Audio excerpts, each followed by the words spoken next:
What up, y'all? What's happening, everybody? I just got through the third episode of the Court of Gold documentary, and they do like a relative deep dive on the Yugoslavian national team. The old one?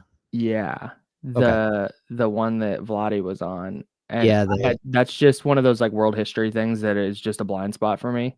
yeah. And how they were like this dominant force, and then they go into the civil war in Yugoslavia, and how the sanctions on Yugoslavia made it so they couldn't play international basketball. It's just like, holy crap, dude. Wasn't there 30 for 30 on that? There is. Yeah. I have not. Yeah, I haven't watched that. Yeah, my friend, my good friend John Santiago actually went to. He toured all through those countries, and he went to the Drazen Petrovic Museum, and the Drazen Petrovic Museum is literally run by his mom. So he like literally sat down and just hung out with Drazen Petrovic's mom and interviewed her.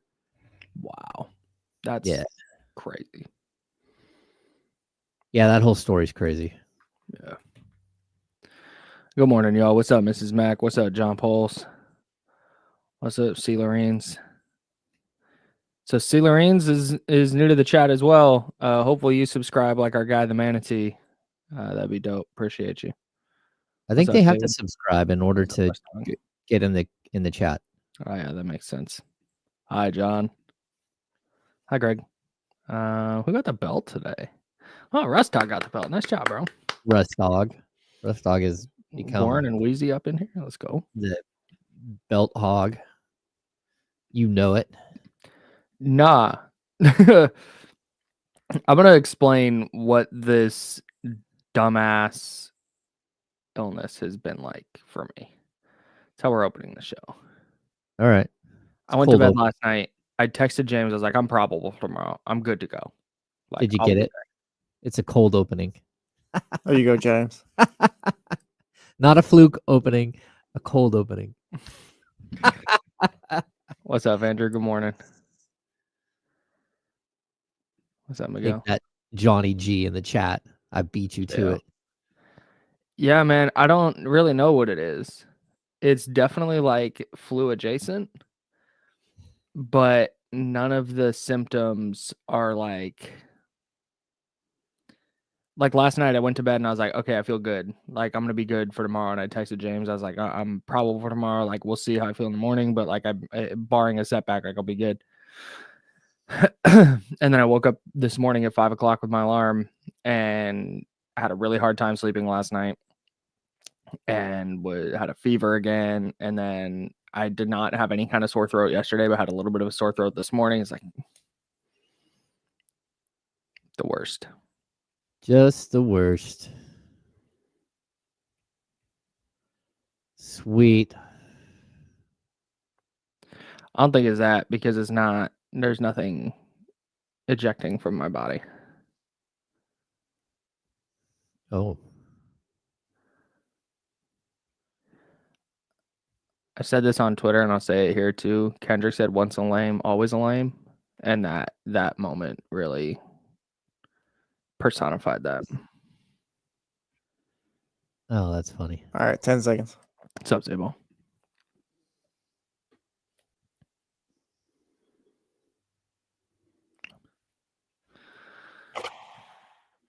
It's time now to go beyond the headlines. And for the next 2 hours, go where every sports fan wants to go. Behind the scenes and into the practice facilities, locker rooms, coaches' offices, and press boxes to get the info before anyone else. This is the ESPN 1320 Insiders. Good morning, everybody. A happy Wednesday to you. James Ham's there. I'm Kyle Madsen from the home studio again today. Shout out to Jesse Tapia hanging out with us so we can do a show when I don't have to come in and try and get people sick. So thank you, everybody, for who's helping out and allowing me to continue doing the show despite the fact that I don't feel great. Thanks, everybody, listening on 1320 AM and on YouTube and Twitch, youtube.com/ESPN1320 and twitch.tv/ESPN1320. We're there all day from noon to 4. So come hang out in the chatty house. It's a really great time, and we'd love to see you there.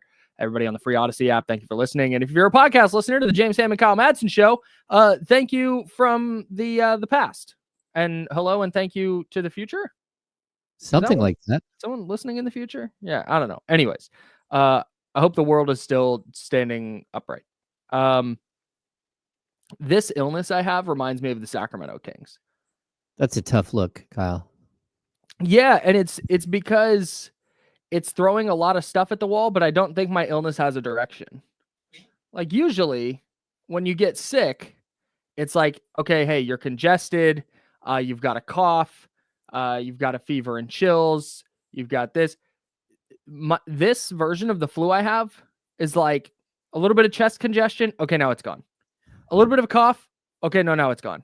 Oh, you got a fever. Okay, hang on. Fever broke. You're good now. Oh, wait, hang on. We're going to try that again. Body aches are here. Okay, no, they're gone. Like there's nothing. It's not committing to any one thing.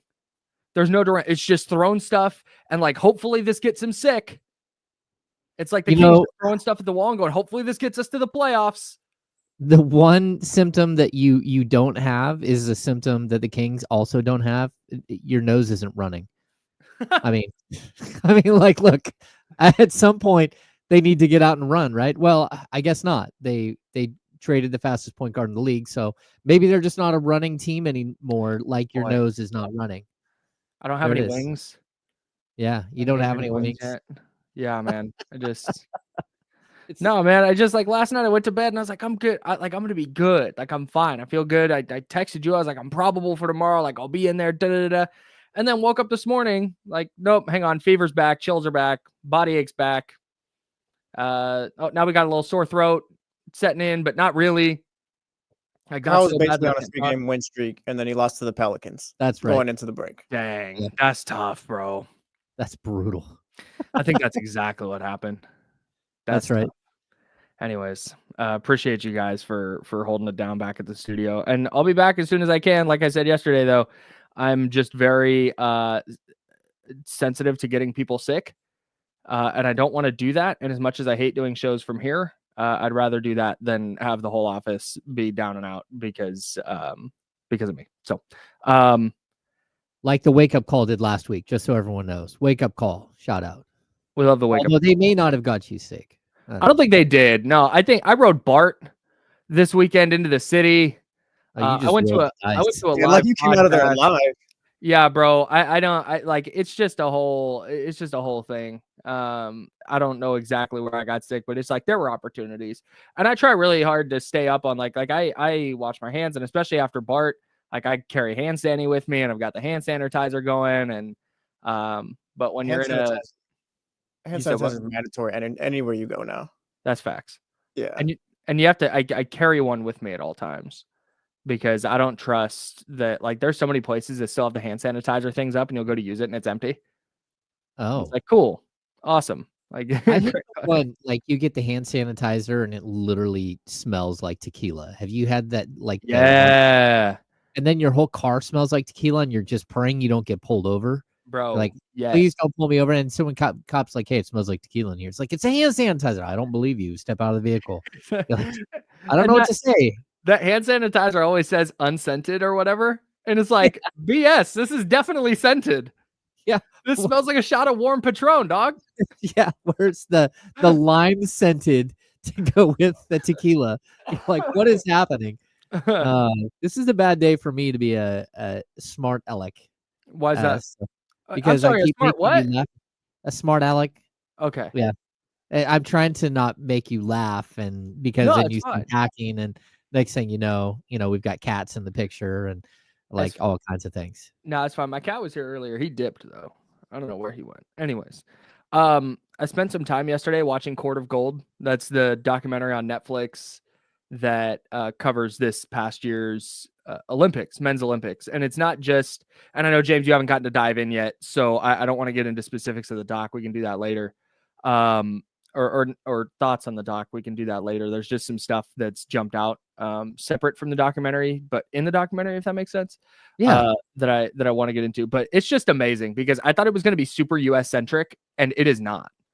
Like, the US is obviously kind of the thrust of the entire thing, but they spend time like they're embedded with the US and Canada and Serbia and Canada, US, Serbia. And France. Yeah, thank you. France. That old chestnut France.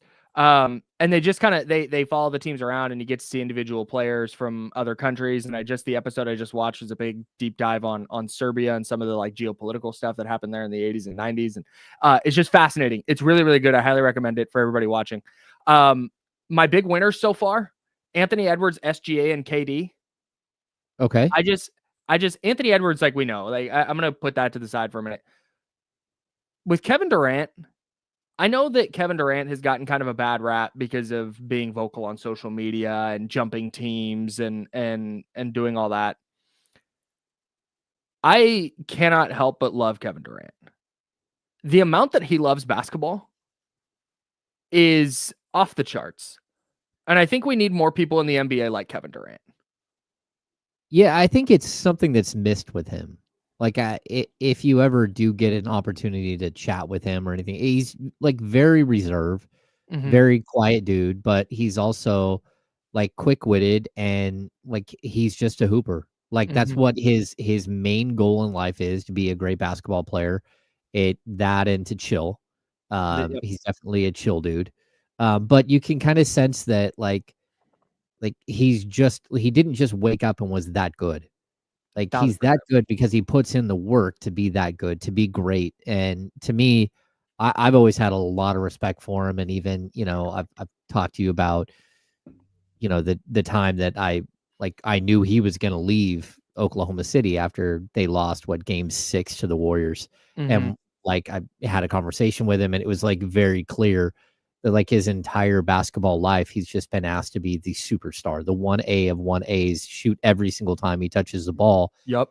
And that wears on you. It wears on you when, again, you're 35, 36, 37 years old and you're playing so many minutes and it doesn't matter how many minutes you how many points you pour in, your team's still losing and you still feel the responsibility of it.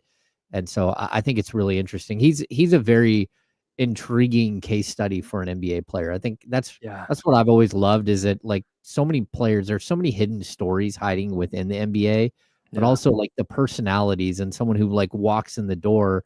If you're not looking at like what's happening in the locker room and who talks to who and like diving deeper into the people and figuring out more about who they are and all that stuff, you miss so much of what's happening. And that's what I've always again, like we'll get to some DeMarcus Cousins quotes later, but for me, like DeMarcus it was always like a case study. Like you're sitting there, like how do you crack the nut, right? It's like you're trying to figure somebody out the entire time. And same with guys like Rajon Rondo. And there's a bunch of players that they walk in the door and you're like, okay, they're a lot more complex than what you would think. And so you try to get to know them and try to dive deep into their story and try to figure out, what makes them tick a little bit. And I think Kevin Durant's probably going to be one of the more interesting people to do that with. Yeah, man, 1,000%. I don't want to, like I said, I don't want to get into specifics of the documentary, but when you watch it, it's really, really difficult to come away from it not like, man, I rock with Kevin Durant. Yeah, he is the man. The other guy who jumps out to me like that was Shai Gilgeous-Alexander. Did you know his mom was an Olympian? No. Yeah, dude, Shai's mindset and just his attitude, it is impossible to not like SGA after watching this. Okay. Like, you may not pass the foul grifting. The foul grifting sucks. Like the foul grifting is ass. Like, don't get it twisted. I hate that. But he talks about in it like how his mom never talked about being an Olympian. She talked about all the work she put in to get there. And how he has become like addicted to that work. And just watching him interact with his teammates and how it's really clear that he's like the dude for Team Canada and might be the dude in the NBA. We'll get to that later, but he's like the dude, but very clearly still like a great teammate. One of the guys, really coachable, a big SGA guy now. Okay. I've been a big SGA guy, but even more now. I think it's cool because, I mean, he clearly wasn't drafted by OKC, but he went there as a young player and he's built his home and his legacy there. And you want to see where he takes that team and how far he can take it. And you also have this understanding that they're building a long-term winner, not some flash in the pan. It's something that should be sustainable and should help him be a player who, if he doesn't win championships, it would be shocking, like multiple. And that's just because they've put him in the right situation and they've built around him the right way. Speaking of SGA, do you know he fired his agent? Yes. It's bizarre. I don't know. I feel like that's not a great idea. But at the same time, like, I get it. You just kind of eliminate the middleman, but there are things an agent can dive into and knows that I feel like a player doesn't have time to dive into and know. Like, I feel like taking that on your plate as a player to be your own agent is only going to make things more difficult.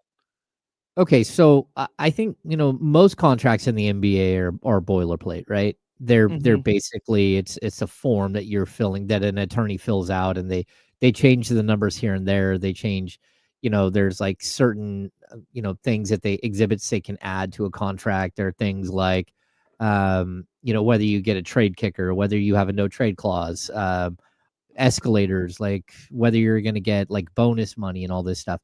SGA's contract is probably one of the more simple contracts there ever was. He's going to be a max money player, and he will get to decide if he wants a no trade clause or not a no trade clause, or if he has even a trade kicker. I'm not even sure if there's a trade kicker's allowed because of his contract status and how much money he's going to make. So these things are already like pretty standard. And if you're going to walk in and just put your pen to paper, then it does make sense, because like, why give away 8% or 10% or whatever an agent's charging at this point, when it's just like pure profit for you.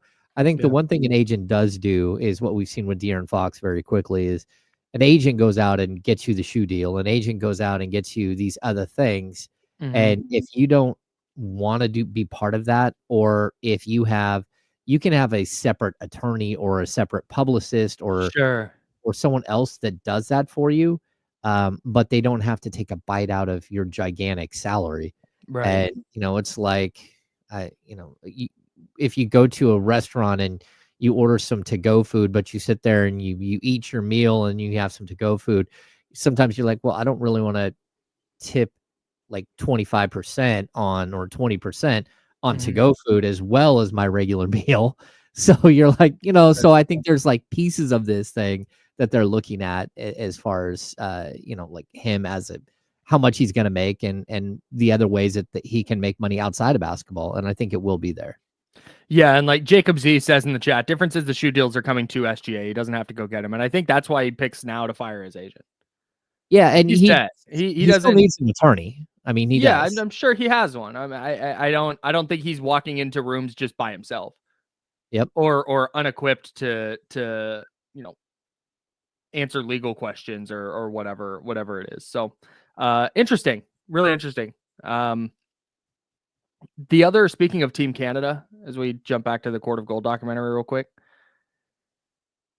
I underestimated Jordi Fernandez. Like, I knew he's a good coach, obviously. Everybody here speaks extremely highly of him. The Nets hired him to be their head coach. It wasn't until, but early in this year when, when the Kings were struggling, everybody goes, man, did they miss Jordi? Did they miss Jordi? I kind of just tossed that aside because I didn't think it was that big of a deal. But after watching Jordi Fernandez be the head coach of Team Canada, I could see where missing a guy like Jordi could have a substantial impact on a team. He's a really good coach, man. Yeah, you asked a very interesting question. And to be honest with you, I think we probably don't have time to hit it on this side of the break. You asked the question of whether or not Doug Christie misses Jordi Fernandez. And I think it's a lot more complex than just like a really quick answer. Okay. And we probably should step aside and then chat about it after the break. That's professional radio by you. We'll do that. I've got a couple of more things from the Court of Gold documentary. We'll get into NBA first half awards and superlatives. And DeMarcus Cousins had some things to say. And we're going to talk about that. All that coming up in the next couple of hours. He's James Ham. I'm Kyle Madsen. We're the Insider, sponsored by Jiffy Lube on ESPN 1320, Sacramento Sports Leader. Kyle, you got an underdog rating like a minute and a half, FYI. Okay. Let's do what we did yesterday. Okay.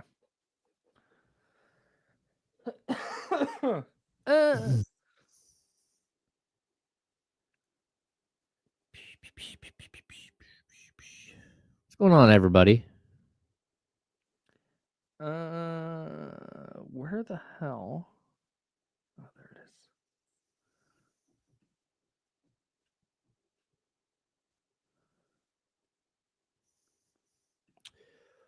it is. I don't think this is a weird question. Shaka Zulu Galaxy Gaming. It's probably going to be, something that we discuss down the road. But yeah, I mean, the front office clearly knew that the possibility of De'Aaron Fox leaving was there. He'd made it clear he didn't want to coach. He didn't want to play for another coach in Sacramento. And to be honest with you, I don't think they really had all that much interest in bringing Mike Brown back. And so when an opportunity arose to cut him, they did. And then when they knew what that meant as well.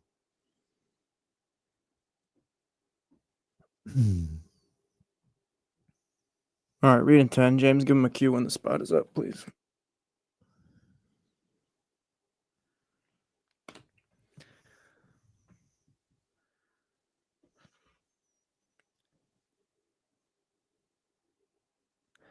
The NBA is back tonight, and that means I'm back playing Underdog Daily Fantasy with their pick'em game.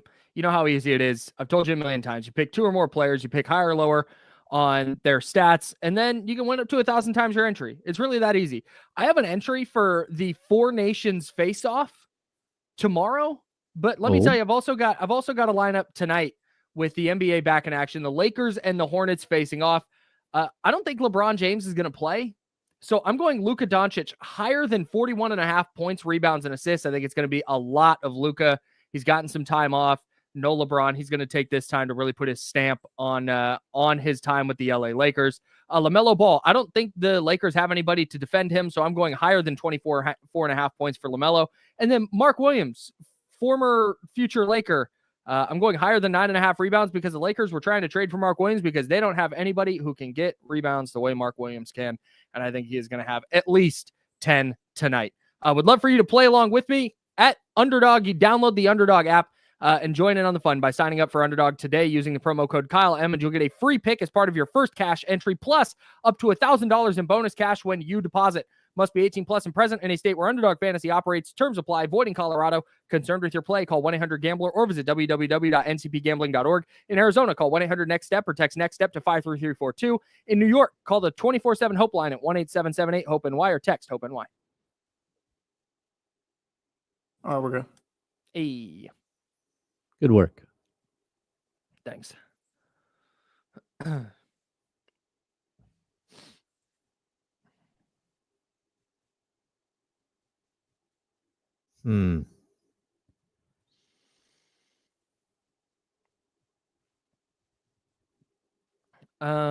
We might switch up some of the stuff here. So if I start jumping around the rundown, James, just follow me. Yeah, I'll just roll with it. It's okay.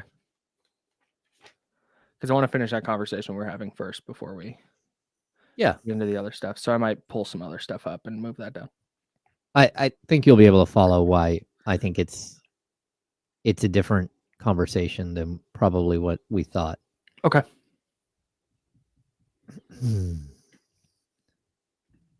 That's facts. I'm growing it back already. What's funny about the fast talking guy commercials is a lot of times, obviously, the voice is sped up to match whatever time constraints there are on the spot. But when you do the read enough, you kind of just start to memorize it. Mm-hmm. And it just gets a lot easier to read through.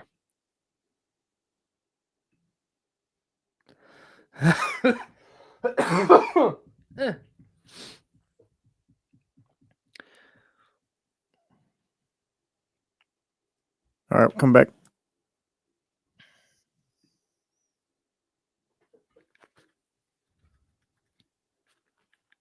Now, back to the Insiders with James Ham and Kyle Madsen, brought to you by Jiffy Lube on ESPN 1320. James Ham's over there in Roseville. I'm Kyle. I'm at the home studio. Jesse Tapia hanging out with us today. I appreciate you, Jesse, for rocking with us the last couple of days. We were talking about the Court of Gold documentary, and we're not getting necessarily into the nuts and bolts of the doc just yet because neither of us are finished with it. But there's been some stuff through the first couple of episodes that jumped out to me, and one of the things was watching Jordi Fernandez coach Team Canada, and just how good of a job he did.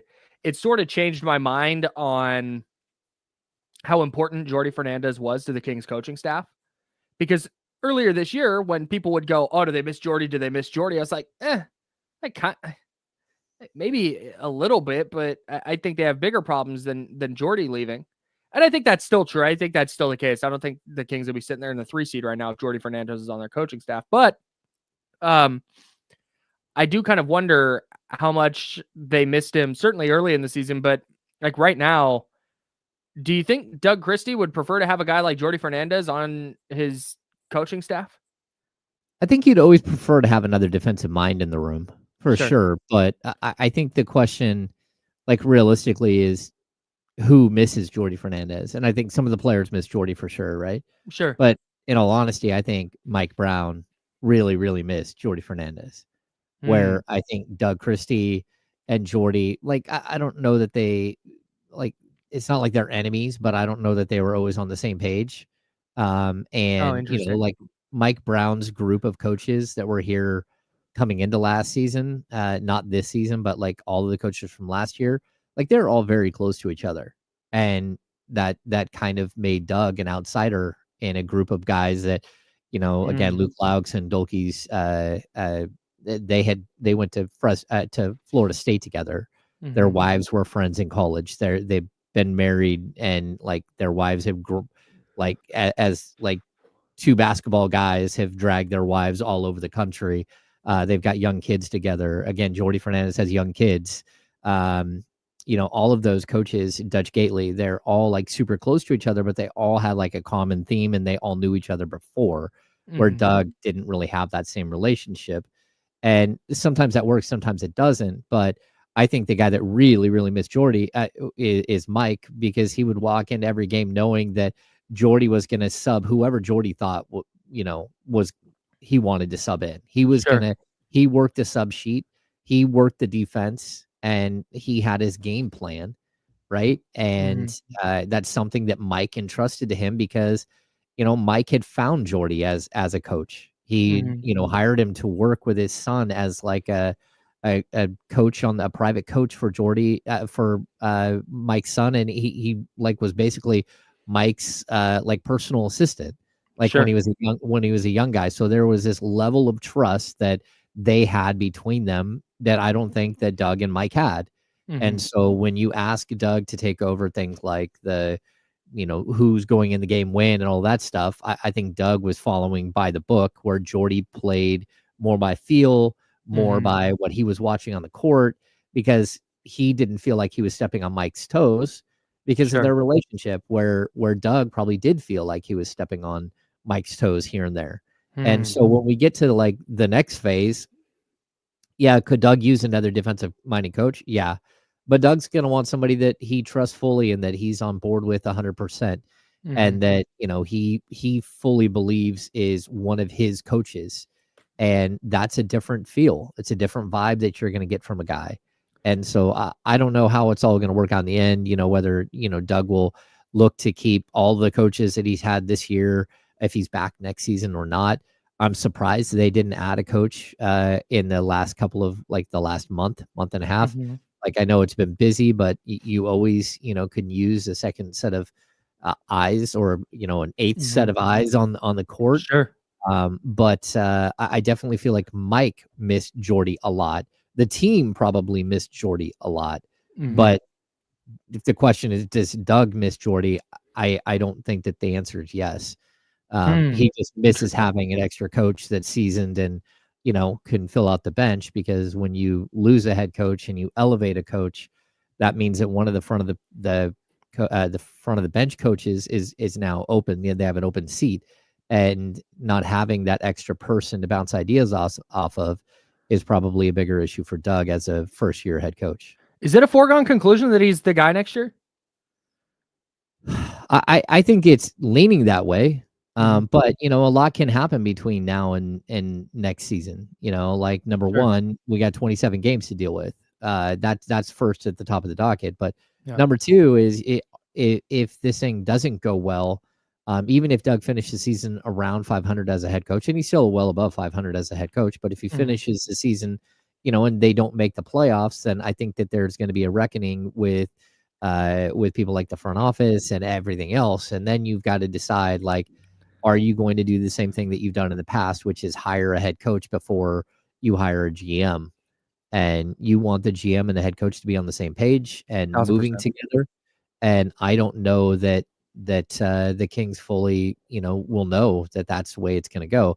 So you're going to have to go, if you do move on from Monty and Wes, you're going to have to go into a world where you're asking somebody, hey, we'd like to hire you, but we also would like to hire Doug Christie as our head coach moving forward. Is that okay? Is that a job you would like to take? And then you run the risk of 2 years from now, we have the same issue of a GM and a coach that are on the same page and, are moving in different directions. And you've got to figure out what you're going to do then. And so I think it's a never ending like saga here in Sacramento, but it's self-created. And they also like proven time and time again that they don't really learn from their mistakes. Do you think playoffs is enough to keep everyone around like past this season, or has this become kind of bigger than that? Because you were kind of building towards something, and then you fired Mike Brown, then you traded De'Aaron Fox. Like, is getting to the playoffs, you think, enough to keep everyone around? I mean, maybe. You also had to cut a check to Mike Brown, a big, gigantic check. And so, or you have to pay him for the next 2 years after this year. And so that's going to be part of the equation too. And, again, I don't know who you put that blame on. You can put it on, you can put it on Mike for demanding extra money. You can put it on people on the outside who write articles that tell you should probably pay your NBA Coach of the Year coach a salary that's comparable to everyone else's salary in the league. Like all of these things. But at the end of the day, like an owner is going to have to write a check for somebody who is no longer there, and that doesn't usually bode well. I think what was specifically, who are you asking about, Jesse? I guess the front office, because I feel like Doug is kind of tied to the front office in a sense. Like, I don't know if you're keeping Doug around if you're letting Monty and Wes go, because like you figure you want to start fresh completely, let the GM pick his guy, because that's usually how it goes. But yeah, I don't know if like Doug has to have the same success that Monty and Wes would to keep his job. Like, I'm not sure whose timeline is on what. I think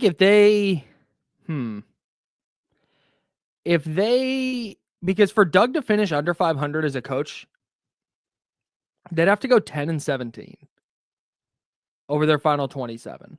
And I don't think they're going to do that. And if they do, then I think everybody's just gone and they'll try again. Like they'll wipe the slate clean. But if they're playing good basketball and Doug is kind of figuring out rotations and they make a push and they, let's say, get into the 8th seed via the play-in and then lose in the first round, I think that's a case where, okay, Doug did a nice job, but it's really clear that this front office did not. And Doug sticks around, the front office goes, and then like at that point, you kind of have to involve Doug in your GM search. Yeah, just to make sure that he's compatible with that GM. It's really an interesting dynamic, and it's a dynamic that teams usually try to avoid. And I would say that, because I see a lot of people in here, like Doug is a Vivek guy, or what Doug is? Doug is a Sacramento Kings guy. Yep. And so I think that that's how I would phrase him. He's somebody who has a goal in mind, and that goal is to deliver a championship that he couldn't deliver as a player. And whether it's, this ownership group, or if they were somehow to ever switch owners, which they're not going to do, or this management group or whatever, like Doug is a Sacramento Kings guy. Mm-hmm. And I think that that's going to be something that that is overriding. Now, like, does that work forever? Like, I don't think Doug Christie is going to be the head coach of the Sacramento Kings for the next 20 years. So eventually these things wear out and you move on to someone else. But for right now, I would be surprised if Doug wasn't the head coach next year. And, I would also be surprised if they haven't already had negotiations on a potential contract for next season and beyond, maybe a 4-year deal that, would pay Doug around what most entry-level coaches are making. Yeah, man, we got it. The thing is so much is going to be defined by these next 27. Yeah. And that's why, like, right now, if you absolutely had to make a decision right now, you either give Doug a contract or you do a coaching search in the offseason. I think you're probably rolling with Doug. I think so too. But if, like I said, if they go 10-17 in these final 27, I think the vibe will be, and they miss the play-in altogether, I think the vibe is very different. No, I would agree. I'd also point that I think that there are possibilities of like just doing what's best for the franchise at a certain point in the season. If things spin out very quickly here, if they don't win a bunch of games here in the early part, we talked about the 11 games that kind of defined their season, right? And then you start getting into that 6-game road trip, and you start getting into that group of games where they play, like, what is it, Boston and Milwaukee and OKC in like back-to-backs and like all of this chaos, right? Like, if you get to like 8 games left in the season and you know that you're looking up and there's no way to catch the teams that are above you, the right thing for this franchise is probably not to go push for the play-in. It's probably to be the 11th spot in the Western Conference, to keep your draft pick and to have more assets moving forward. Now, that's really uncomfortable for everybody, this listening to this, but at the same time, it's also really uncomfortable for a bunch of season ticket salespeople that have to go out there and pitch season tickets right now that have jumped in price yet again. And so, like, this is part of the business of basketball, and none of it's easy. The easiest thing is for Doug to go 27-0 and fix all problems. But that's all. Just win all 27 games and everything's fine. We wouldn't talk about length and athleticism at the wing and the lack of depth and all that stuff if you go 27-0. You sit here. And I'll say this, like, I think the team talent-wise is better today than it was 2 months ago. But that still doesn't mean that I think they have like the right fit, just talent-wise. But games aren't won on paper, and they're not won just on talent alone. They're won with complementary players that fit together into one giant puzzle.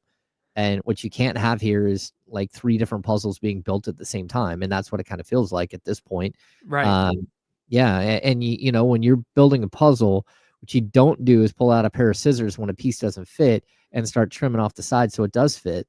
Because that's not. You can absolutely do that. Yeah. I do that all the time. That puzzle piece is hiding in there somewhere, and then you're going to have to trim that puzzle piece, and then you're going to have some open spots.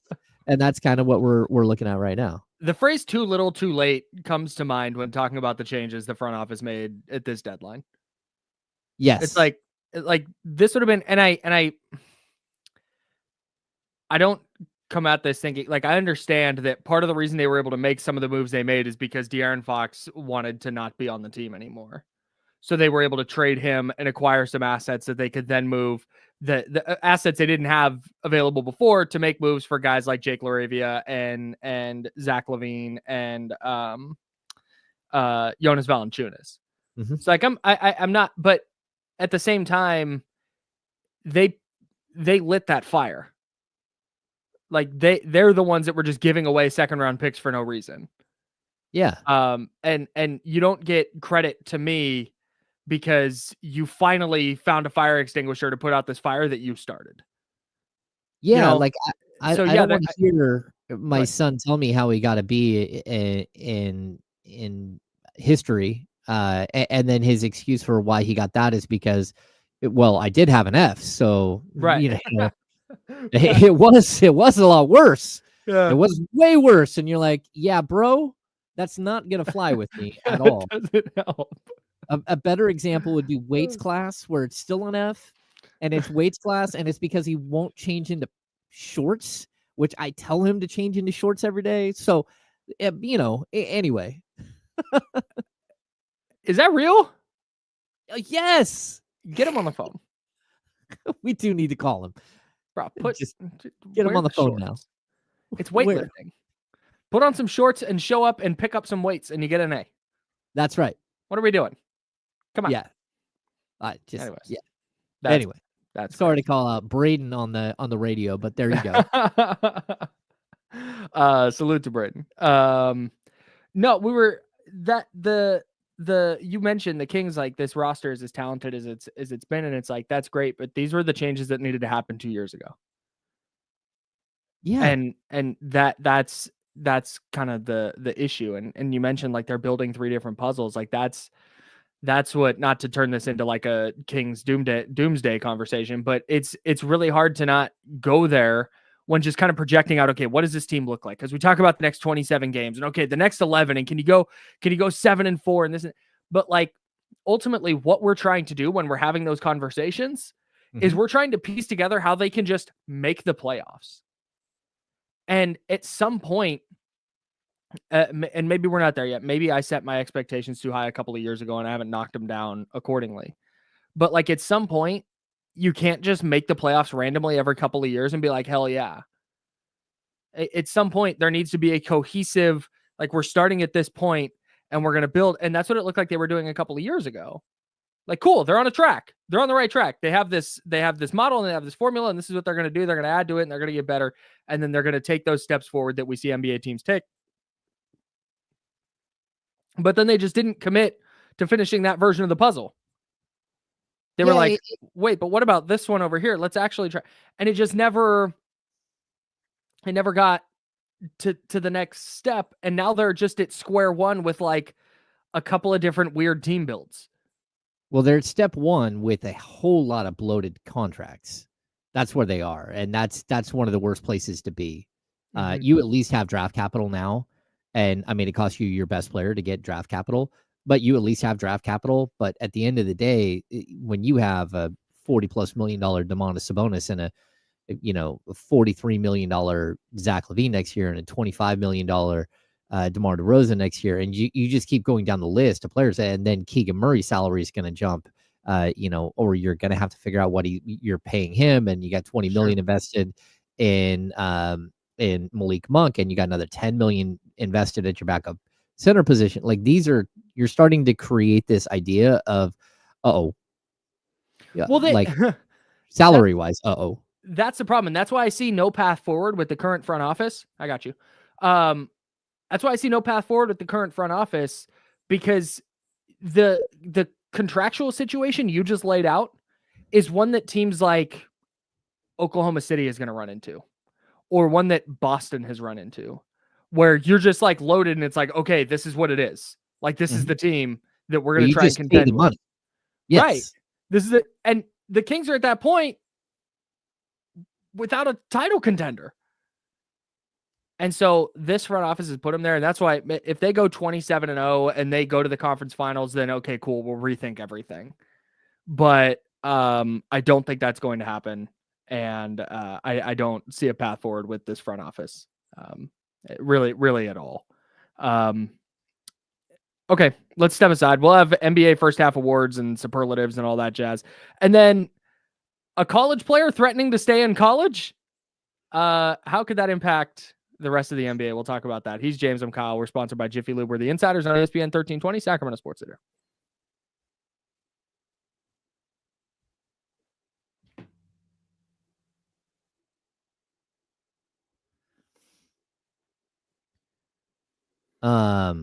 Holy smokes. The NFL today informed teams that the 2025 per team salary cap will fall in the range of $277.5 million to $281.5 million. What was the projection? 270. Ooh, that's a lot of money. Oh no, I'm sorry. Over the cap has been projecting 279.5. Okay, so close.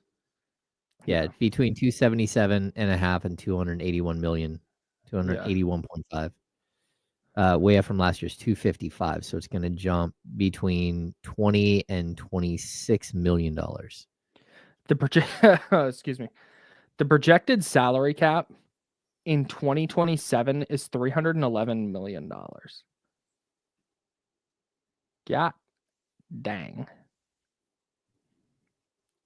I saw somebody mentioning my Track 7 growler earlier. Salute to Track 7. Big fan. Used to live up in Natomas, not far from Track 7. Love that place. And then this one here, this is Moonraker. I just fell in love with this growler and had to get it. That's in my neck of the woods. Yeah, dude, Moonraker's great. I don't know if we have, sorry if that's, I don't know if we have sponsors that's gonna make mad, but yeah. salute to Moonraker. I want to say something too. Like someone said in here that okay, here it is. That like for whatever reason you keep popping up in my stuff here today. I think Mike broke Kevin. Buddy broke himself. Okay, like Kevin Huerter has been a basketball player since he's like 5, and if Kevin Huerter can't handle facts not starting, that's a grow the F up moment, because like in all honesty, not everybody gets to start their whole life forever and ever. Amen.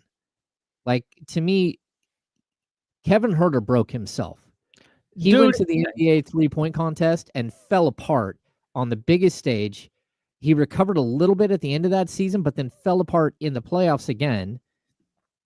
The problem was he was your third leading scorer, and you had to at least ride it out and hope that he was going to be that guy, that he was going to be able to figure it out. But then you also had to bring in somebody who played defense at that position as well and bring some competition in. Like, how many times do I hear iron sharpens iron? Well, I'm not going to say iron sharpens iron unless Kevin Huerter's involved. Like, dude, that's it. You either earn your starting job or you don't. You either keep your starting job or you don't. You either get another contract in the NBA or you don't.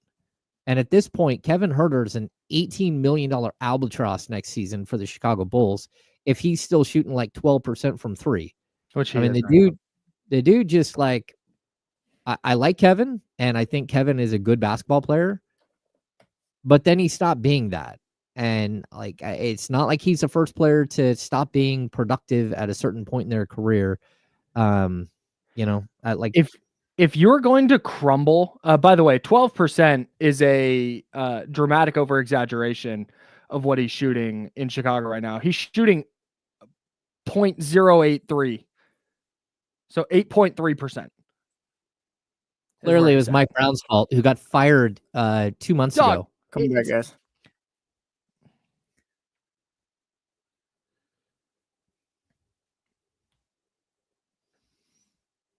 Now, back to the Insiders with James Ham and Kyle Madsen, brought to you by Jiffy Lube on ESPN 1320. We're just going to keep this conversation going from over the break. Somebody, I want to give credit where it's due. Where's our guy? Shaka Zulu Galaxy Gaming yes, said that Mike Brown broke Kevin Huerter and Buddy Hield broke himself.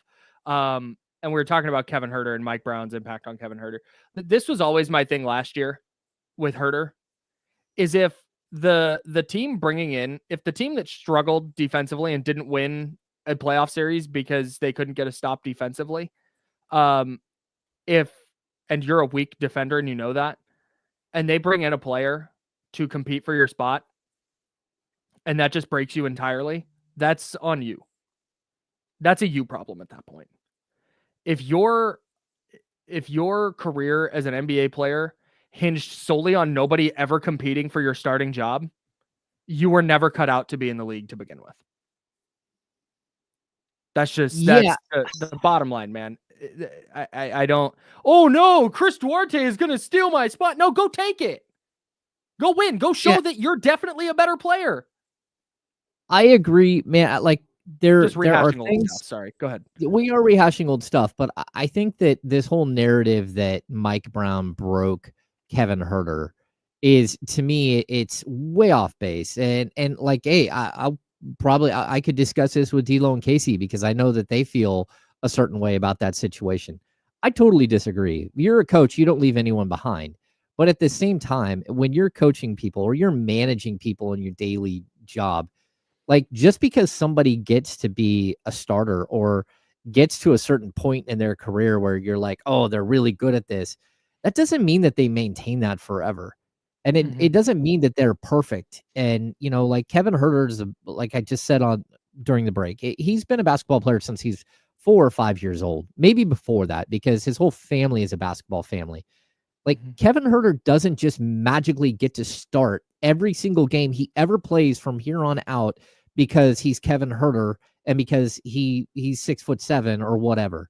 Like the league is tough. And when someone brings in competition, it's supposed to be to push you, to drive you. And that's not what happened. Kevin Huerter got in his head, and it's unfortunate. He got a good case of the yips here in Sacramento, and it's carried on. And not only that, but after Mike Brown left, Kevin Huerter didn't magically get all better and start like shooting the lights out. When he got traded to the Bulls, what's he shooting? 8.3% from three, Kyle? Is that what you had? 8.3%. So, look, this isn't bash on Kevin Huerter, but this is have an honest conversation with yourself. You guys want to pin things on Mike Brown, that's fine if that's the way you operate. But at some point, a player who walks into the 3-point contest and can't hit a single shot, and then goes into the playoffs and can't hit a single shot, and then goes into training camp and has competition and can't hit a single shot anymore, okay, well, you're no longer a player. Now, I mean, to be honest, he's lucky he played as much as he did over the last year and a half in Sacramento. And he did that in part because he wouldn't have any value at all on the open market to trade if you didn't at least put him back on the floor. Yep. That's it. It's unfortunate, but there are really, really good players who've been in the NBA who become not very good players out of nowhere. And you're like, what happened to that guy? We talked about it the other day. Roy Hibbert made an all-star team and disappeared in wild. 5 years. Yep. Mike Brown's fault. It's clearly Mike Brown's fault. I don't understand, how do we blame if that's Mike Brown's failure, then Keon Ellis is all Mike Brown.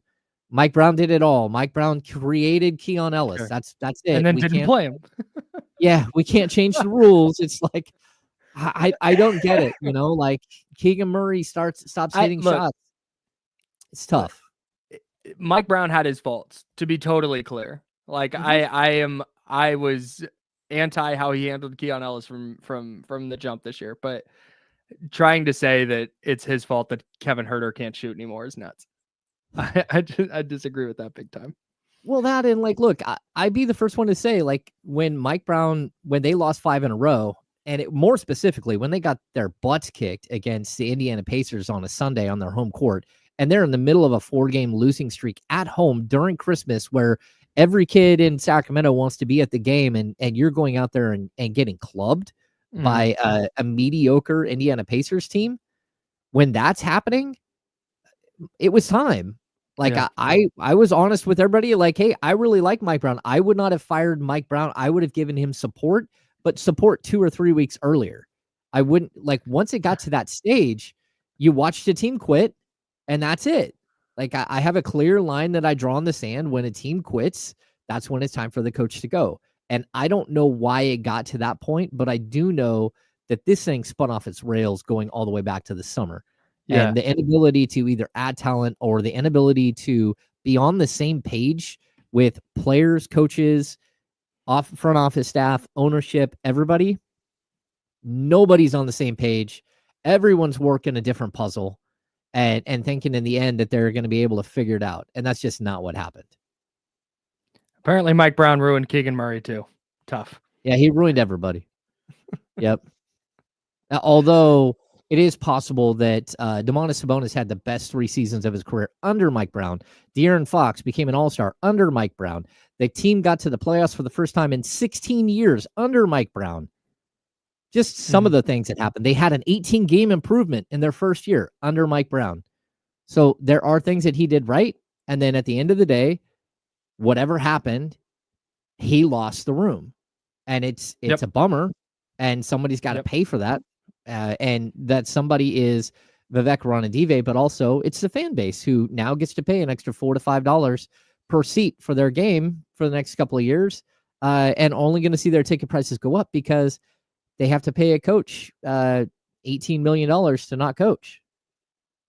That's Oof. the reality of the NBA. Oof. Yikes, man. I don't know. I guess we got on that tangent during a break. Cooper Flag is threatening to stay at Duke. We could do that. Moving or on. we could get to DeMarcus Cousins comments, which play perfectly into this. That. You want to save that? Okay. I do. We only have like 5 minutes here. I think we need more than 5 for DeMarcus. That's true.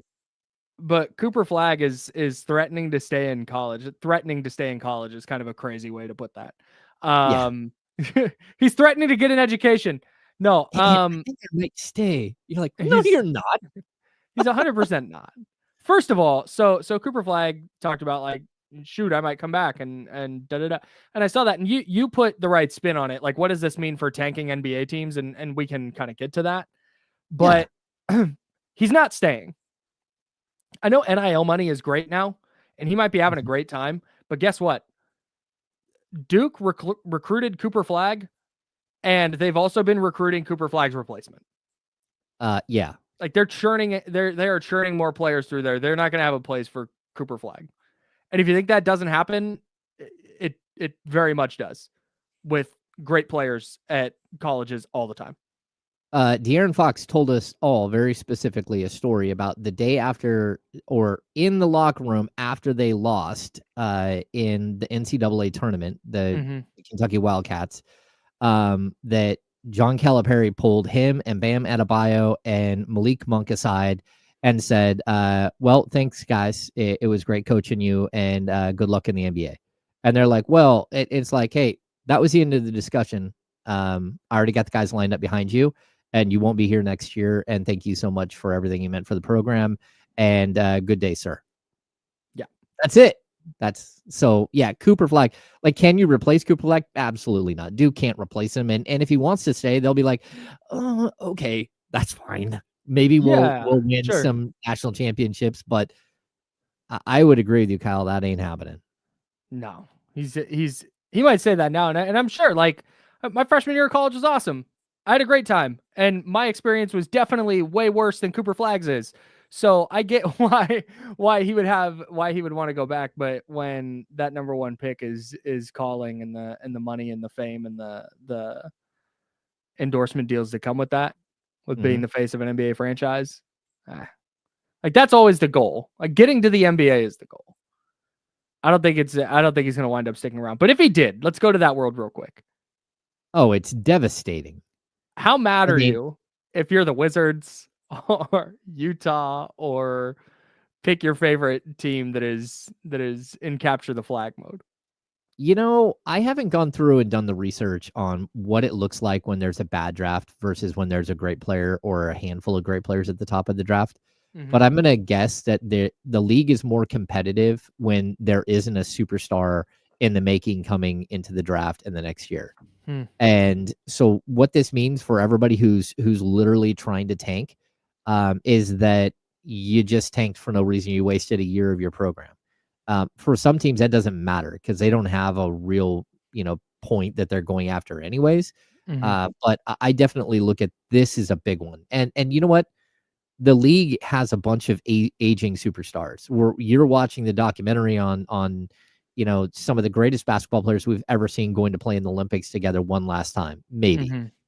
But there are a bunch of, like whether it's Steph or LeBron or Jimmy Butler or James Harden or Anthony Davis, who's getting older and just keeps getting more hurt, or Kevin Durant.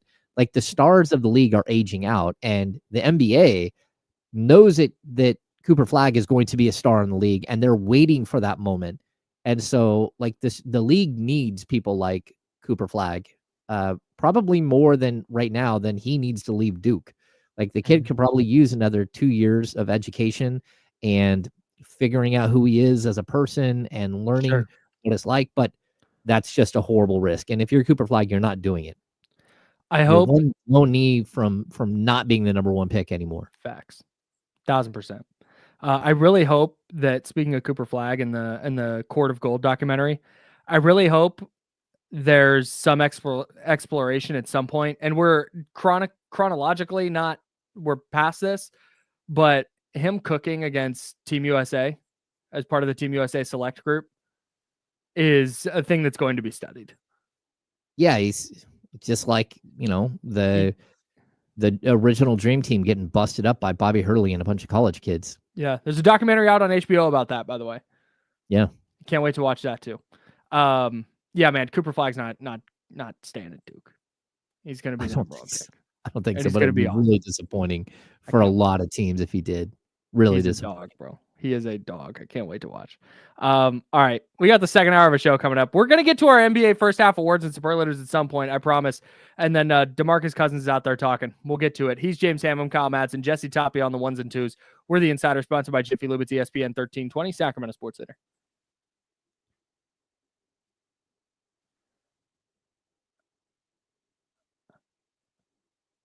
We're good. Yeah, we're clear. Yeah. Okay. Jesse just didn't say anything. Thanks, Just Jesse. wanted to see what would happen this time. Sick, dude. I wouldn't have said anything the entire break. I actually probably would have texted you. Just like, hey, we're clear.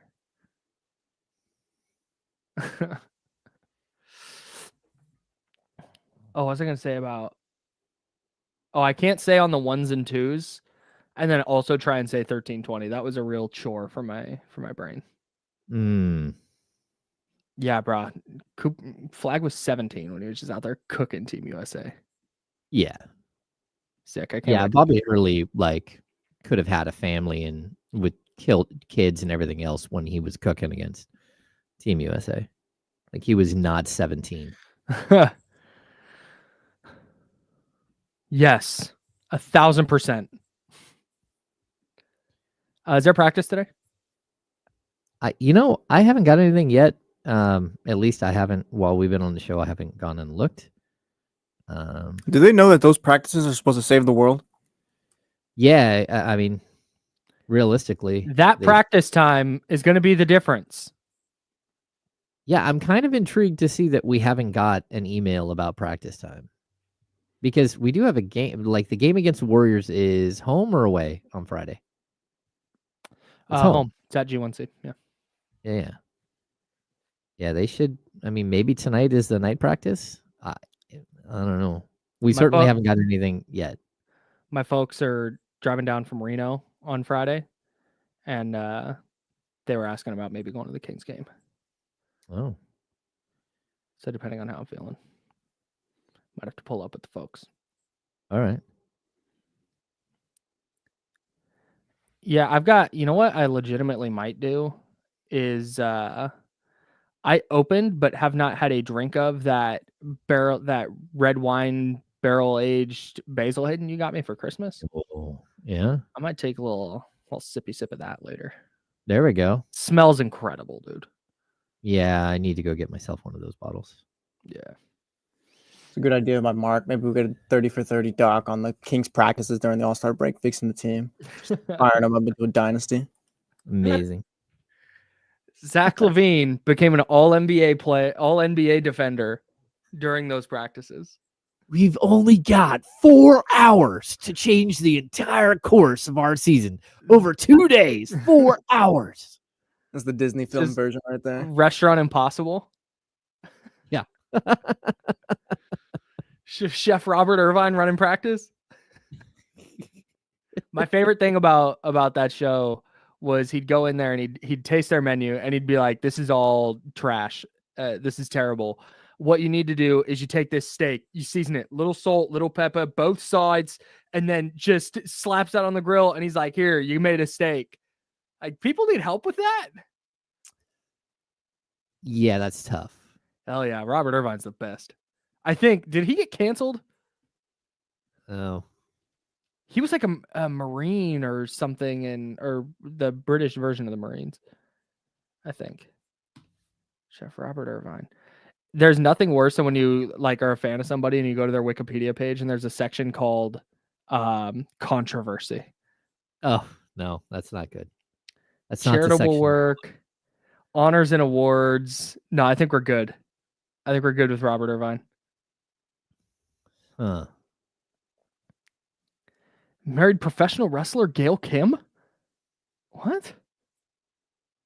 That's what Bryce is saying in the chat. Due to his active lifestyle and passion for physical fitness, Irvine was selected as one of the 25 fittest guys in America. Salute to Robert Irvine. Welcome back to hour number 2 of the ESPN 1320 Insiders.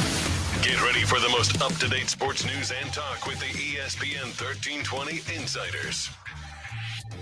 Hour number 2, that's James Ham. I'm Kyle Madsen. We're rocking with you until noon. Then we'll hand it off to D-Lo and KC, and they'll take you up to 4 o'clock right here on Sacramento's sports leader. I love that idea. We were talking about this at the break, and if you want to find out what goes on during the breaks, hit us up at youtube.com/ESPN1320 and twitch.tv/ESPN1320, because we just keep yapping through the breaks. I love the idea of a Restaurant Impossible or like bar rescue style show with NBA teams. Yeah, that would be amazing. Just go in and like, who would be our first 5 episodes? We throw the Kings in there, obviously. We start episode 1 there. The Wizards for sure. The Wizards are just an abomination. That's fine. No Charlotte idea what they're doing. be like the season finale. Charlotte's got to be there. We also have to go with Utah, because what in the world is Utah doing?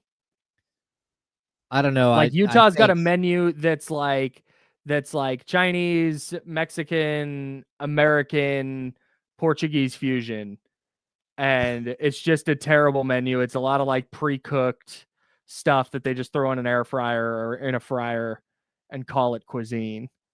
I did one time. I went to an Italian restaurant in Italy, and it was a TV dinner. I literally got like a chicken parmesan TV dinner. Like, I'm like, this is like, it's in the tray still. I'm like, where is this? I was in Italy. I was in Siena, Italy, and we went to dinner, and it was like we got TV dinners. What do they call them? The Hungry Mans or whatever? They gave James one of those. Hey, and it was expensive, and it was like the Hungry Man, bro. You get a Hungry Man in your time or what? You went to the Washington Wizards of Italian restaurants. That's crazy. Yeah. The one spot was like, yeah, here's a little kid's cuisine, James. It's just crazy. Absolutely crazy. We do have some weird news via TMZ. Okay, I have more food takes after this, but go on. Well, you might not after I say what I'm about to say. Oh, great. LeVar Ball has had his foot amputated after a health issue. It looks like not just foot. They had to go a little bit up the leg there. Yeah, he underwent a recent procedure to have his right foot removed. But he's in great spirits. Yeah, just crazy. Anyway. Get better, LeVar Ball. Salute LeVar Ball. You did it. All of his kids are super successful. That's awesome. That's right. That's crazy. It's incredible, man. He called it. Okay, back to food takes. I went to, my brother is in the Air Force or was in the Air Force. And was stationed in South Carolina for a while. And so we went to go visit him and my sister-in-law, my niece and nephew. And they took us to this Mexican restaurant. And this is a point in my life where I was at a much cleaner, like healthier lifestyle. And I ordered this, like, it was this like vegetable stir fry thing. Looked really good. They bring out this bowl, almost exactly what you were saying, James, although it wasn't still in the tray or like the bag. It was really clear that what they did was they took one of those microwavable steamer bags of vegetables with it, and then you can get them, some come with like a cheese sauce in them, and they literally like microwaved that and dumped it into a bowl and was like, here's your vegetable stir fry. Sounds like fine dining to me. That's amazing.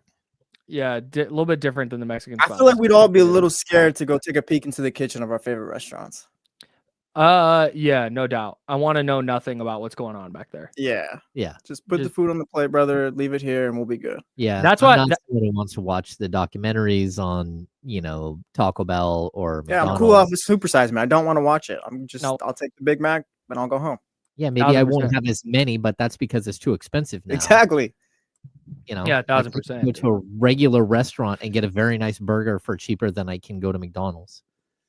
I could ask that regular restaurant if they can bring McDonald's French fries. And I'm usually DoorDashing that anyway. So it's like, I super don't need to know what's going on in the kitchen. I don't even want to know what's going on in my DoorDasher's car. Just like make sure the food is sealed and hot and I'm good. DoorDash is tough. You gotta calculate. All right, well, if I'm gonna order from here, then this is what the delivery fee is, blah blah blah. Because you end up paying like $50 for a burrito. Buddy, the mental state I'm in when I order DoorDash, I could not care less about delivery fees. Your boy just needs that chicken quesadilla now. I've told you guys this. One time I was went to school, picked up my son from high school. Maybe we're driving through the lake and somebody like is in front of me. They get stuck in the lane that you have to go through where you check in with security. I go through the other gate and I go, and the car follows us all the way home.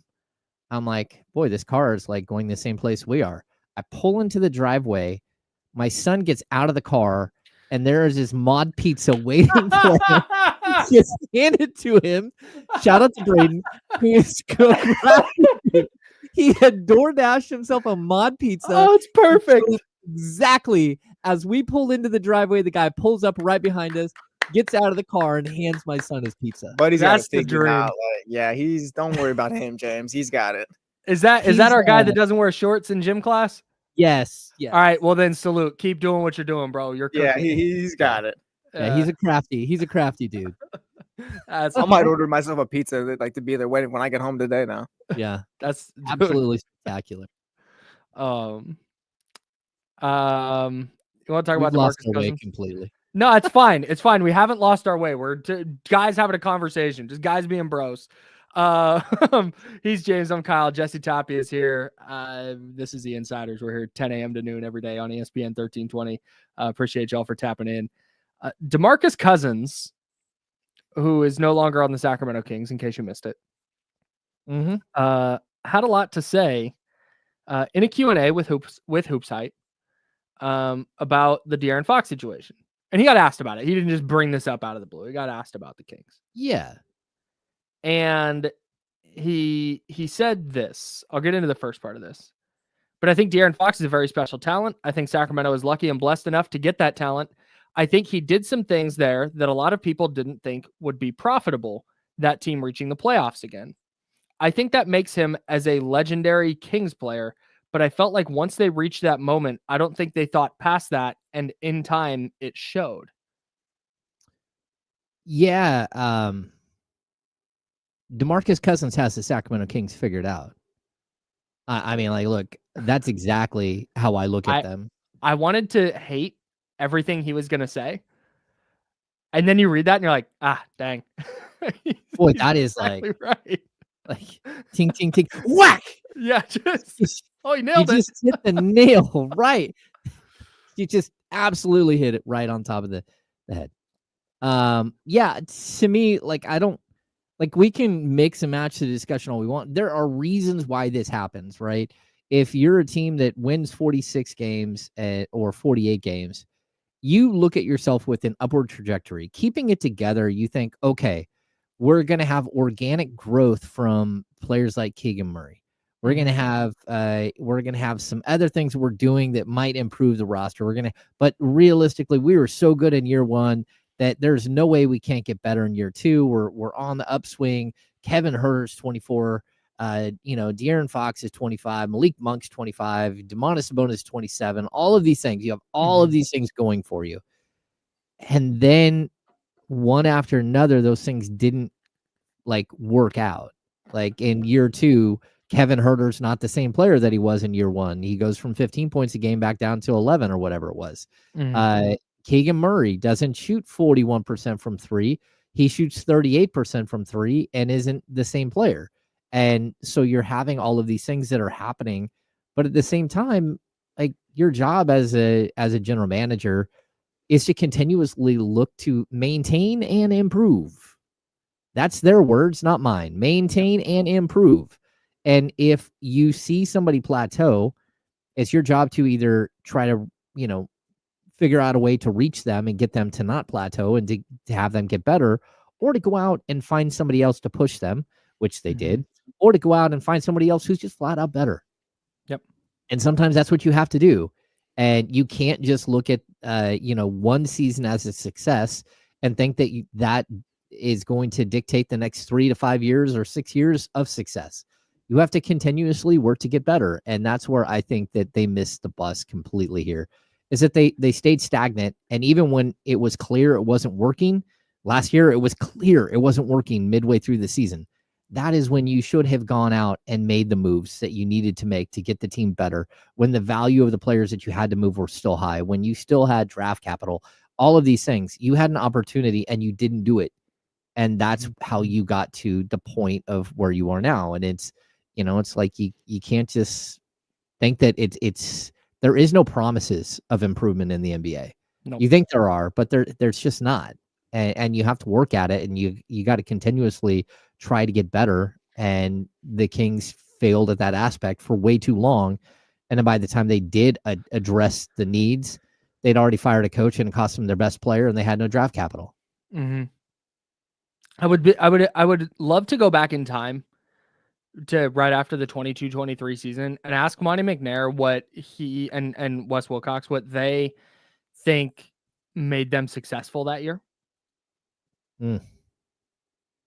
Because it felt like, and what I believed going through that season, and I talked about it on this radio station with D-Lo and KC, was I loved what they were doing because I thought Monty McNair had a vision. And it was this De'Aaron Fox, Domantas Sabonis kind of two-man game with just wings. And it was going to be like the Houston Rockets that nearly knocked off the Kevin Durant Warriors, right? Just going to be switchable defensively, and they're going to knock down threes, and it's going to be a ton of De'Aaron Fox, it's going to be a ton of Domantas Sabonis, and they're just going to cook that way. And then it was like they just abandoned that.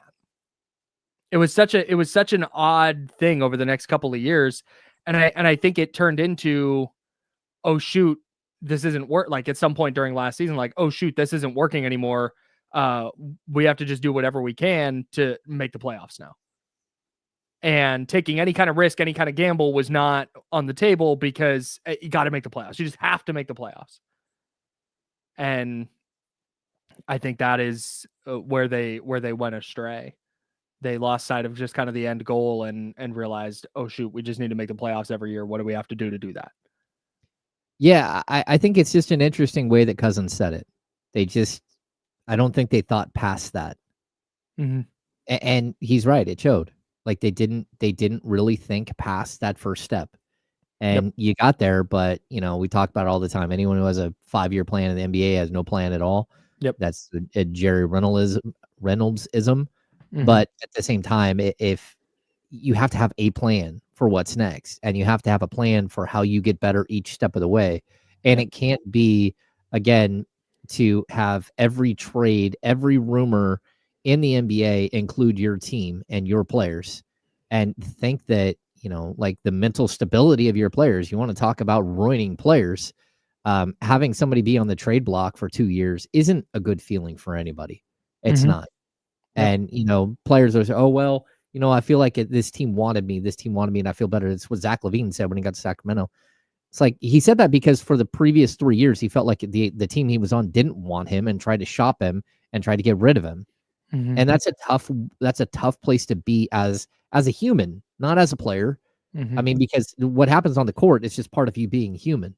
Mm-hmm. And so for me, it's, like this is a much bigger conversation than it is just like, hey, a coach did this and player didn't respond. It's like, okay, well, you got to respond as a player. That's what you have to do. It's your job to respond, and you got to make the best of whatever situation you're in and try to get better as a player and stuff. Cousins continued. I think the standard was set low, which was just making the playoffs. And I think that city, those fans, I think they deserve a lot more. It's a passionate city. It's a passionate fan base. They stick it through thick and thin, win or loss, good or bad. And that's rare to come across in sports. It's an up and down thing. But I know firsthand how much those fans care about their team. I think they achieved what they wanted to achieve, and they didn't really look past that. And I think that's the crux. Like, that's nail on the head again. Like, that's the crux of all of this, is they got there, and now it's just trying to cobble together a group that can get back there. and not a group that can grow into something greater than that. No, And that's a I bummer. think so. Yeah, I it's tough. It's tough to build a sustainable winner in the NBA. But at the end of the day, that's their job. It's their job is to continuously find ways to improve the roster, and doing minor tweaks is not the way. You could see that this ceiling that there was a ceiling for this team, and you did nothing to raise that ceiling. Yep. All right, we're going to do NBA first half awards and superlatives. That's coming up next. Yeah, we've been teasing it the entire show, but we're actually going to do it for sure next. I promise. Jesse Tapia is on. Jesse Tapia behind the glass. He's James Ham. I'm Kyle Madsen. We're the Insider, sponsored by Jiffy Lube. And now the voice guy's going to say the same thing. We're good.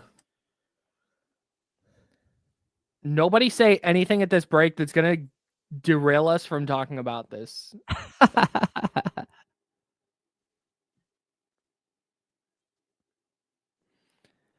My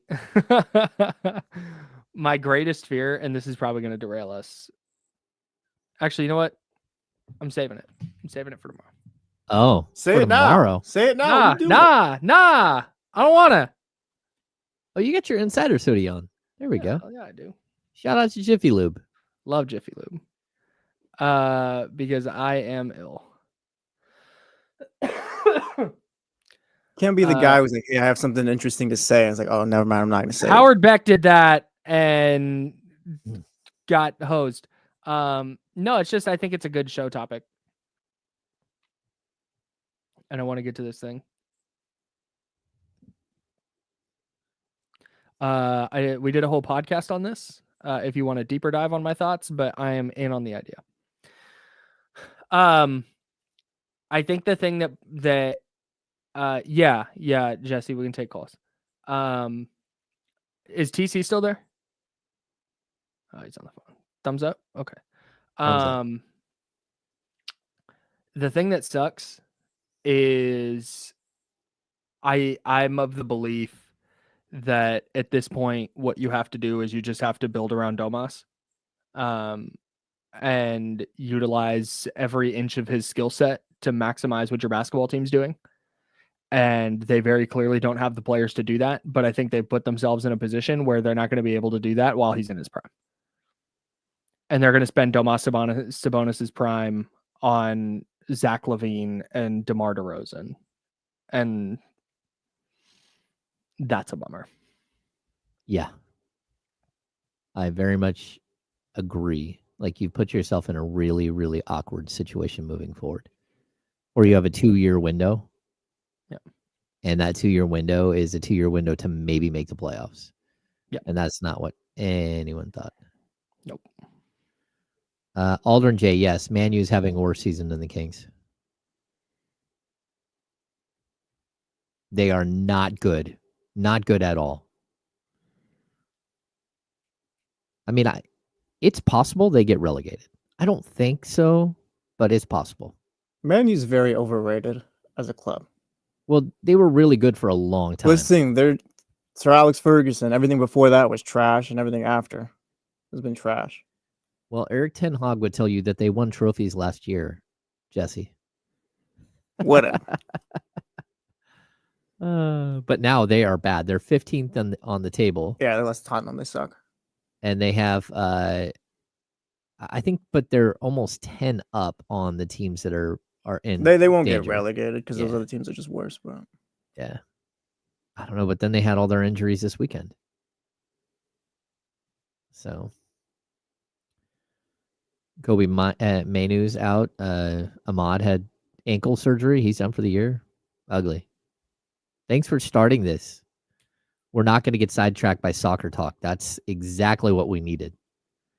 Not something we will carry into the show. I think, yes, Jacob Z, teams should get relegated in. Yes, they should get relegated. I also think that American soccer would be much better if you could get relegated to the USL. And if you could get promoted to, you need money. That's what they're missing. You need money. Yeah, you need to start bringing in real players.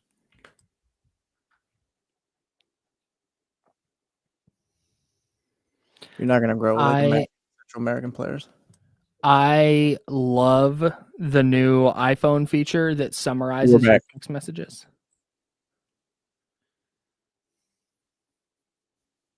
Now, back to the Insiders with James Ham and Kyle Madsen, brought to you by Jiffy Lube on ESPN 1320.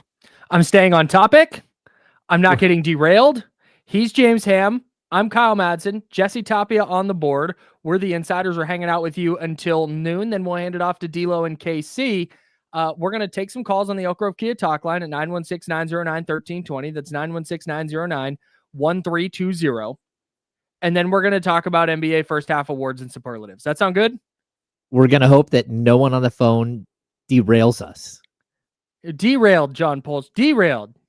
Goodness gracious. Okay, here's what we're going to do. We're going to take it. Is TC still on the line? Yes. All right, let's get to TC. Wants to talk about Kevin Huerter. TC, what's going on, bro?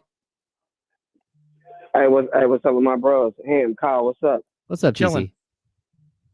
Hey, man, just vibing. So I got a few points, right? So it wasn't all on Mike Brown, but Mike Brown had his faults, right? So, and that's all I'm gonna say about Mike.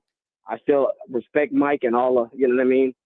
Mike did what he did, you know what I mean? And I'm not gonna get into that. As far as Kevin, you know you fell off, bro. I'm talking to you, Kevin. And I'm not even gonna get rid of your jersey. I still got the Kevin Huerter Sacramento Kings City edition, the purple and gray one. People are like, you gonna get rid of it? No, I'm not getting rid of it. I don't get rid of nothing. I didn't get rid of the Lambs jersey.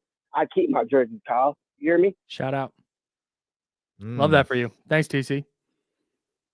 Yeah, don't get if Kevin Huerter didn't do anything wrong to anybody. Just stop making shots. Yeah.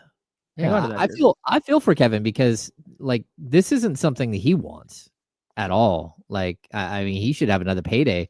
He's extension eligible this summer, and like none of that is happening. Like he's in a bad way, and he needs to figure it out. It's tough. Sorry. Did we have another call, Jesse, or just TC? We got Frank. All right, let's get to Frank. Frank, what's happening, man? Hey, Kyle, I'm calling about Mr. Fox. I know Mr. Ham has this love fest for him and everything. Like he's the greatest thing since bubblegum. But the Where's the dump button? The Kings were never going to pay De'Aaron Fox the supermax. They didn't think he was worth it. And I understand Fox is okay, but he's just willing to just blend in as a team. Look, and he went to San Antonio. What's he doing over there? Same thing he was doing with the Kings, scoring 30 points, and they're losing. Yeah. All right. Thanks, Frank. Would you like to comment on your De'Aaron Fox? Yeah, you're obviously I hate the to world's tell you, biggest Frank, but the De'Aaron Kings Fox offered fan. him the Kings offered him max extensions in each of the last 2 years. They were going to pay him. They were going to pay him what he wanted, and they weren't willing to like commit. It's more complicated. It's more complicated than just that. But they were going to pay him. They offered him max money multiple times. So I don't know. Frank, call anytime, man. Just come in throwing fastballs. That was awesome. He's a good player. He's better than any player they have on the roster right now. Yeah, I think that's probably true. Has he really not scored? No, he scored 30. He scored 30 since he's been to San Antonio against Washington. Yeah, he said Somebody he scored 30, but they keep losing. Yeah. Yeah, Same they thing keep they losing because their team isn't very good yet. And they're also not incentivized to win at this point. They're not. Yeah, And it they're does still not feel like starting they're Chris trying Paul. to win. Yeah, they are still starting Chris Paul. All right. First half awards and superlatives for the NBA. This is what Do we're we want to doing. get to Manny What's up? first? Wait, we got one more call, Kyle. We got I sent you said the list, Manny? Kyle. Yes. Did you? He I wrote didn't it on look. the Sorry, I paper. was obsessed. I was obsessed with the Expect the list, Apple, man. the Apple summary text thing. I'm just obsessed with it, and so I just leaned on that. It says TC wants to talk Kings and Kevin Huerter taking calls out of the break is the summary. I didn't know there was a list. That's my There's bad. more text after that. You said That's it's because Manny. he's a summary feature. I can't work with talent ever. You guys are always just divas, man. Manny, You said what's it's up? Manny. No, get Manny out of here. I don't want to talk to Manny. No, I'm joking. I'm joking. Go ahead. Is he gone? I don't know what Bubblegum ever did to Frank. So Bubblegum is fine, Ham. Bubblegum is fine. Facts, Manny. But really, Facts. Two things. One, my biggest worry for the second half of this season is that someone gets injured on the Kings and the team uses that as an excuse to, after the season, of having to still see what this team has and what they are, when we already know what they are. We hope for the best, but there's still a lot of holes on this team that need to be addressed at some point. And I still don't know what this organization – I really don't know what this their direction at all. But anyway, tonight, Kyle and Ham is one of the best editions of the Chatty House After Party. It's an all-women's edition. It's Jill Adge. It's Coach Molly. It's Simone joining the host, Katrina. And this is for all the women out there. It's for all the women out there. Men, pay attention. So tonight, 8 p.m. on ESPN 1320. Manny just fully got ejected. He got ejected. They said, hey, Manny, like, kick rocks, bro. We're going to have all women's night. Yeah, I love that. I do too. Anything that gets Manny out of the paint, I'm here for. That's great. Yeah. Chatty House After Party tonight on ESPN1320.com or YouTube.com/ESPN1320. Yeah. What was he? Oh, like the direction? Yeah. He said he's talking about how hell yeah. I think Manny brought up how if the Kings deal with an injury or whatever, like they kind of front off uses that as an excuse to kind of like, let's see what the roster is like next year or whatever. Yeah, that would be difficult. Like, okay, so what happens if they don't have an injury and you just get through the year and they're not very good? I mean, like the injury thing, you're right. They could use that as an excuse. And even last season, I think a little bit, the reason why they didn't win 48 games again, like in all reality, is probably because Malik Monk and Kevin Huerter got hurt and missed the last 2 or 3 weeks of the season. Yeah. But that doesn't change the fact that this team is in all kinds of financial, like of all the years that they kept saying that, we're going to be flexible and we're going to be ready to jump on the right deal. They wiped out all that flexibility. It's gone at this point. Tough. I don't mean to keep pushing superlatives, but real quick, like really, that's fine. We're just punting it to tomorrow. It's fine, fine, like realistically, what does it look like if this team does figure it out?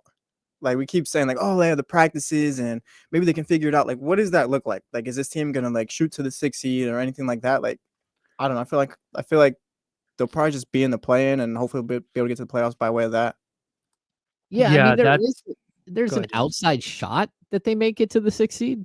I mean, like in reality, it's like mathematically possible, but I just don't know. Like you look at their strength of schedule, and it's like one of the most difficult strengths of schedules in the NBA.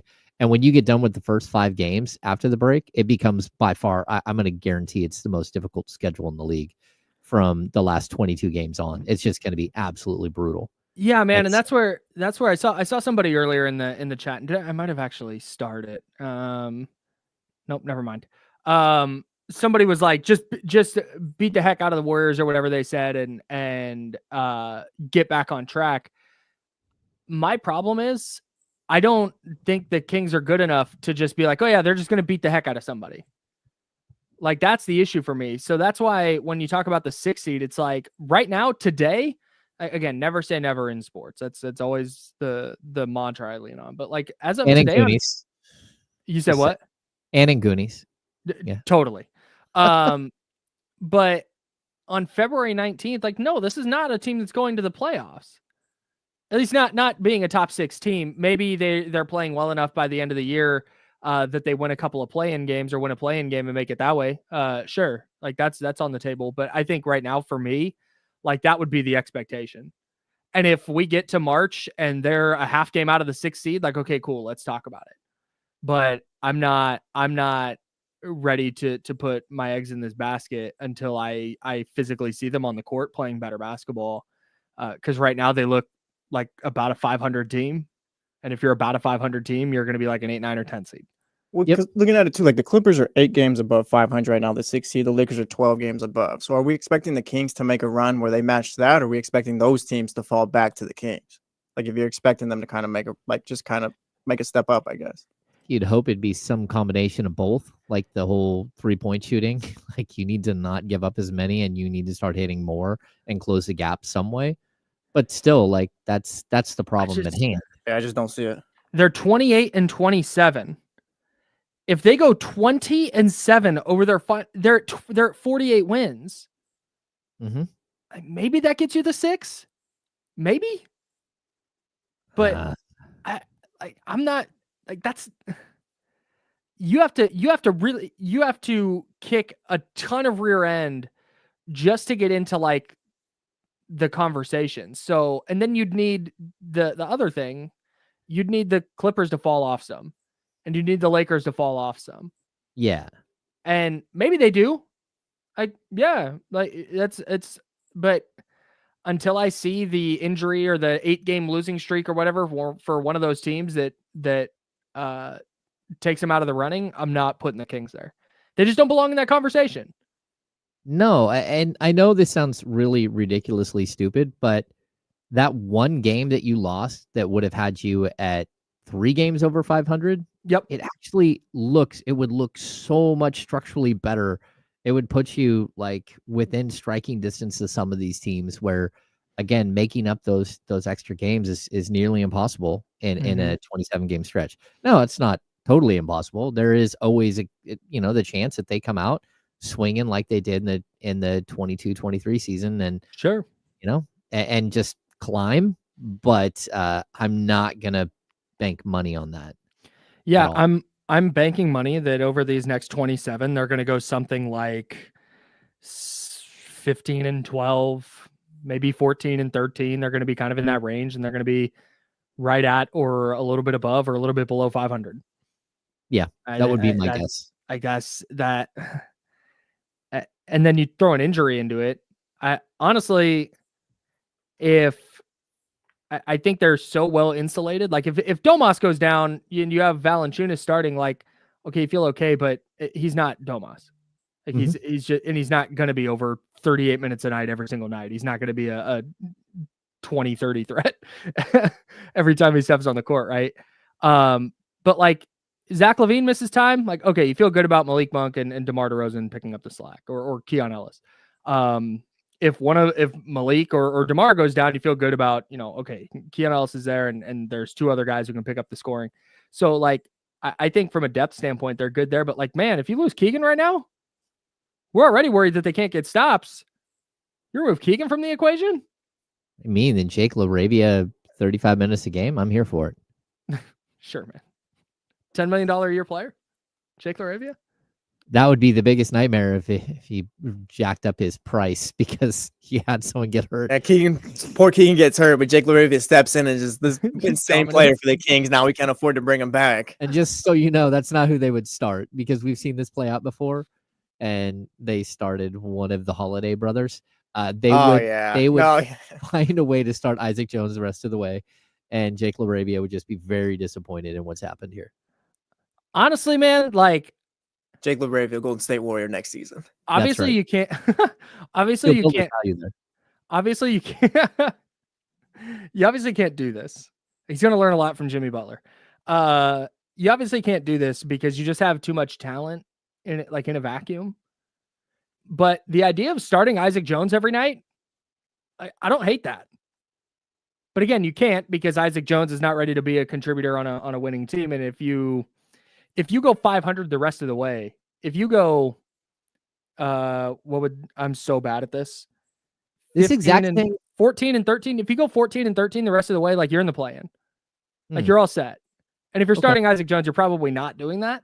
You don't think there's a possibility the Suns win more games than they lose in the second half and the Warriors? Yeah, you're not safe. You're not safe. There's a distinct possibility this team finishes the 11th seed, whether they're trying to or not. Damian brought up the Suns on D'Lo and KC yesterday too. I don't see it with him. Just the whole trade situation. Like KD knows you try to trade him. That's not good for business or a locker room. I feel. But I feel not with the Kings. I do see them just going 500 the rest of the way and just kind of staying what they are. Yeah, that's just it. And maybe maybe the Kings come out and lose a bunch of games here, and the Suns win a couple. But the Suns are in the exact same conversation to me as the Kings. And like, why would I believe that they're going to go on a run? Like they have Kevin Durant and Devin Booker and Bradley Beal. Like, wow, that's awesome. But the vibes there are so bad. And I don't believe in them. But it's definitely a possibility. Like, it is a way bigger possibility the Kings are the 11th seed than the 6th. Mm-hmm. A substantially larger possibility. Yeah. And Kevin Durant did come out and address a lot of that. I don't know if you guys saw that, but Kevin Durant said, like, look, it wasn't that he didn't want to go to the Warriors, that he hated Draymond Green or anything else. He didn't want to be traded midseason, and that was it. Basically said he didn't want to move. Yeah. I don't blame him. Honestly, I feel that. If I was a professional athlete, that'd be the worst part. And when you're a pro athlete, you can pay people to do all the hard moving stuff. But moving sucks, man. Well, you do that, and then you're Kevin Durant, so you're just media circus the rest of the season while you're just trying to get acclimated again and all that. Yeah, it's not easy. This is so funny. What did I just see in the chat? Said, I'm a Warriors fan, and I don't have faith in them making the play-in. I feel like Warriors fans, Kings fans, and Suns fans are all in that boat. We all stink. Like, everybody's just waiting for that, like, 10-game losing streak that drops them out of the conversation entirely. And you don't think Maverick fan is feeling the same way? I don't know Maverick what fan is barely a Maverick fan right now. Yeah, Maverick fan is planning another mock funeral for the Luka era. So okay, we have 2 minutes and 15 seconds. Your defensive player of the year. What do you got? No. We'll punt this. Wemby. Looking at the top 10 right now, I feel pretty comfortable. Like, that's what's going to be. I don't see the Suns really making a move, and the Spurs aren't good enough. It's not really making a move. They're even to go 2 games, like they're a game and a half behind the Kings. They are, but it's like, I don't know. They've been this all season. I don't think they're going to be able to, like, it'll just be them the rest of the way, I think. That's I don't think, and I think the Kings are, I don't know if good enough is the right word, but that roster, like, you'll stay, like, I just don't see the Suns catching them. I believe that the final 27, 25, whatever games of the season, it's where the real teams show up. It's where the teams that have been there before show up, and they just work their way right into whatever position they need to be in the standings. And I don't believe that the Kings are that team right now, but I'm not convinced that Minnesota's that, or Dallas, or Golden State, or Phoenix. Phoenix and Golden State are the 2 teams that you look at and go, okay, they have a bunch of guys who have been there before, and maybe they can get you right back to it. But I don't know. I did not expect 2-7 in their last 9. The Suns are 2-7 in their last 9. Yeah, that's with tough. wins over an overtime win against the Jazz, and they beat the hell out of the Warriors. Those are their 2 wins in their last 9 games. They've lost to the Blazers twice. And we're just kind of headed towards, like, a Kevin Durant being traded in the offseason, it feels, too. Like, I just don't think that's sustainable for vibes this season. Oh, they're a mess. Yeah, they feel cooked. Yeah, well, they're in the boat to me. And maybe Kevin Durant and Devin Booker are just so great that they just overcome all this. But they're in the boat now that the Kings would have been had they not traded De'Aaron Fox. Exactly. Where you're playing out the string. You just know, like, okay, we're gonna play these games, but this guy's gone. This guy's got 1.5 feet out the door. And that's a really, really difficult position to be in when you're playing in high leverage, high intensity games. I always like, because I've covered so many years of bad basketball where the season was over like a month and a half before this, right? Mm-hmm. So I'm always intrigued when you get to this point in the season. Again, the Kings are basically a 500 team at 28 and 27. Like, who are they? Who shows up after the break? Do they crumble, or do they find some way to just take off? And am I gonna watch again Isaac Jones and all of the Joneses and Isaiah Crawford and all that in the final 5 games of the season? Or are we going to watch a team that has an opportunity? And I don't know. I don't know how this one is going to finish. And I think a lot of us can predict, make educated guesses. But on this one, I don't know. Like, if you don't play defense, you have a really tough time. But maybe they turn up the intensity like they did after the break last year and they find a way. I'm not convinced that anyone really knows the outcome of this season. No. The Suns schedule sucks. I know that flying to Texas for them isn't as dramatic as it is for Sacramento, but they were at Houston and then the break hit and then they have to go back to San Antonio to continue a 5-game road trip. Oh. Yeah, at San Antonio, at Chicago, at Toronto on a back-to-back, and then at Memphis. Tough. All right. He's James Ham. I'm Kyle Madsen. The handoff with Damian Barling coming up next. We're the Insider, sponsored by Jiffy Lube. It's ESPN 1320, Sacramento Sports Leader. Oh, good.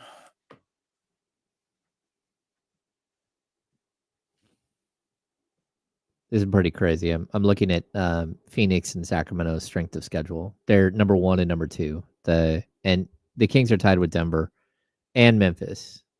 And then right behind them, the Clippers and the Lakers. They all have bad schedules the rest of the way. But Phoenix has a 541 strength of schedule against. The Kings have a 533, Denver 533, Memphis 533, and then a bunch of 532s. The Kings and Phoenix Suns still have a game against OKC. The Kings have 2 games against the Cavs, and the Suns have 1. The Suns have 2 games against the Celtics, and the Kings have 1. They both have 1 game against the Knicks. Again, Phoenix has 2 against Memphis. The Kings have 1. The Kings have 2 games against Denver, and the Suns have 1. Their schedule's almost aligned completely as far as like who's tough and who's not.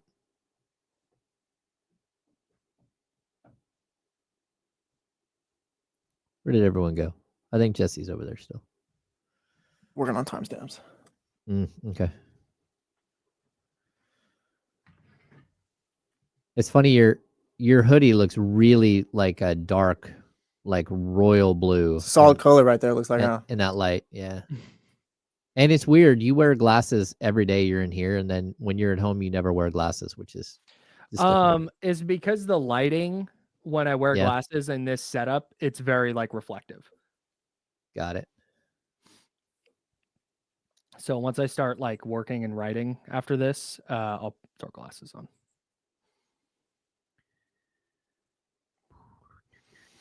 And then Kyle, you got one more read in the last break when we get out.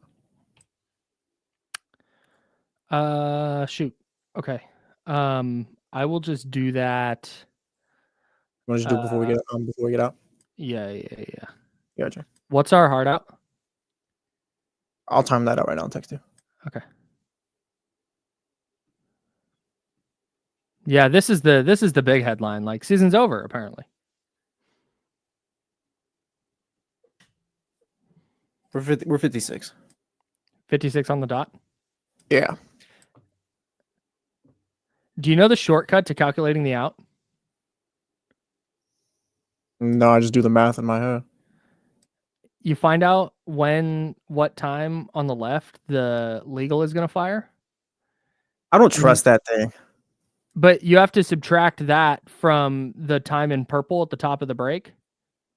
Because it's like, if that says 12. I got you. Yeah. I figured that out the other day. And it just makes life so much easier.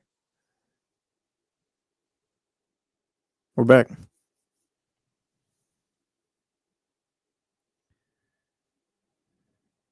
Now, back to the Insiders with James Ham and Kyle Madsen, brought to you by Jiffy Lube on ESPN 1320.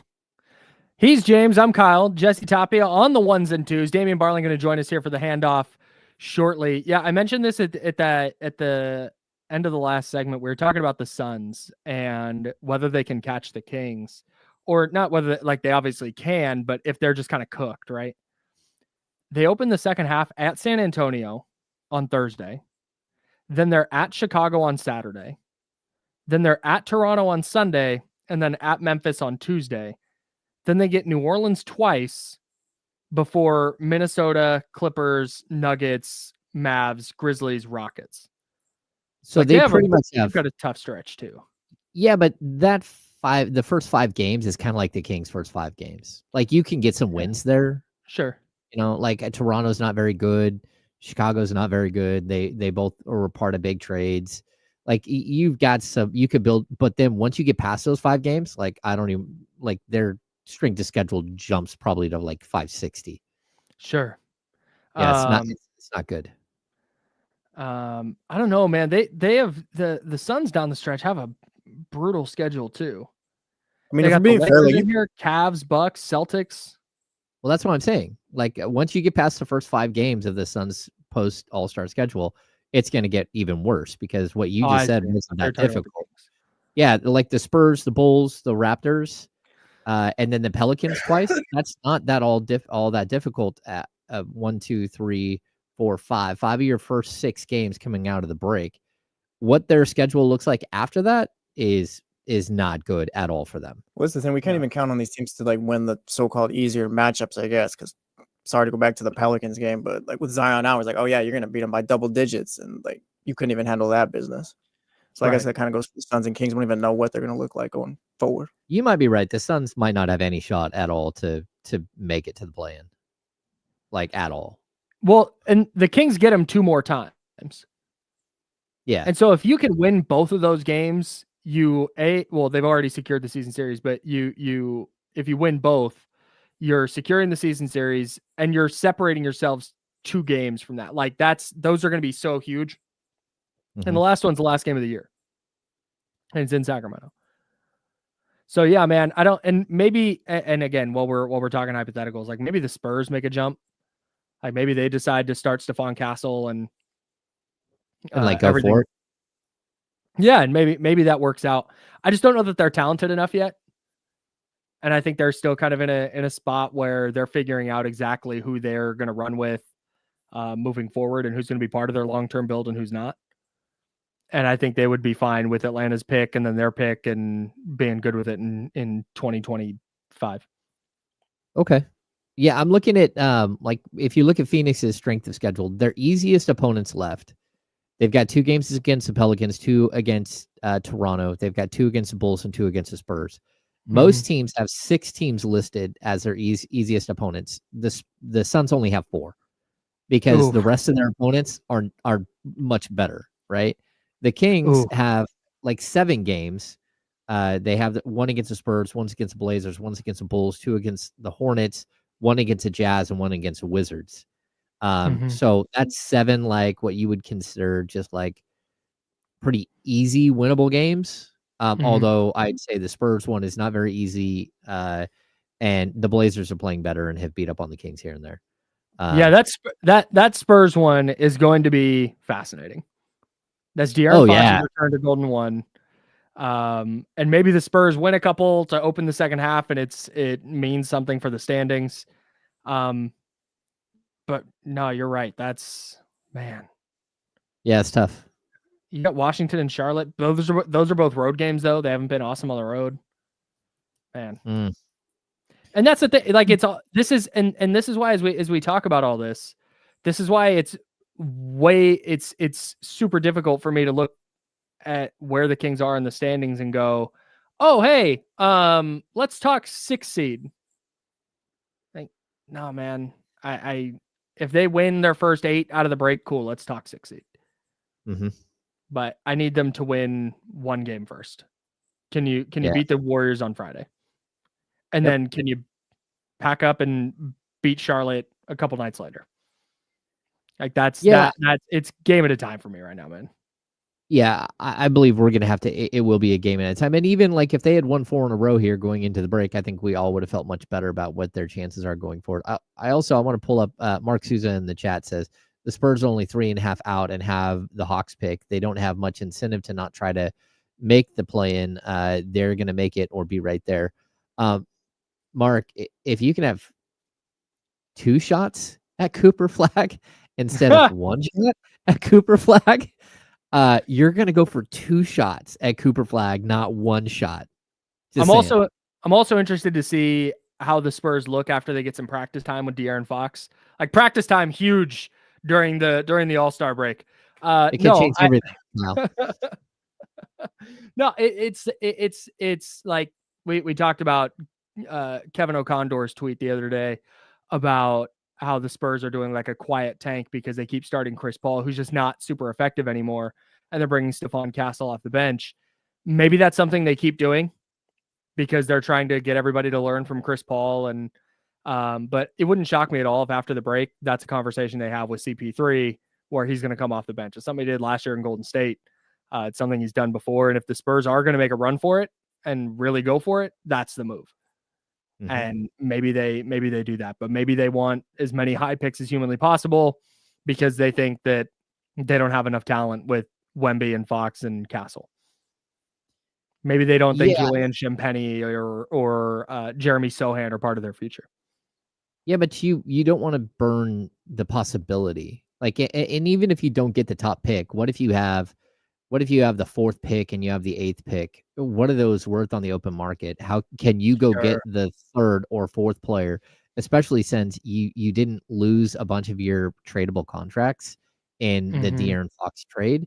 So, like, I think you're still in a position where you can go and strike. And if some big star does become available, you can go get that big star with a couple of top 10 picks and say, okay, let's go for it, and try to improve way quicker. I see a couple people in here saying, didn't Cooper Flagg say he's staying at Duke? Well, he's talked about it. It's not confirmed that he's going to do that. And we discussed this a little bit earlier in the show. It would be stunning if Cooper Flagg stayed for a second season at Duke. Yeah, I think we're going to be on like I would Flagg. be floored. Yeah. Like, did he move out of his dorm room, Kyle? I think he moved out of his dorm room. I would be stunned. You have a chance to be because you said it, dude. You have a chance to be the number one, or you're going to be the number one pick. You're going to be that dude. Pick. Yep. You're going to be that guy. You go back to Duke, you're not going to be more than number one pick. You can only harm your draft stock at that point. Yeah, you take a bad step and pop your Achilles. There's the next year's draft has a bunch of really, it's a very, very good draft as well. The Boozer brothers are in that draft. One of which is considered like a top 3 pick. The other one's like a top 15, 20 pick. There's a ton of talent in that next draft as well. And you're not gonna risk, what that means for your future. And you get to your second and third contracts way faster. That's why getting into the league as a younger player always makes a ton of sense. Yeah, he can say that all he wants about how, oh no, I'm going to stay in school, or I want to stay in school. That would send a shockwave through the basketball world that we haven't seen in a long time from a draft perspective. Since Luka got traded. That's why I said from a draft perspective. Can you recall anything like that? Where a player who is just like going to be like that is the number one overall pick, not going? No, not a number one, a top 10 for sure. Yeah. But not a number one overall. And people who are asking who the Boozer brothers are, like literally the Boozer brothers are Carlos Boozer's sons. They're both twins. Really, really good at basketball. Yeah. Cameron Boozer, who's going to Duke, who's a 6'9" power forward, is going to be very good. There's other players that are going to be that are highly thought of, the kid who's going to BYU. I don't know how to, Debansa. I don't know. I haven't been studying the draft yet. So, there's some players, and you don't want to put yourself in a situation where you could be one of multiple. And we don't bring up Len Bias because Len Bias was drafted with the 3rd overall pick. And if that's a joke, that sucks. Don't do that. Yeah, that's not. Yeah, it's never going to be not too soon for that. Yeah, so no doubt. Rob Manfred had something interesting to say about baseball in Sacramento. He said, quote, "I think their desire to have Major League Baseball in the short term and in the long term is really impressive." Rob Manfred can go to hell. I'm walking in with no times left on your show to apologize. I'm sorry. No, that's okay, man. I got pulled into a meeting that I just could not walk out of, so I am very sorry about that. It's okay. We were, but Rob Manfred can go to hell. I don't know what we're talking about, but he can absolutely go straight to hell. What are we drinking there? This is a nectar. I forgot what it was called. Power shake. I don't know. It's got dates and cashew milk and peanut butter, and it's delightful, and it's filling, and I needed something filling. So all right, love that for you. Oh yeah, man. How's your day going? It's good. It's interesting. I live an interesting life, man. I used to think my life was boring. It turns out it's quite interesting. Yeah. But yeah, it's good. Everybody's good. We vibing, and sometimes people just like talking to me, and I'm here to talk to people.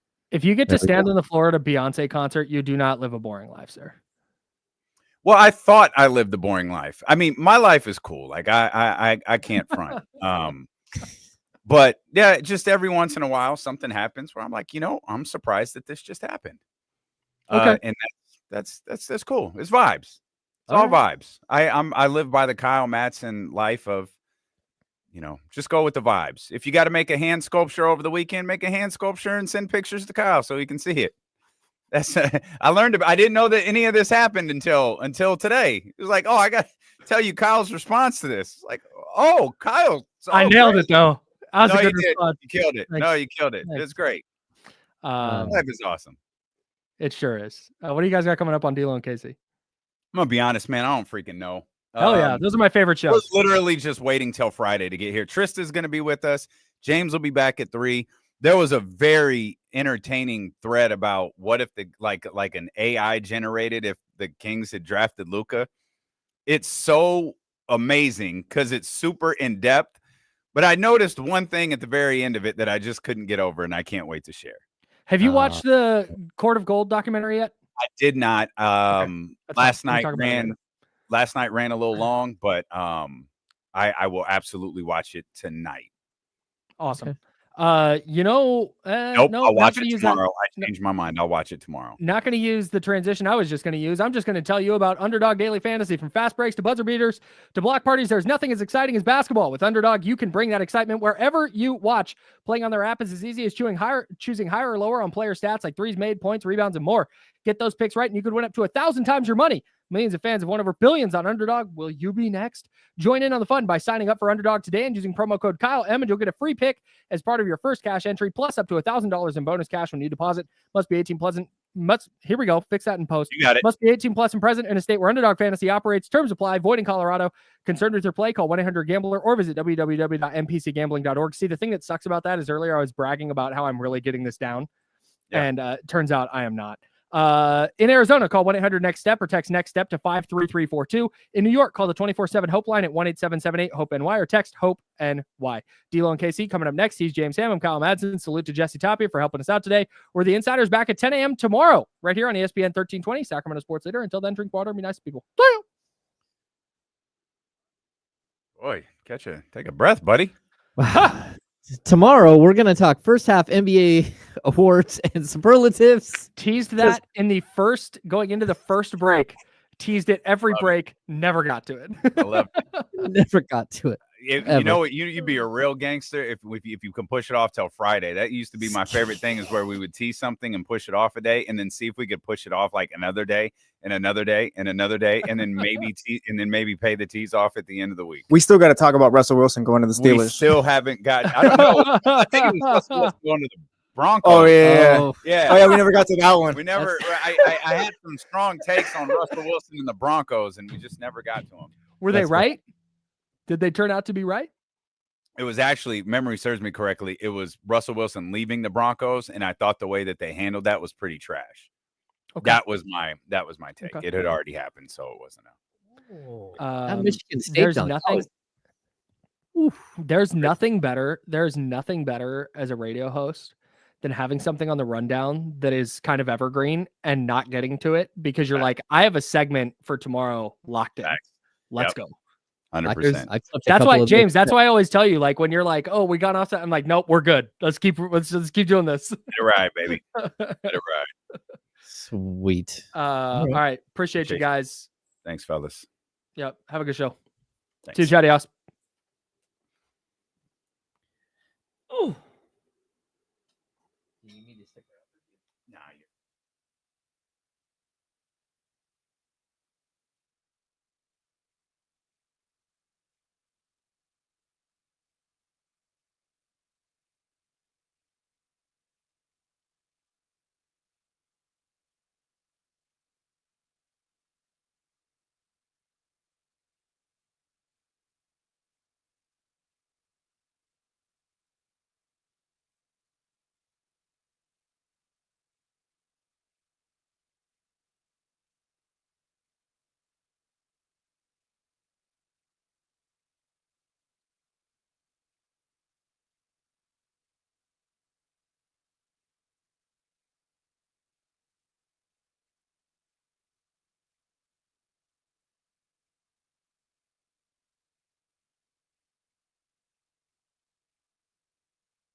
We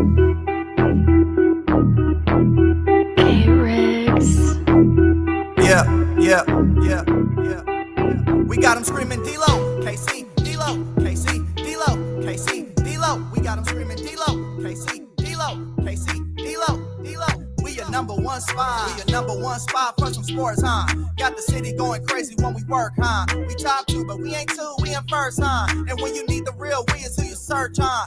D-Lo, KC, D-Lo, KC, D-Lo, KC, D-Lo. We your number one spot. Let him ride, baby. Let's go. One more time. Hey now.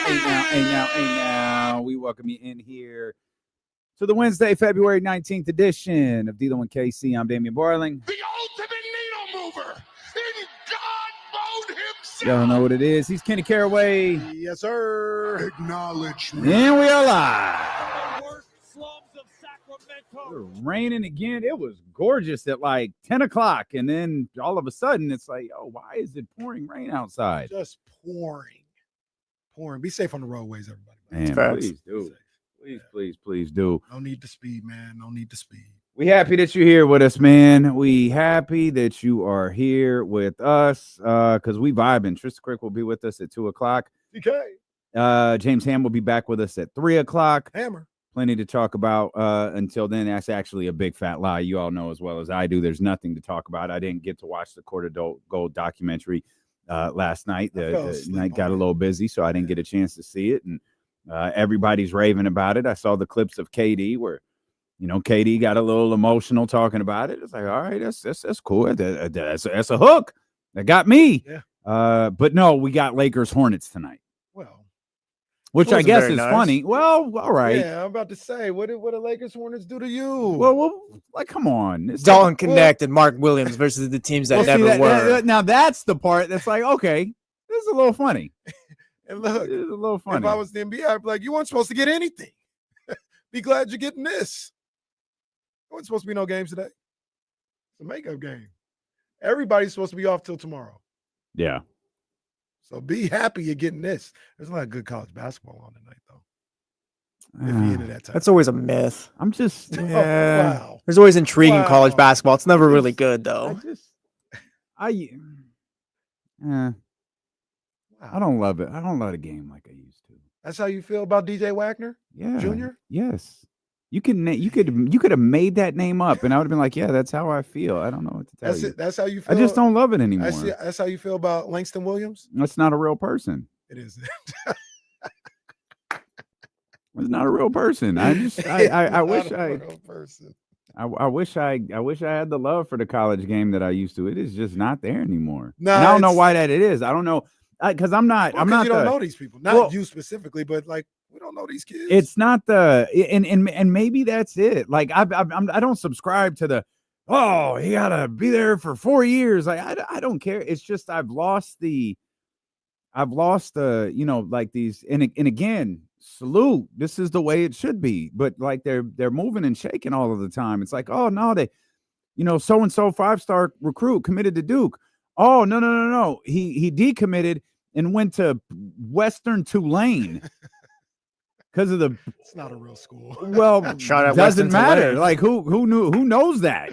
Who knows that at this point? Western Tulane, because he got an $8 million NIL deal there, and it's like, well, never gonna see that kid play because I don't care to watch Western Tulane. I wonder if Reese can go to Western Tulane. It'd be a damn shame if he couldn't. Well, 2 of the top 3 draft picks supposedly projected are at Rutgers, right?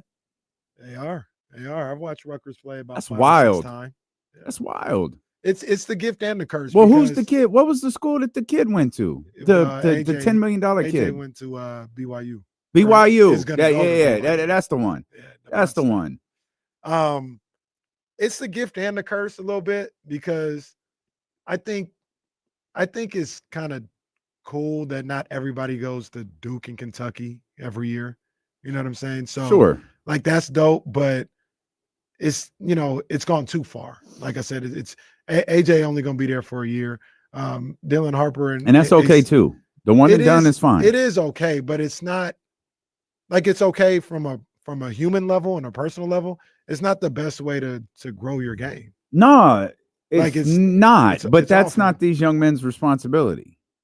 It's not their responsibility to grow the game of college basketball. It's not, but I'm talking about the game of basketball. Like if Mm. the NCAA football and NFL, because of like having to do it a certain way because of the physical aspects of football, they work in conjunction. Like you see, like to a certain degree, the NFL don't never step on NCAA for a game or nothing like that. Like they don't put games on Saturday until college football is over with because they know that's part of that's part of growing the game. Yeah. Like having those guys there for 2-3 years and getting people to know them helps the NFL.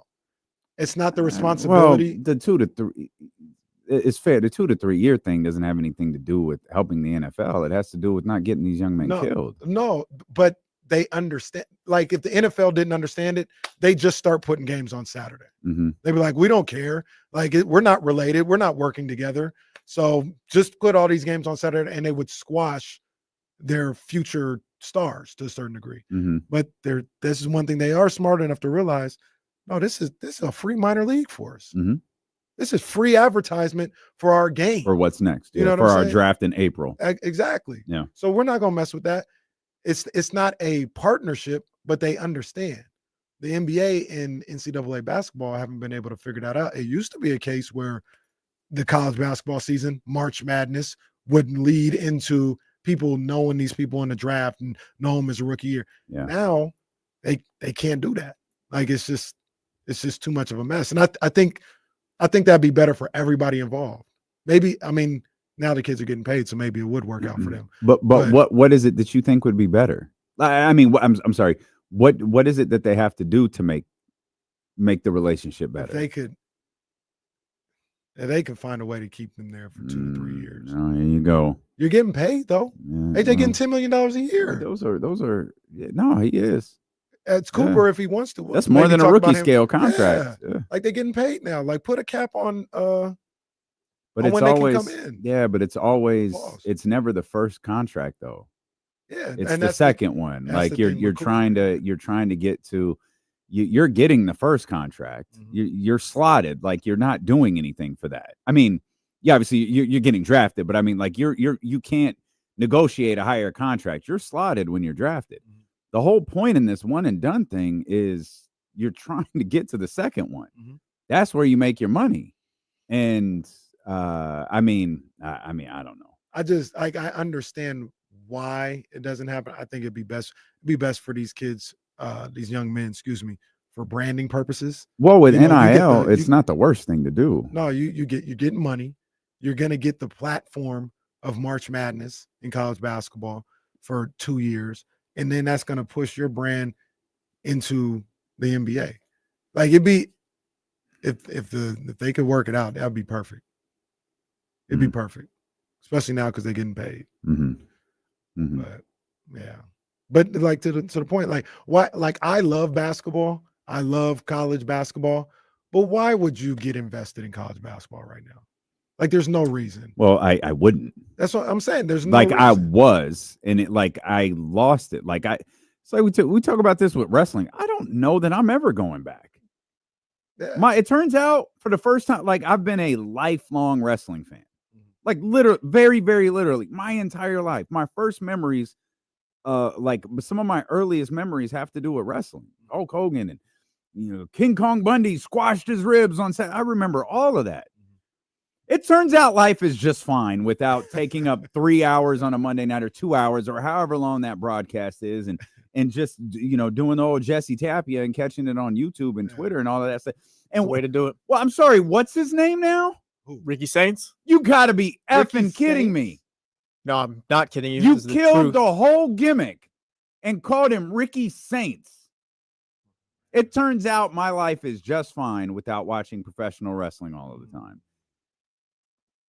I have an investment on the women's side of the game that I don't think that investment will ever die. But I don't know why I would, because the amount of schools, the amount of players, the way that these young talented men are stretched like across I don't know how I'm gonna. That's like investing into the 3 hour Raw and the 2 hour SmackDown and the 2 hour NXT and then the PLE that weekend, and then the NXT PLE. Like, I do not have that much time. You obviously have an investment in the women's game for a certain reason, but also, for 3 years I'm watching Juju at USC. Mm-hmm. I don't have to guess who's on USC. Right. Yeah. I feels like, there's been injuries and stuff like that. Feels like I've been watching Paige at UConn forever. Right. Well, I think you have. You know what I'm saying? I'm pretty sure she's like a 6-year senior at this point. But like they've got, I think it's the rule they have of being you able have to be to enter 21 or 20 or something like that. 3 years out of high school. I think that's the way to go. Once again, unfortunately, it sounds crazy, but it's a free minor league system. It's free promo for your stuff. We finally saw that culminate, I think, this past year with the WNBA. Like, we've been talking about, but what Angel and Caitlin did for 2 years paid off in the WNBA, and the NBA could get that on steroids. It feels like if they had some cohesion with college basketball, but they don't. I just don't know if I don't know. Maybe you're right. It felt like there'd have to be a concerted effort with the networks too, because if you've got to highlight BYU games now. BYU's not going to be on the national schedule. Now they have to be on the national schedule. And as these young men spread across, random schools, because, oil man booster A is like, no, I'll give this kid $7 million to come play here. Oh, okay. Get him on the schedule so they can see this kid who's a 5-star recruit, but he's going to a random school. Right. But it's easy to do with college, though, especially because probably ESPN has all these contracts. Yeah, Every probably. game, Sac State's on ESPN. Right. Like, if Sac State got AJ, they could just put him on at 7:00 and move St. Mary's to the ESPN Plus game. Yeah, I hear you. We'll come back. Let's shift to the NBA. Let's talk about who's ahead. We'll get to the Luka Doncic AI Kings career. I noticed something very. I read through most of it. Same thing. I noticed something at the very end. I was okay. Wait a second. Ignore that, but everything else was kind of like, oh. I noticed something in the middle of the situation. We'll talk about it. Paul George, Sacramento King. We'll explain how it happened. Steelo and KC on ESPN 1320.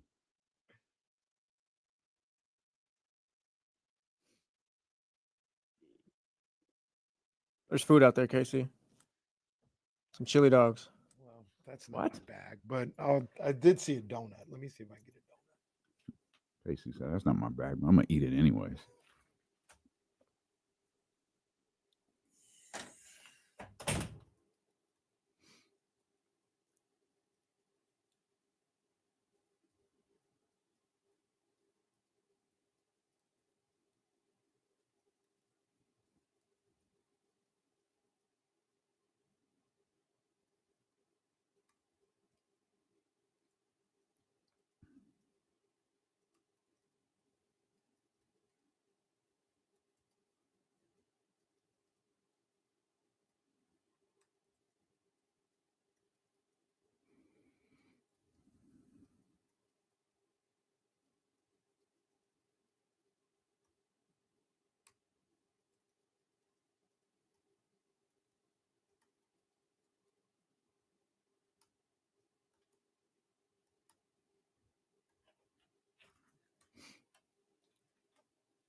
Speaking of college basketball, you see who's got it popping?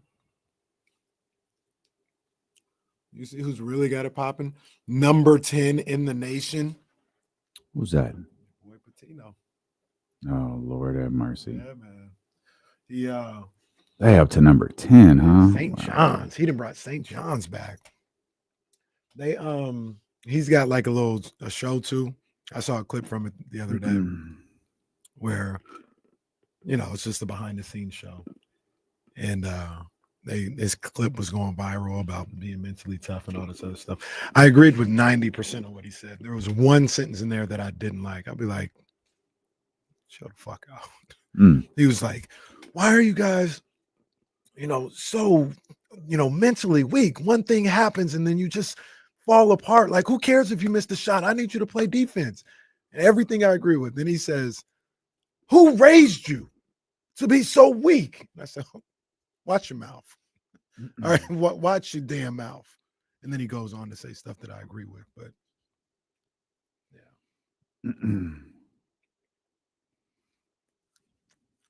Rick Pitino will be back on your TVs this March. Hey, Victor, mind your business, bro. Mind your business. Nothing crazy.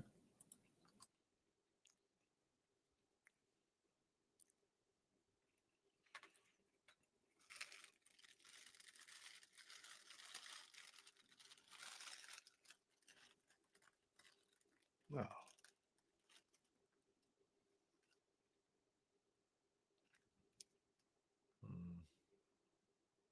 Yeah, I'll eat a little bit of it. Wait, what? Okay. Yeah, wait. Okay. All right. What's going on? Whoa. Whoa.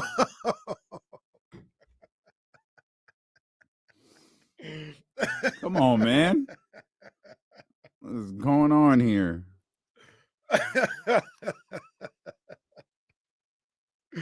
Hey, you know what is hella funny? I was watching Club 520 with Jeff Teague and them, and they had Gilly and Wallow on there, and they were talking back and forth about Gilly was like, man, I'd beat you one-on-one. There's a bunch of you keep ducking me. I'm trying to get this one-on-one game. And he's just talking crazy. So he goes, yo, name 10 people in the league right now that you would beat, talking to Gilly. And Gilly goes, Rob Dillingham. He said, stop it. He said about 4 Nets, you know what I'm saying? About four Brooklyn Nets, you know what I'm saying? I'm up to 5 already. He said, Rob Dillingham.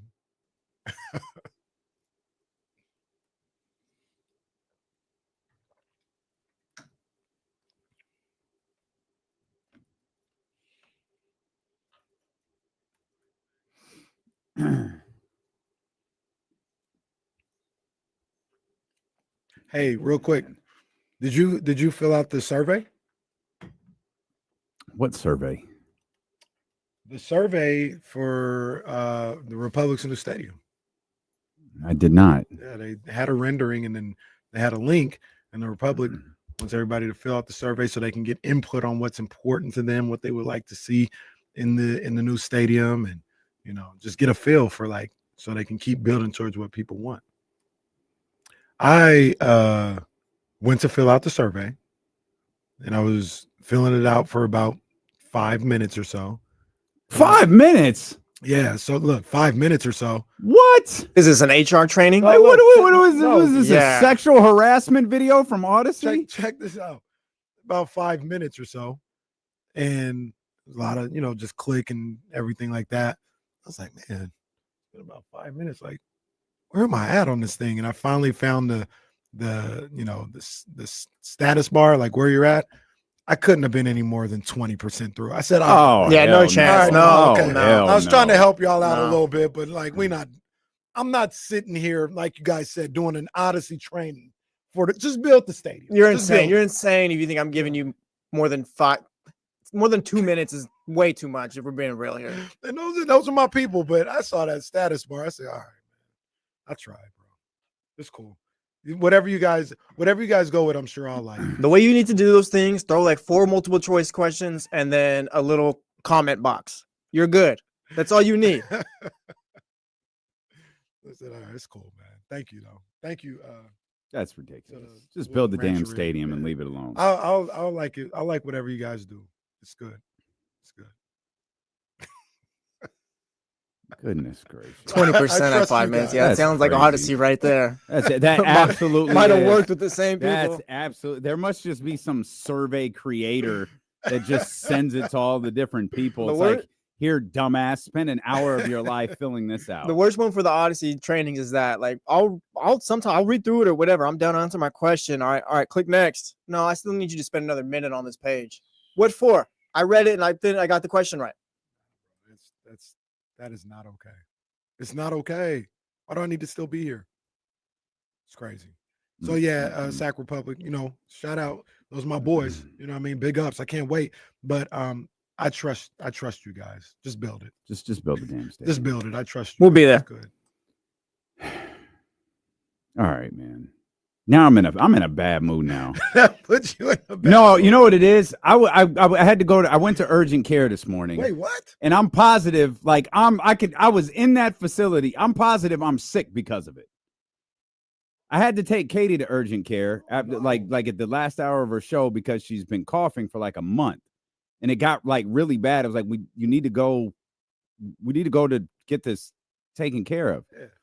And so you just immediately start looking around and there's just sickness everywhere. I'm perfectly healthy. There's just sickness everywhere. And you automatically get to take it to the doctor's office. Everything seems fine. And now all of a sudden it's like, nah, right here. I can feel it. This is great. Just like John Thompson asked Penny Hardaway one time on an interview, are you a hypochondriac? What does that mean again? Oh, I think something's wrong. Are you Anthony Davis? Am I Anthony Davis? That's what we're doing. You're asking if I'm Anthony Davis. He asked that man that on the NBA on TNT interview. He said, Penny, are you a hypochondriac? Wait, what did Penny say? I can't remember. Penny said, come on, coach. Come on, bro. No, come on, coach.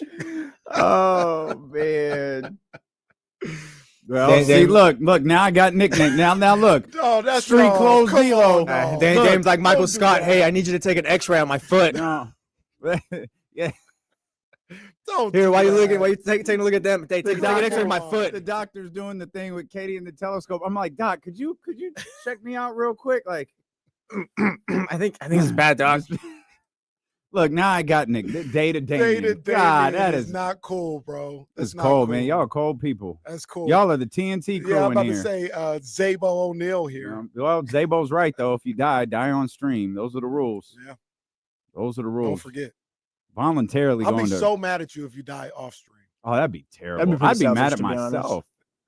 Yeah, I'd be mad that's sad, myself. KC, but he really did it like off camera. He really did it on a Sunday of a 3-day weekend. Do it on Mother's Day, like the Kings. No, everyone's funny now. Deload management. Oh, that might be the one. That might be the one. Come on. That might be the winner today. Oh, that's funny. Deload management is funny. Y'all got jokes. All right. I promise I won't die on the weekend. Thank you. I will make sure. This team player right there. Dang, walking out of urgent care. I don't think I'm going to make it.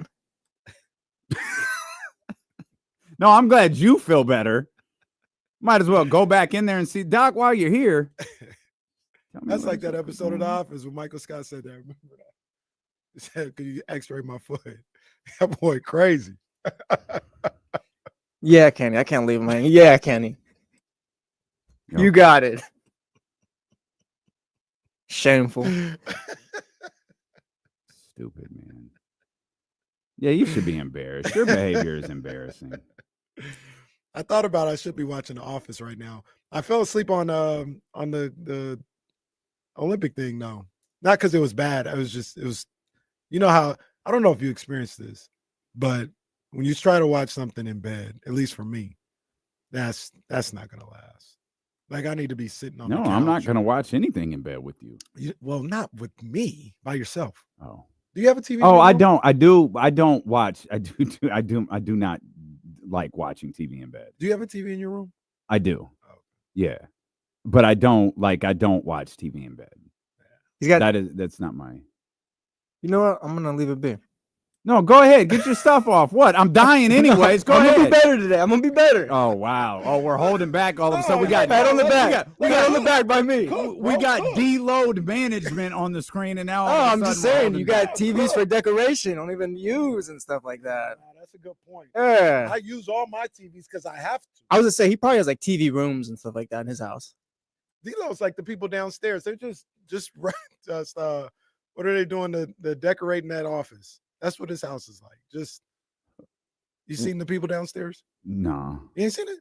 Down there? Oh, like in our building? Yeah. Yeah. What are they doing? They're like putting together an office. Yeah, and they're just bringing stuff in. like dressers and TVs and pictures. Well, I'm and sure stuff all like that stuff is being used. I think they I got don't like know a if it is or not. ping pong table down there or something I like didn't that. see that one. They got something. It looks And kind who of are cool our in there. neighbors? I don't know. Have you ever seen that office right there? My man I seen Tyrone it took empty. I don't like know I what's went going on. in there. He showed it to me. Yeah. Now that it's almost done, this office looks like a little bitch compared to that. Really? It is huge. It just goes on for. It's like I didn't even know this building was that big. It just goes on forever. Damn. This is like the runt of the suite. Like it's like really. Short end of the stick. We could. Like we could have raced up there, like full, like real races. How many? What yard is this? What would you say, about 15 yards? Like if you went from. Oh, that's kitchen- more than 15 yards. That's what from the kitchen all the way to the back? end. I don't know, but I know the way that one's That's structured over there is way bigger. You might be able to 40-yard dash from Complex's office, like walking out. Yeah, from but that you got door. to turn. Yeah. And that's that what I was one, saying, it's a like- straight dash. Oh, see, that's It's a straight dash. Man, life at If that Arby's door is crazy. open when you go out, go look. It's a straight. We could go in there. We could stream a race right now. Kenny We pulling his should. hamstring at the 30-yard I'm not marker. gonna pull my hamstring because I'm not gonna run that fast. What do you think is faster between you two? Me. That's pretty definitive right there. Yeah. What do you think, Kenny? I don't know. I He didn't never give you a seen shot Damian right there. run. I never seen Damian run, and also I'm not. Like I said, I'm not gonna go to 4th or 5th gear. People, Not all of us are built for it. people can have the race now. Oh, They okay. can have the race. Wow. It's cool. Some people aren't built for I'm it. too old to be racing. I do think about starting the Michael Scott Paper Company, like probably an absurd amount of times with all the empty spaces here. There is nothing but empty space in this suite. I'm afraid they're just going to shut the suite down one day. Yo, we got to go to work. Nah, it's just shut down. I was thinking about it the other day. I really do think that was the owner of this building that day. And I went and What took was a the video. car again? A It was Maserati? Maybach truck. Oh, Maybach truck. Okay. And I went and filmed it. Did we look at the? Oh yeah, God, it's good. Thank you. The guy's looking at KC too. I think right. That was the story. Dude was When I here on came back- business. When I I was came like, what back are you in, he was doing? looking at me like, "Yo, who is this guy?" He probably didn't even know he had a radio station up in here. Probably shut it down. Did if we he knew look were up here. the cost of that truck? I thought it was Maybach truck. Wasn't it like 3? Maybach truck price. No, it was more than 3. It could go up to 205. Oh. Yeah, that's a lot of money for it. That's actually not that Yeah, that's the much one I money. see, That's not that much money though, all things considered. bruh. You Yeah, gonna let that go? what are you You doing? You gonna let that go? No, yeah. 204,000 for a vehicle? You talking about that's not that much money? Bro, Well, they used to be think high. about it like- 204,000 for a vehicle. Think about it like this. If you want to Escalade, it's like 130. That's a lot. That is a lot, but when you think about a Maybach truck, I'm thinking, yo, we talking like, Oh no, For- my bad. My bad. yeah, see what I'm No, saying? no. Stand by. That was the No, wait, is a Maybach a Mercedes? Yeah, it is. It's Yeah, the top end. That's right. The top end one. Is KC just 204. lives a Not- different life. No, now. he's that's different. No, so, I'm yeah, glad y'all are no, finally starting to see yeah. this. This That little much money. everyday guy charade. D'Lo that he's been is putting humble on beginnings for over 4 here. years. You're like, yeah, Yeah. that's nothing. Throw it in the No, truck. dude, Throw it in 200 the car. Okay. 204,000 Yeah. isn't that much for a freaking vehicle that's going to depreciate $80,000. Exactly. Kenny doesn't care. No, Just this drive is- off the lot, lose $80,000. It's fine. This is what I'm talking about. I just looked up a 2024 Phantom. Look at That's $500,000. how do I know who's telling the truth here? Who's the real one here? I don't know. The wife jumps in the stream and says, "Oh, that's not bad. My Lamborghini truck is 300,000." Wow. This family is different. They own a We don't condo. have Me- a Lamborghini truck. Me, Jesse, the people watching, Facts. regular people. Regular. Just like I know we're not supposed to talk about this anymore. Just like Dr. Huxtable was talking about, regular people. And then you got this one over here. No, so this is what I'm Man. talking about. You told me a Maybach is $200,000. That's not that bad. This is what I'm talking about. The Rolls Royce Doubles Phantom. down. The Rolls Royce Phantom is $500,000.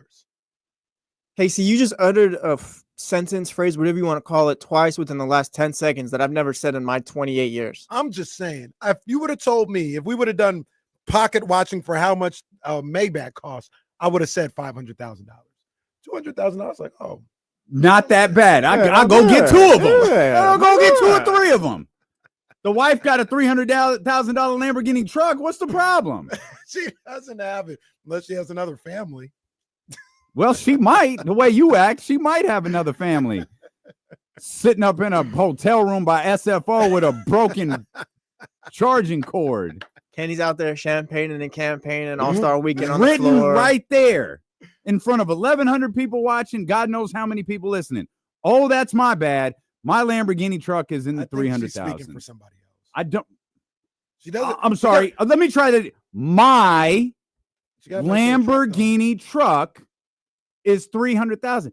Boy, you have been pulling the wool over our eyes for years. I've been telling y'all about this man's compound. It's funny. It's a cute little show bit. This man just throwing out $200,000. I've never even been close to the compound. I just got to go to the lake house. That's true. Very nice, by the way. And the only reason I got invited to the main house was because I had to drop something off for Jasmine. And Kenny wasn't even home. The house. He was in a different quarter. It's a regular, modest house. I don't know what you guys are talking about. And just because I said 200,000 isn't what I thought doesn't mean I have. No, don't do that. No, you do that. You do that a lot, pal. I said you it's not that bad for considering what I thought. You said it's not bad. How much money on average do you spend before you come into work? $0. That's a lie. $0. That's a lie. This Unless show I is go to the Starbucks around the corner. This show is a lie. 4 years. This show is a lie. Okay. Now, what year are we going into? Our 5th year. We're going into our 5th year. You keep telling people we hit a triple, but we were just born on third base, I guess. Let me see this, bro. This don't. Okay, it's a little cheaper than I thought. I'm about to say Cadillac Escalade. It's 88,000. Oh wow, man. Well, that's it. Go get 7 of them then. How much was your little shooting machine in the backyard with the basketballs? Oh, it's like $135. That 135,000.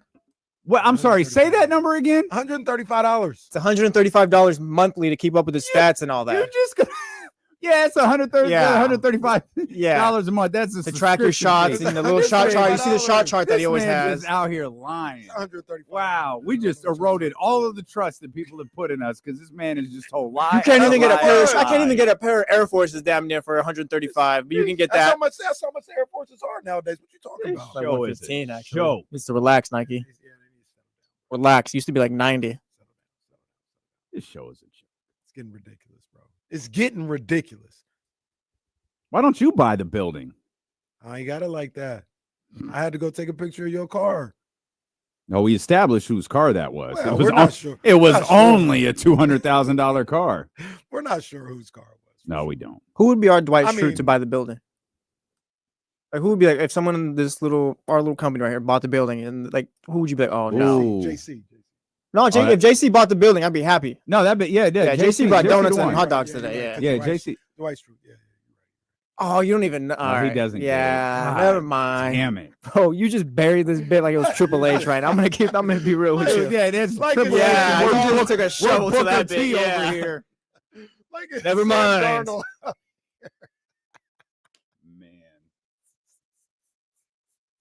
What a joke. The streets are saying James Ham. Is that fit? Oh, James, absolutely. What would happen? What was going on?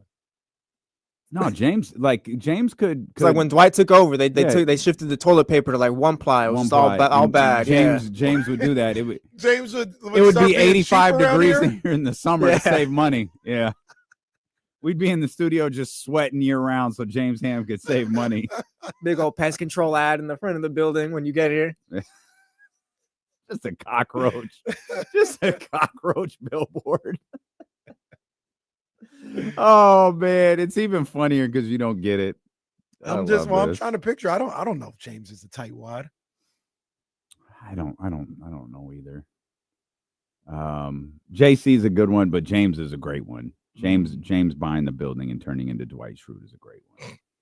That absolutely works. Oh, brother. Oh, my God. We've destroyed And we still got like an hour and 30 minutes, or not an hour, like 2 hours and 30 minutes of show left. Well, once Trysta gets here, it's going to get worse. Man, it's going to get crazy. Trysta been in Vegas with Cam and them boys for the last couple of days. That's going to be I hope we see more of that. That's what I'm saying. Well, that's why she wasn't with us yesterday. Is hopefully there's There's some more of that on the horizon. Lakers back tonight. Go ahead. No, you're good. I was gonna ask about the Luka thing, but I could wait for a second. Yeah, we'll get to the Luka thing. Luka, I guess this is a thing on Twitter because someone said that they did a what if Derrick Rose. So they asked AI to create a, what if Luka Doncic had been drafted by the Kings, and it gives this layout. That's the only one I've seen. Someone in the chat said there was a Derrick Rose one. What if Derrick Rose had stayed healthy? I'd be curious to see what that one looks like. We'll get to that. It's like it's brutal. Yeah. It's like, oh, this sucks. Crazy. But then you get to the end, and I was just like, huh. Okay. Let's talk about it. Well, you were about to mention Lakers. Yeah, Hornets Lakers back tonight. Yeah. Real quick, Lakers Hornets tonight, man. Hey, prayers up, LeVar Ball, man. That was crazy. Wait, what happened? He got his foot amputated. Yeah, they cut it off. Oh, okay. Yeah. So there's pictures of him with, obviously coming out of the hospital or whatever, and he's in great spirits. But yeah, man, that's always tough to see, man. So prayers up to him. I hope everything, goes cool with LeVar. Brother, you were right. Say that to LeVar. Yeah. All three of your boys are stars. Right, every time. In their own right. But all three. I mean, I didn't have Jello dropping one of the season's biggest. I mean, dope singles don't normally drop in the winter, but he happened to drop one. You got LiAngelo to the G League. I think that counts for something. Yeah, man. He get LiAngelo. His talent took him as far as it could take him. Right now, his impact is in music. Like that. No, for sure. That music is hidden. For sure it is. But even if he didn't have music, he got LiAngelo playing professional basketball. I mean, he did, but I'm looking at more like he had 3 stars. He created 3 stars. Maybe LiAngelo wasn't in the field that you expected, but like, he hit a record that gets played like every hour and 15. That's the thing. Yep. I mean, Lonzo's biggest accomplishment to me is that he's back playing basketball. Got a contract extension. Yeah, Lonzo looking like a year ago at this time, I thought Lonzo's career was over. When you start having doctors saying, I don't know what's going on. Lonzo was getting out of a chair saying, look, like it was bad. Right. And then you got, the one that they always said was the one out of the 3. He is, in fact, him. I was thinking about LaMelo earlier today. Should the Hornets look to trade him? Because you're not. The only reason I asked, I wouldn't want to. If I was Bilo and JC in Charlotte, if I was a little kid in Charlotte, I'd be like, just like we were doing with Fox, and hold on and build around him. But the reality is, he's got injury issues, and you haven't won anything with him. So should you sell high on LaMelo Ball? Yeah, I mean, you'd have to do it now, right? If you were going to make that move, you'd have to do it right now. I don't think it would matter, to be honest, because Charlotte can't put it together. So you're going to go get draft capital, maybe a couple of young players to go along with Brandon Miller and try to build from there. Like, I don't trust them to do that. You couldn't build around LaMelo, and LaMelo, no matter what the league wants, is a star. Like, and he's good. Like, he's not just a star in like popularity amongst young people. The dude can go. Like, he has one of maybe the most unique game in the entire league, and you couldn't do anything with it. So are you better off dying with him, or because it's probably what you're doing, or like trying to start over? And if you're starting over, you got to start over at the top. Like, you've got to start completely over. Well, and I know I think was it Kupchak? Kupchak was there. I think they just got rid of him last offseason. Yeah. So I don't know. Maybe this is the time. Maybe this is the year. If my timeline is right, and they moved on from Kupchak last year, maybe this is the time to start exploring that move. What do you think?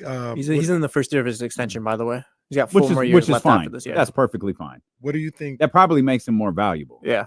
What do you think about like what he would command on the open market? I think That's interesting. LaMelo is a kind of a complicated basketball player. Yeah. There's people who look at him as unbelievably talented Mm-mm. and he just needs a better situation. Maybe. There's probably some people who like he's a good stats, bad team guy for his entire career. That's who he's going to be. Is he better than Tyrese Halliburton? I think he is, but very different. I do subscribe to the leadership aspect in Tyrese. Right now, today, if you want to be a winning franchise, Mm-hmm. you might want to go with Tyrese Mm-hmm. over LaMelo. Mm-hmm. I think LaMelo is a better basketball player, but I don't know if he has the leadership skills. That Is Tyrese LaMelo a point guard who needs the ball on his hands? Yeah, like I don't think he would know how to play off ball. Is a comparable player Russ?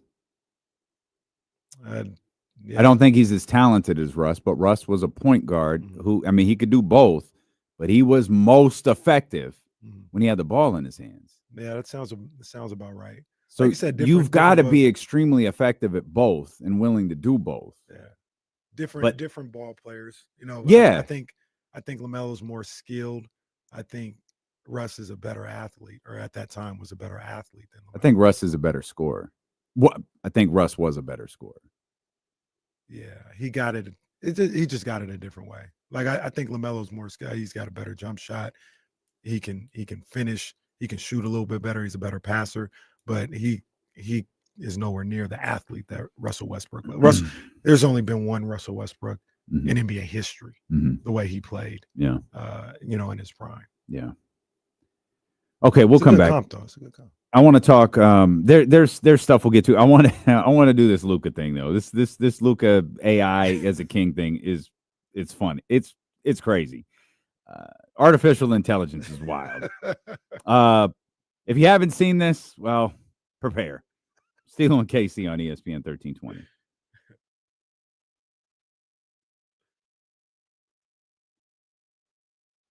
you think LaMelo would work in Orlando? Is that even something possible with the new CBA stuff? You know what, man?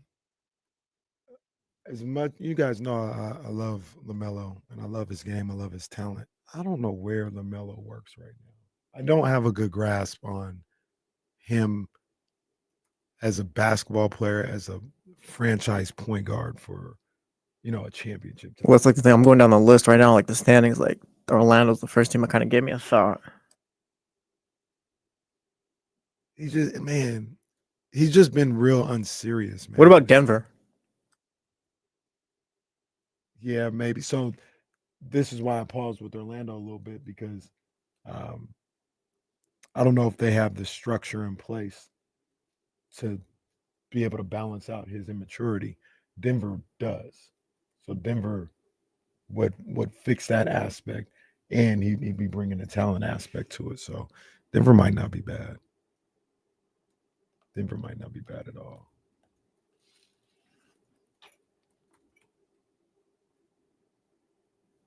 But to be fair to LaMelo too, I haven't watched a lot of Hornets basketball, like the actual game. So I might be selling his maturity level a little too short and just going based off of post-game interviews and stuff like that, and the fact that they're not winning. Well, there's also the aspect. It's the Hornets too. Yeah. It's probably like there's things that are true about him, but also things that are true about them.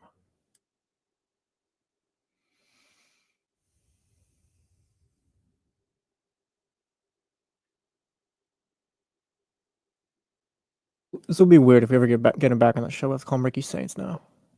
Ricky Saints, that's awful. That's New Orleans. I mean, Gunther went from Walter to that, so. Now, to be fair, Gunther was Walter.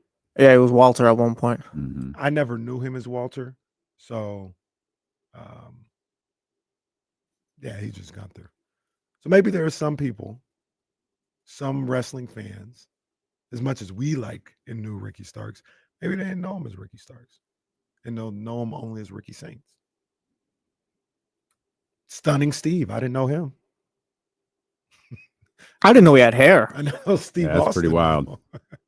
Stone Cold, the ringmaster. The ringmaster. Shout out to Wesley. She's trying to sell this thing, and she said, "Here's some sexy facts from D'Lo and Casey's coverage." She's awesome. Yeah, Wesley's hella cool. Sexy facts. All right, maybe we change this picture on here though. I want this goof. I want this goof on my graphic. Well, yeah, but he's won the last two, so I don't know where to go. Dan Hurley, they won again last night. I actively root against UConn. Sorry, Jake.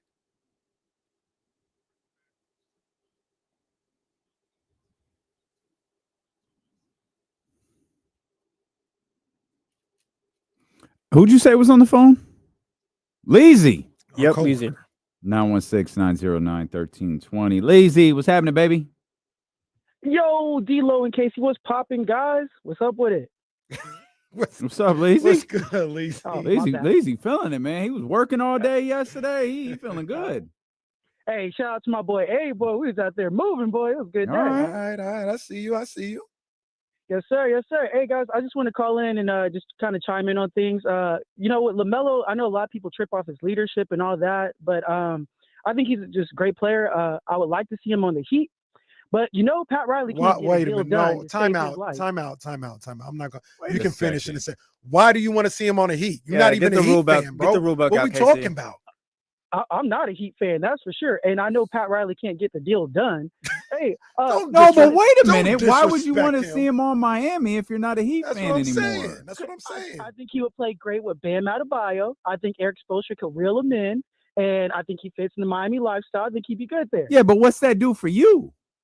They don't do nothing for me. I'm done with Pat Riley. Okay. All right. Hey, stop disrespecting Pat Riley like that, bro. Hey, on a side note, guys, I just want to talk about the Kings real fast. Hey, I'm an NBA free agent right now. I don't have a team, but I'm getting tired of everybody slandering the Kings. Everyone's too good for the play-in. Everyone's mad at DeRozan and Levine. Yo, there was a time when we had Freeport Metu hit the Quan Jeffries. I like this team. I wish they would play some defense, but I don't think we're as bad as everyone's making it. And the West ain't even that good right now with the Suns and the Warriors. So the Kings still have a bit of a chance. All right. I'm still confused. Yeah, I mean, we're like Jesse said, we're investigating this. Yeah. Like, what you mean you want to see him with the Heat, bro? You're talking crazy about and then you go and talk about. Look, You're trying to get one of the league's young stars over there. This guy talk crazy about Pat Riley, bro. Well, that's fine. Well, no, it's not fine. That's fine. Pat's So not what's really, your deal with Pat Riley? I haven't really don't made a have move anything in a while. like Pat's fine. That's my boy. Don't talk about Pat like that. What do you want to fight? Like, what are you talking about? That's your boy. Like, That is my boy, I didn't Pat say Riley. anything bad about Pat. I just said he's fine. No, you said it's fine that Leezy talks crazy it about him. is That's fine. my boy. I don't know. allowing that. He was a Heat fan. He is. I don't know what to say about It's it. kind of your fault too. You do encourage all this. Encourage what? Fan Good point. hoopla No, on that's a whatever you good want to point. call it. Yeah. That's a good point. Yeah. Fan with whoever you want to fan for. You do what you Whatever. want. Oh, Why loyalty, does it matter to me who you root Because for? see, you get situations like this. Where Yeah, you Well, just now, Lee's being a little crazy over here talking about, well, I'm not a Miami Heat fan, but let's go ahead and put LaMelo on the Heat. Like, wait a minute, for what? See, Now maybe he was. like maybe, Jesse said, you encourage this Yes. craziness. First of all, I'll encourage whatever the hell I want to. Second, maybe he's just an unpartial basketball fan. They say you're a free agent. Well, Let's do it. someone needs to win him over. I don't know. And look, and he talking about he's a free agent, and he's just right here in Sacramento every damn day. Like, what are you talking about, Leezy? Yeah, we need to figure this out. Yeah, that's a dangerous game to play if you're jumping on the bandwagon of the Sacramento Kings. Shows character. Why? Because they lose? They have lost in the past. It's important to lose as a fan. Builds character. Yeah, you that's don't have probably to the tell most me. important The thing. only team I'm a fan of is the Kings. anymore. Yeah. Well, I'm not a fan of the Cowboys because they're losers. When Jerry leaves, you going back? No, I'm good. I don't need a football team. I sure as hell ain't going back to the Dallas Cowboys. I mean, you set yourself up for this? Like you were just like, oh, I'm gonna get my Jerry jokes off today. Well, Damien, I want to say personally, we miss you. We miss you. We want you to come back to the Cowboys. And look, if you come back to the Cowboys, we can go to Morton's. I know you like those broccolis there and the green beans. I need to tell you something, Jerry. I need to tell you something, Jerry. Oh, No. Jerry. It's finally happening. Kenny, I'm going to tell you both something. Kenny care what? I'm gonna tell you, and if Stanley was here, he'd say this too. Morton's is trash. Whoa. I have waited long enough to tell you this. Morton's is trash. It is not a good steakhouse. It is not a high-end restaurant. It is trash. Truth comes out. There's only one other steakhouse that's a high-end steakhouse that's worse. Well, you don't like Ruth's Chris? Garbage. It's just absolute garbage. What did they do to you? Yeah, what's going on? Guy, bro? Hold on. Like, do I First need of to all, walk in the studio? Like, what's going on? Like, you good? First of all, they are good, both of them. Yes. No, they're not. You get the wrong thing. I don't know if the celery sticks. I don't know what goes on The there. food is not good. I don't know The menu items are you whack. engagement farming again? Hey, worked last time. No, I vehemently disagree. You don't want to put any. You don't want to put any of those other messages up on the screen, huh? Vehemently disagree. What other ones am I missing? Well, I mean, man, we could hit him with we could hit him with Paul Charles right there. Paul Charles don't know what he's talking about. No. I We don't ain't know gonna what do he's that? talking about. Oh, okay. This guy said Morton's and no, I'm not saying They're not good, I'm not dog. saying they're Mastros or anything. Like, I'm not saying there's a debate to be had about who's best. You're doing But to say they're trash, Yeah, They're not I don't know what you good. guys are getting. They're not good. Like, why are they good to you? My wife, she's in the chat. Tell me, what do we get? We get the I forget what it's good. called because it's not good. No, it's not no, memorable. it's bomb. I could tell you everything It's I've ever bomb. ordered at Q27. I could tell you everything I've ordered at SR Prime because none of it is garbage. Do we need to go beat someone up at Morton's or Ruth's Chris? We don't need to I don't beat know what anybody happened. up. I'm Like, just- you don't need your ass kicked because the food is I bad. don't know what happened. It's This is serious, though. I'm just they're saying. chain steakhouses There we that go. aren't good. The Cajun ribeye. You didn't even Bomb. remember. It can't be I don't good. need if to know the name. I just need to give me what I got last time. Oh, well, I Give me guess what I they know got you last so time. well. Hey, just bring out Kenny's regular. Just bring That- out the usual. That Cajun ribeye, I know you ain't had it. I 'cause don't know. That This Cajun is- right goes crazy. This is Maybach truck vibes. Crazy. Right here. No, it's this not. This is No, it's- 205,000. Is not It's- that bad. No, I'm saying the opposite. The two steakhouses that are way overpriced that y'all go visit are trash. Ruth Chris is bomb too. Yeah, I've been with Chris I had one. I thought it was fine. I had the joint. I think it was like a $300 steak with the long. I ain't gonna say it, but I ain't gonna say that. Hey, this is about you, Bro, right now. oh, ain't no, gonna it's say fine. you You right don't know, now. it's cool. We've thrown away $200,000 on a car. We had a $300 steak. Well, excuse me. Once again, my So wife. tell in me the chat. more. What I get? What I Tell get me from- more. from Ruth Chris. It's a That tomahawk, Yeah, is yeah, what it's called. yeah, It's a the tomahawk. Yeah. Bomb. Are you crazy? Bomb. Mr. Steak Are you expert over here. crazy? He said the tomahawk was trash. I didn't say the tomahawk was trash. I said the restaurant that served the tomahawk was trash. Well, how? They're serving it. It's not good. It's not good. That tomahawk. You'd be fine. Crazy. This was a revelation right here. It is. No, though. I feel like I'm yeah, No, Dave's been holding on to this for I've a been while. sitting here all this I- little. I- I go I'm to ready for Morton's and all of this stupid bit. Oh. Jerry's sorry ass goes to Morton's. Can't find a better steakhouse. There are better steakhouses than Morton's and Ruth's Chris. Y'all going to these commercial chain steakhouses like they good. They not. Well, the number one, there could be better steakhouses. There That- are better steakhouses. Sure. That doesn't mean they're trash. Yeah. They're not good. Shout out to Echo and Rig. That's a good look too. Shout out SR Echo and Prime, Rig too. is solid. Shout out SR Prime. They do what they SR Prime is fantastic. I mean, so shout out Mastros. Maestros, Masters. I never know how to say Actually, I've never got in there. Actually, what are you talking about? Never got in. You can go. I never went. That's a personal choice. You can go.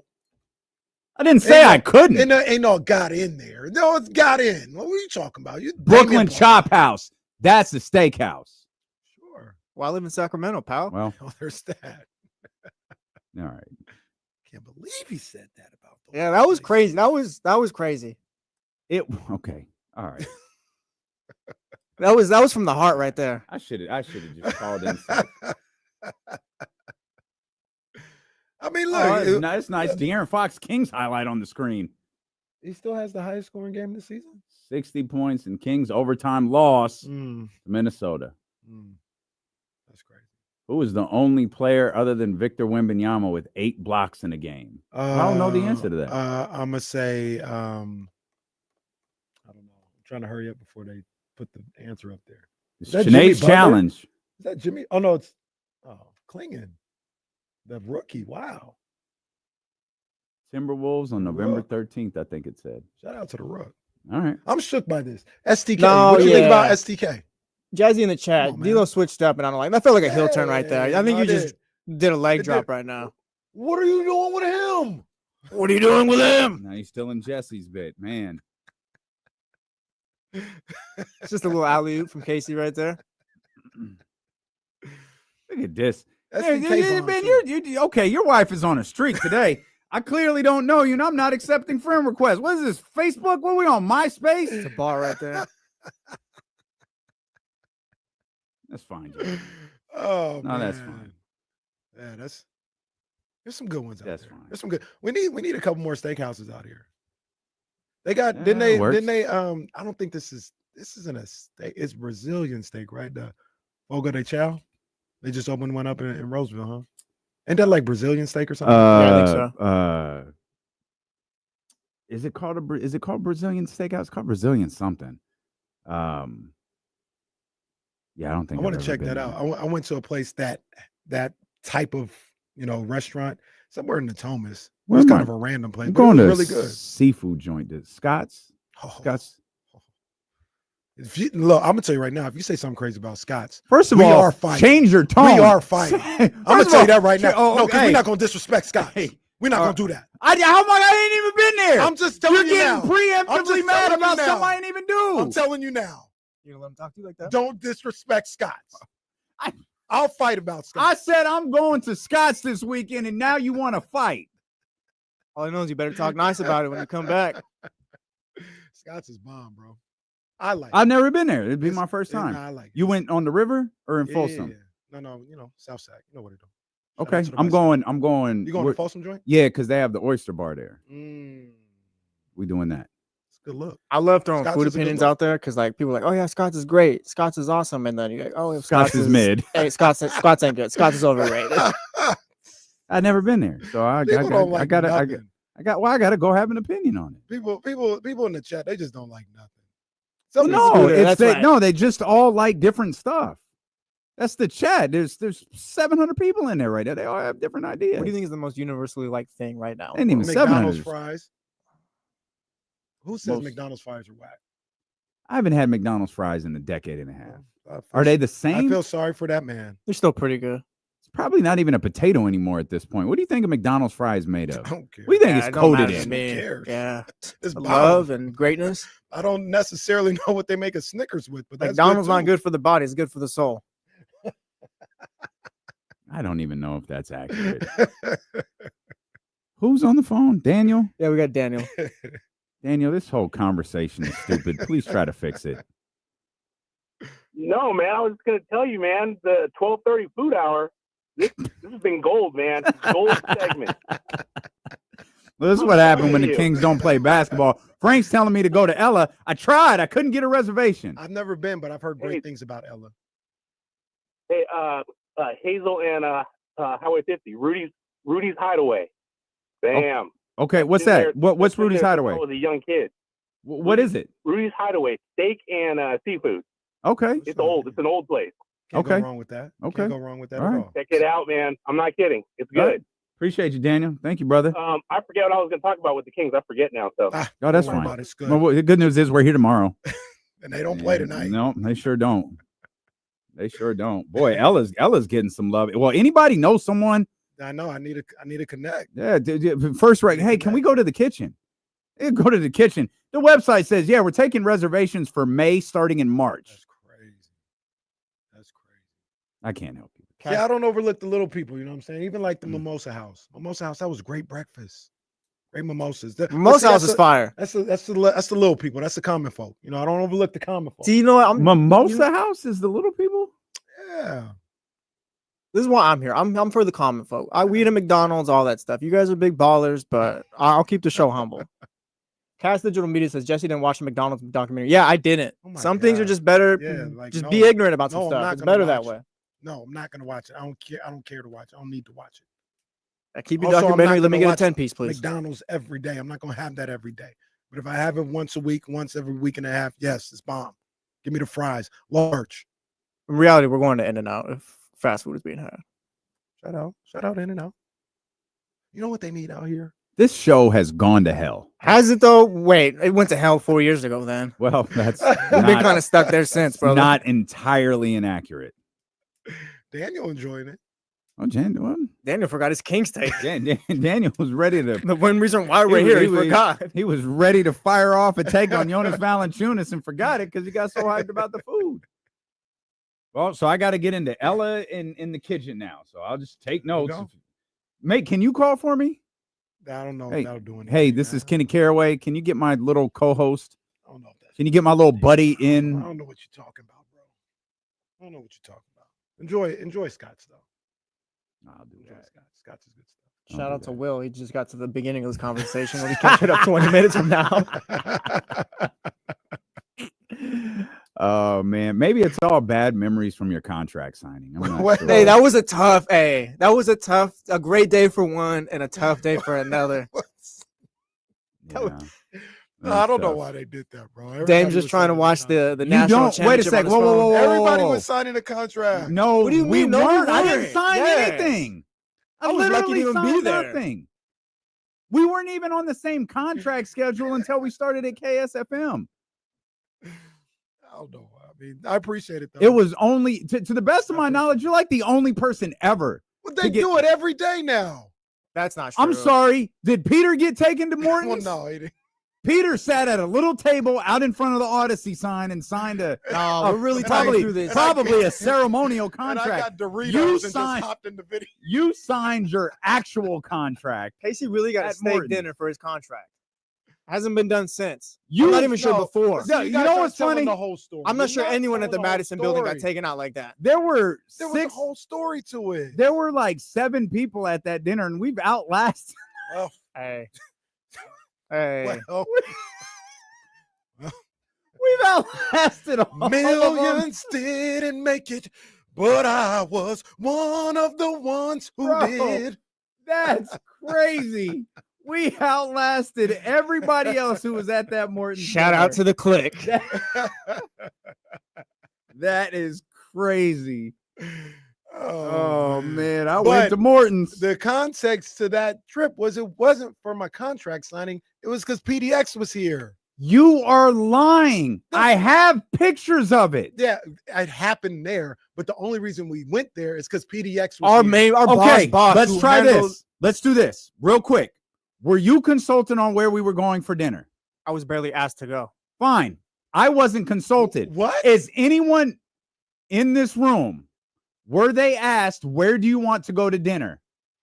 Go ahead and answer. Anyone? We'll wait. Yeah, okay, I was asked, but I wasn't the only one. They asked PDX.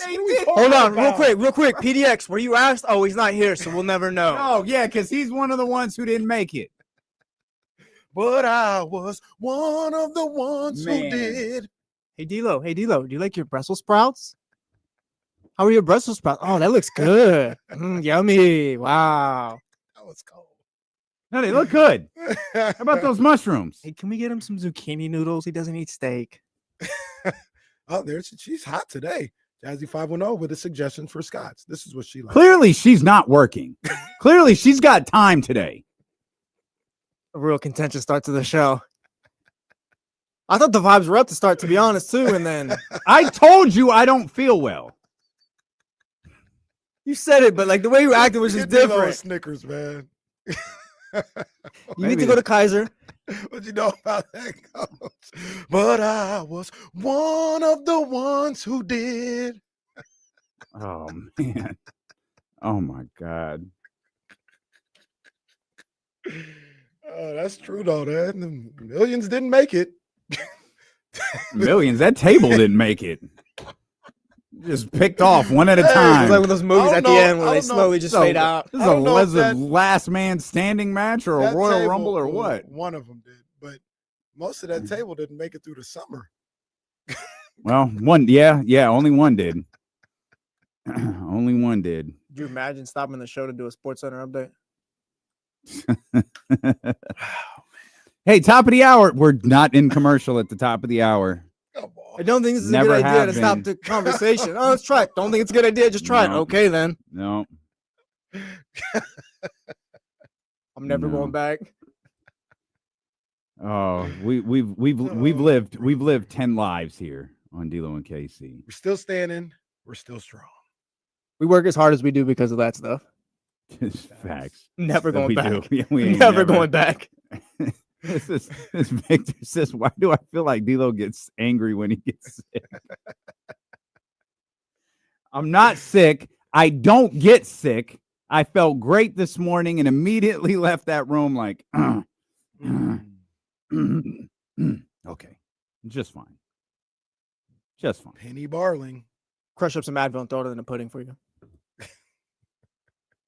I didn't say that because that's my boy. That's what Coach Thompson asked. No, it's fine. I wanted that to linger out there you don't get and it. die so he didn't latch onto it like he knows what that reference is from. Well, no, he put it in the pudding, the aspirin. When Pam wasn't feeling good. No, he did it when Michael Scott clamped his foot down on a George Foreman grill. Do you know why Michael Scott clapped his foot down on a George Foreman Why grill? did he do that? It's because he doesn't have a butler and he likes to wake up to the smell of fresh bacon. Why is that making noise? No, it's over. He's going to throw the controller right now. He likes to wake up to the smell of bacon. Okay. So he sets an alarm. He wakes up. He throws 4 strips of bacon onto the George Foreman grill. The alarm goes off. He wakes up again. But on this particular morning, he stepped on the George Foreman grill. He later cooked steaks on that same grill. No, wait. Okay, no, because yeah, he did. He liked bacon. I remember. No, I remember that now. All right. So much disrespect whenever you do that, Casey. No, I remember. It's just a slap in the face to all of us. I remember. Shout out Michael Scott. So do we get the show back on track for this next 3.5 minutes, or what do we do? Well, No, we sit here and we think about Michael Jackson. no, I remember that one. No, you don't. Tyler says D'Lo is me anytime there's a minor inconvenience.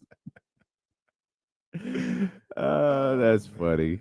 That's funny. You know, I still haven't finished starting 5. God damn. I thought about that. At this point, here's spoiler alert. Jimmy's not on that team anymore. Does Sabonis make the All-Star team?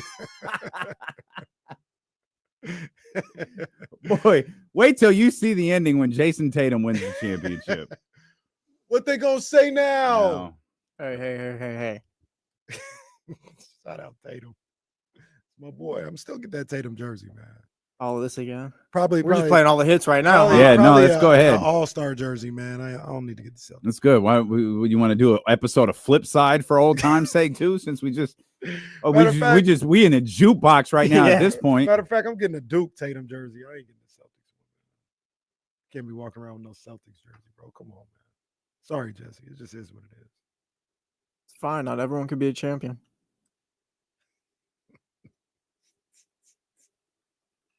I saw I did see Deuce out there Out where? at the All-Star. I like walked by him. Oh, look Didn't at even Deuce. talk to you, did he? No, Deuce kept it moving. Yeah, Deuce ain't about D'Lo and Casey. SGA was back there. It's just SGA representing himself. You He think is is. that you think he's really gonna? Well, I guess he can because there's There's not really a lot of negotiating. No. How much can you pay me? That. And he's got the shoe deal already. Yep. So Did Lamar yeah, Jackson get his deal without an agent? He did. Yeah. Well, Yep. yeah. His mom was. Well, his mom, yeah. Yeah.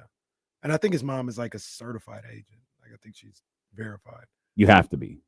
The only people who can not be, the only people who cannot be a certified agent is yourself.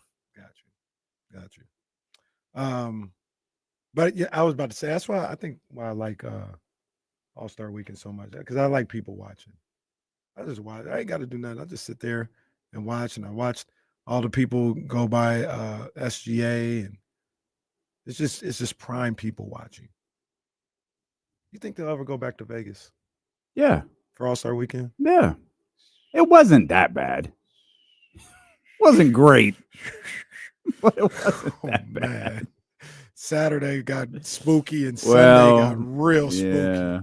Yeah. Well, I mean, somebody did die on the strip that day. They were shot. Well, it wasn't an NBA player, though.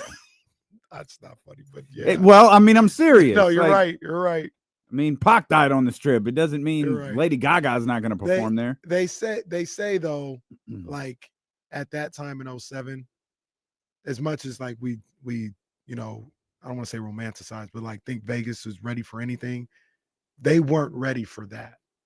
10, 15 years later, they believe if it came back, they're ready to handle it. They've done the Super Bowl, they've done a bunch of other stuff. They're ready to handle something like that. So I don't they think it would be Is bad. that where Barkley kissed Bavetta? Was that? Yeah, Oh, that was Vegas, huh? Yeah, that was. Oh. They didn't need to do that. That's pretty funny. No, I don't was- know why was that good. happened that way, but that was funny. Yeah, I don't know why they kissed, but the race was good. That's funny. Nice little build up. We'll come back. Bavetta thought he was going to beat Charles Barkley in the race. Come on. We're gonna get to this damn Luka Doncic AI thing at some point. Trysta Krick, I think, at the top of the 2:00 hour. And James Ham, 3:00. I do before because I got to jet out a little early today. I do want to ask you a question about like the Kings front office. Big topic today on the Insiders was like DeMarcus Cousins saying they, didn't see four. I have some questions. I just got some questions. Just want to have a conversation. All right, Tilo and Casey here on ESPN 1320.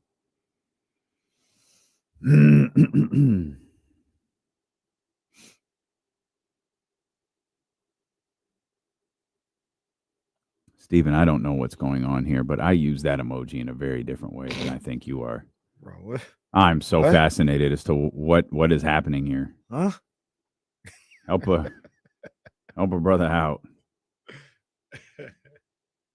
That's exactly what he said, Will. You heard that 100% accurately. Bro, what? Sounds crazy. You guys really sound crazy. I'm gonna need to fill this up, or I'm gonna be struggling. The way things are going, I'm not hopping on a plane anytime soon. I don't know what's going on, bro. We're getting daily updates, it feels like. I don't know what's going on. You see the video of the people hopping out that plane that turned over? Mm-hmm. That's insane. It's crazy. That is Like crazy. at that point, like, give me a rental car, I'll just walk home and we'll see where the chips might fall. I'm not getting back on that plane. I don't know, man. I don't know what you do because I gotta get to the East Coast every now and then. I gotta get on the plane from time to time. Hop in that car, bro. No. I'm not gonna make it back, bro. That's usually what gets me. Like, all right, yeah, we drive there. Don't want to do it, but okay. I gotta drive back. No, I'll just be staying there. It's cool. It's good. It's all good. It's a good thing I live in California. If I want to see the snow, I'll go see the snow. If I want to see the beach, I'll go see that. I can drive to It's it. all there for you. Shout out California. Yeah. Got everything here.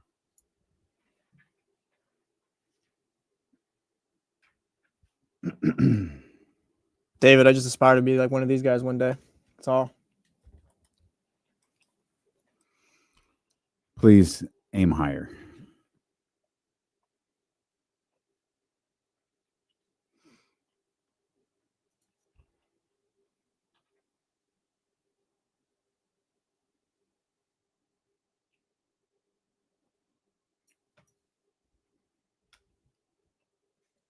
I think I get concrete in the backyard tomorrow. Hey, let's go.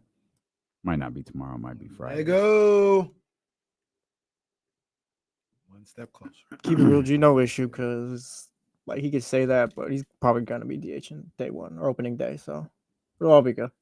Hey, Devers, come to the Giants, big dog. Told you, you guys are fake Dr. hustle. David found the photo. What photo? The contract. So this is a doctored photo? That's not you. Look at them giant shrimps. The bread. Man, look at Stacey just looking on lovingly. Yeah, I thought opening this was gonna be like a Dr. David Photoshop. Nope, that's No, the real that's the photo. This is actual like photo. real. Yeah. Look at Kenny's trophy in the background. They even got Kenny a trophy. Now, see, now you guys can't see that. That's not no trophy of mine. I don't know what you're talking about, bro. Man, I got the wrong steak from Morton's that day. Kenny might be the only one to get a steak dinner for a contract signing. That's the only one I know of. The tribal chief probably got one. New Aaron probably got one. What are we talking about? Yeah, you just named the the regional, like you just named the vice president and the general manager or whatever the titles are. Bro. Get your boy. Okay. All right, Steven, relax, man. Oh man. Who is Steven's favorite white woman who's come on the show? It's Stacey? Sarah. Oh, that reminds me. Sarah. It's Bay Area Sarah is trying to pull up on the show. Sarah ain't trying to pull up. She always talking. She ain't trying to hang out with us. We little old Sacramento. She ain't trying to hang out with us.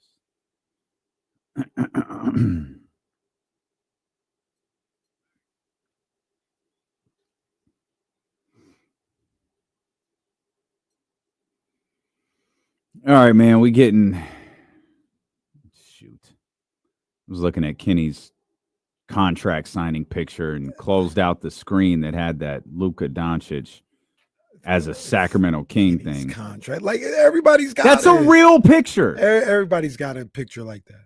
No Where's one. mine I at? don't. Yeah, where's mine? I don't know. Aaron came in and was like, "Hey, sign this, loser." No. There it is. Picture back out there in the universe. Unbelievable. Poor Stacey ain't even here anymore, but Kenny's still there with his giant prawns.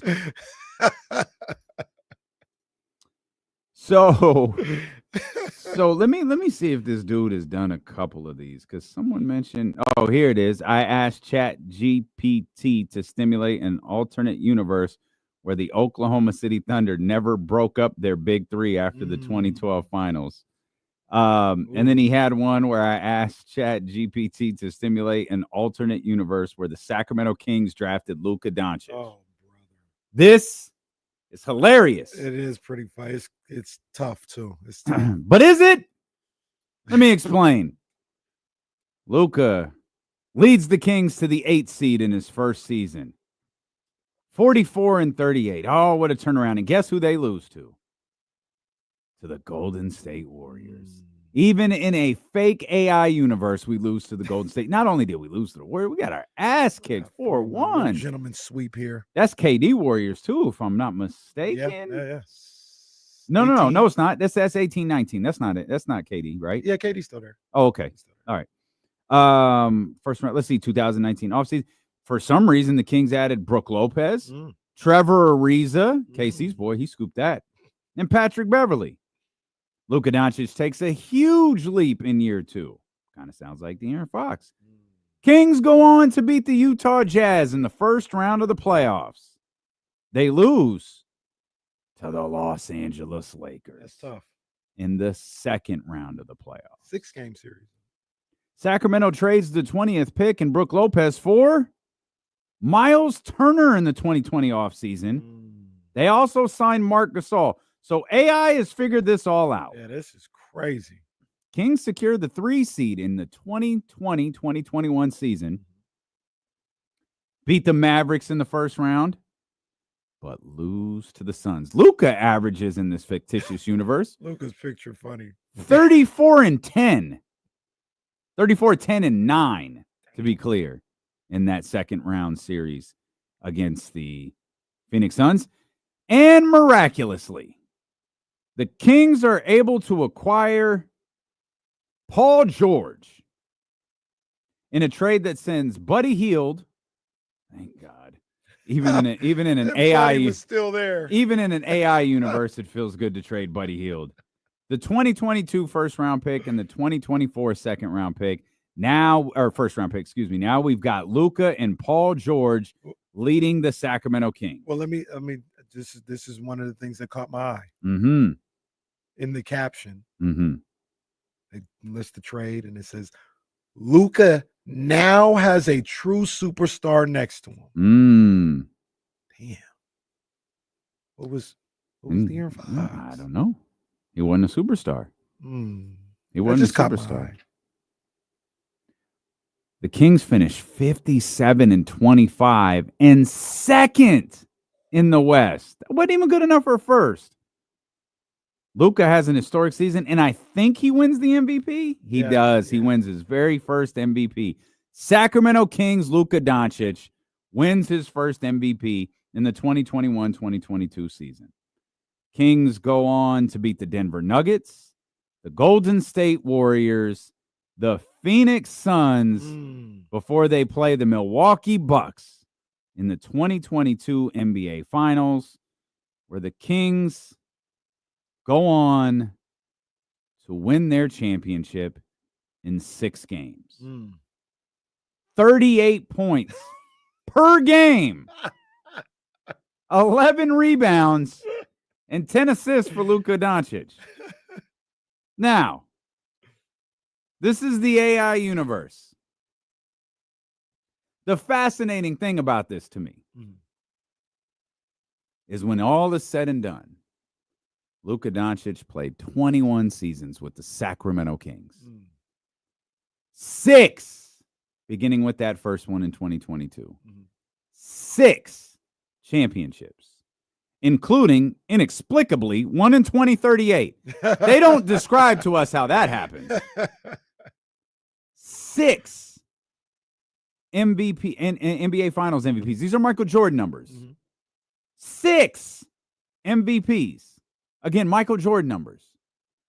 The thing I found fascinating about this is that all started in the 2021-22 season, the 2022 season. So 3 years ago. None of that's happened. That's the same thing I thought. Luka has not won an NBA Finals. He's not won an NBA championship. He certainly hasn't won a Finals MVP. He hasn't even won a league MVP.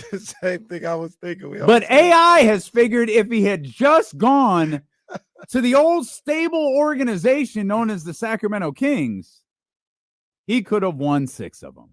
Yeah. Or, for argument's sake, he could have won 1 by now.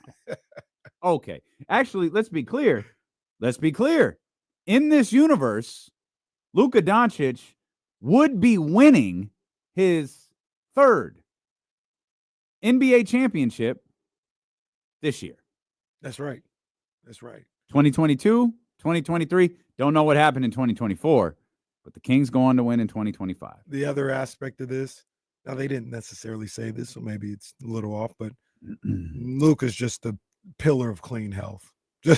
Just never injured. Oh, look at this crap. Most career triple doubles. Pass my boy Russell Westbrook. I noticed that too, though. I noticed that after a while, there was the Aaron Fox thing I noticed. And then as I was going through it, I was like, I'm sorry. Hasn't done any of this. Real life is still here, and none of this has happened. But man, can you imagine? Look, I understood at the time, all this other stuff.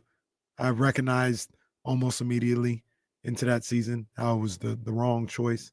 Definitely, if not that season, then the next season. It'd be crazy if Luka was a King. That would be.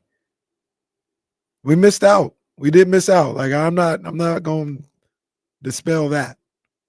We missed out on Luka being a king. It would be a wonderful marriage. They would love Luka here in Sacramento. Does that still hurt? For me personally, it only hurts when you see things like this. Like in real life, in reality, it doesn't sting that much to me. You know what I mean? It just doesn't. But for some people, it does. I mean, we saw it all last postseason when people weren't able to get over it. And I'm not saying that's like, hey, get over it. They weren't able to. They were still feeling sad that they passed up on Luka Doncic. Yeah, I mean, I don't blame anyone for being upset about that. Like, Luka's he's already Dame's a star, right? And you can feel Dame, CJ. There's a Klay Thompson, Steph Curry. There's a long list of players that you could pick from.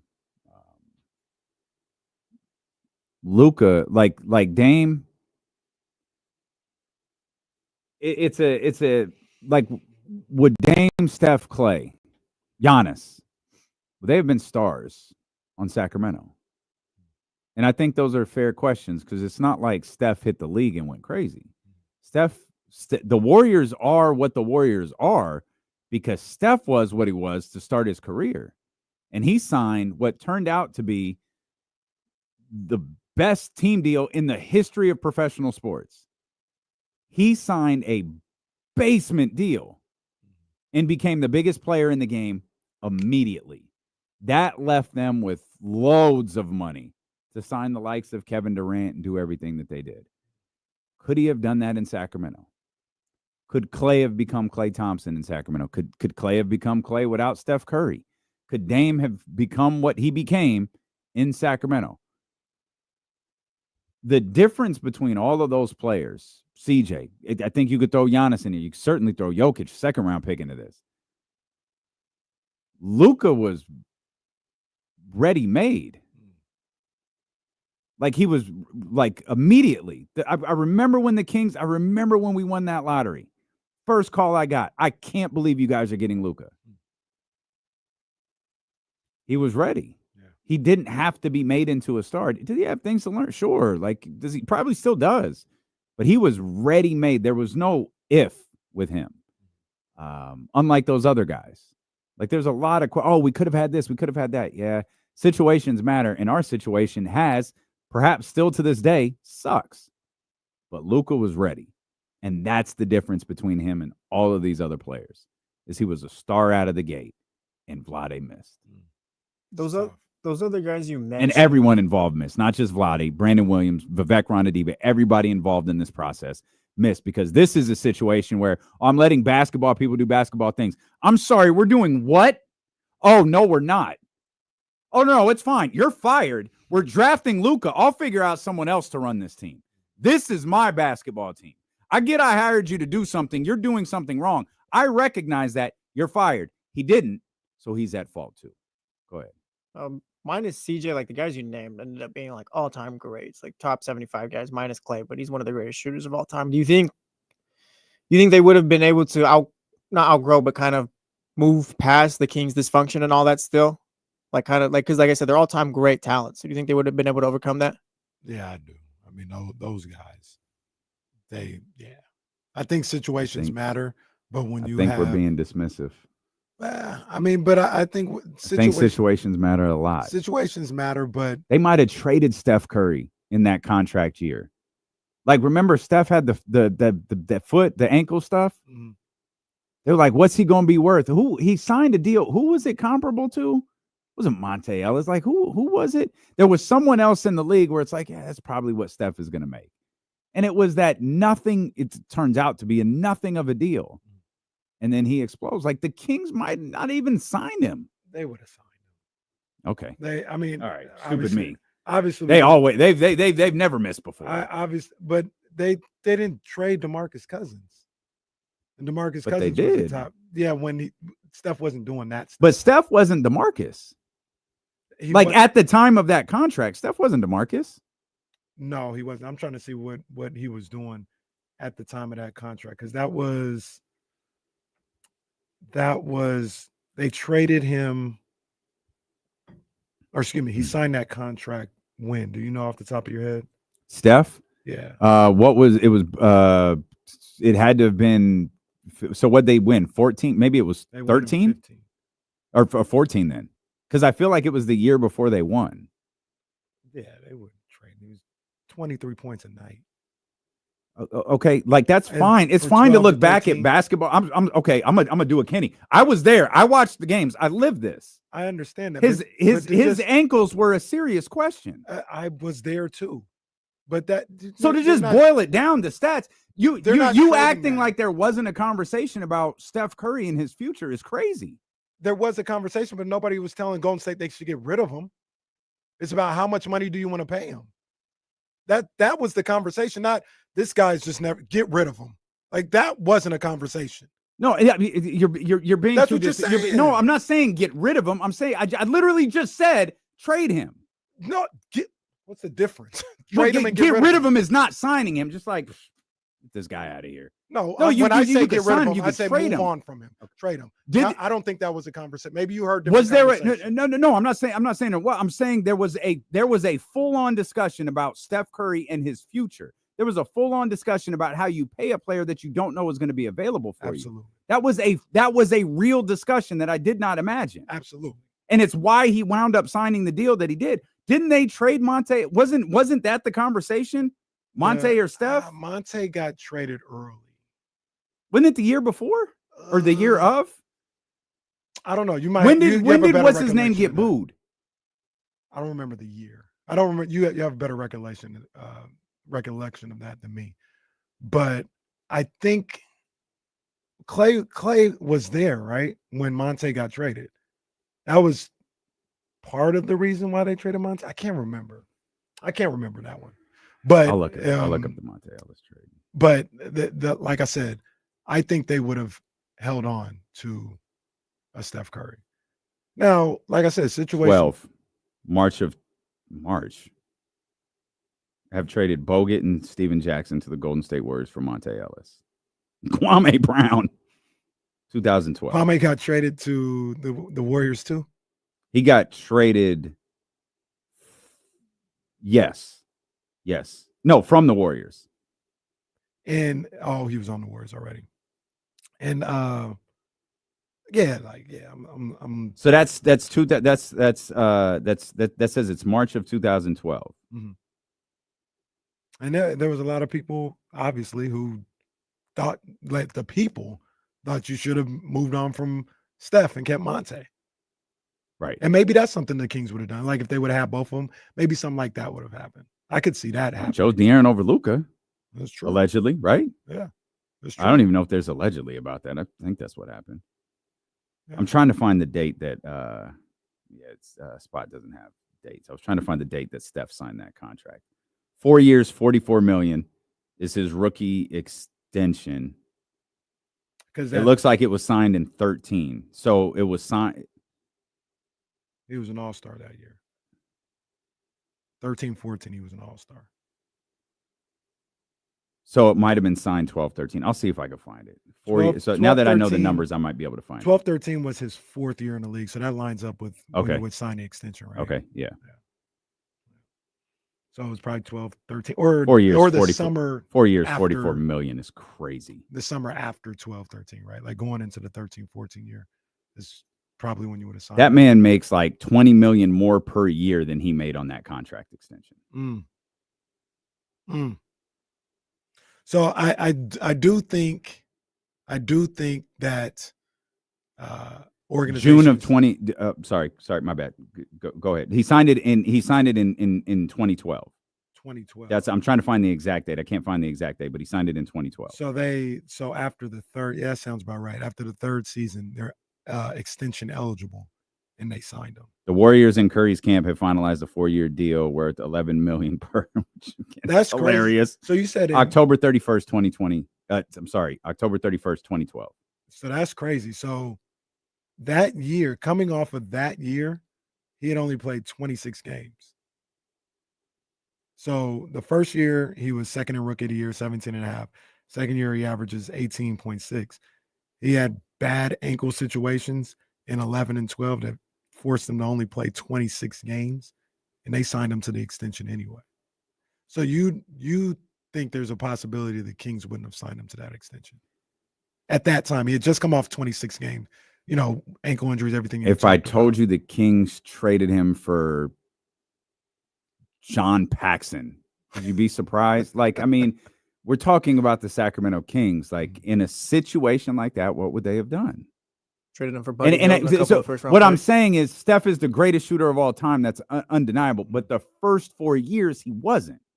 Or 3 years, or whatever the number is. The start of his career, he wasn't. Would the Kings have rode that out? Would they have gotten to the point where Steph Curry was a star? Would the team have been good enough for Steph Curry to be a star on this team? I think dismissing a situation in trying to evaluate what would happen if a player got drafted is unreal. I don't think that works unless you're talking about a player like Luka, who was ready out the gate. Sorry. The way I see it too is like, it's all hypothetical. They all probably turn into DeMarcus Cousins, top player at his position who didn't really amount to much as far as accolades and all that because the team around him was never good enough. Like, Steph is probably as good as he is, but like I said, he's DeMarcus Cousins. Did never win anything or whatever because the Kings probably didn't put anything around him.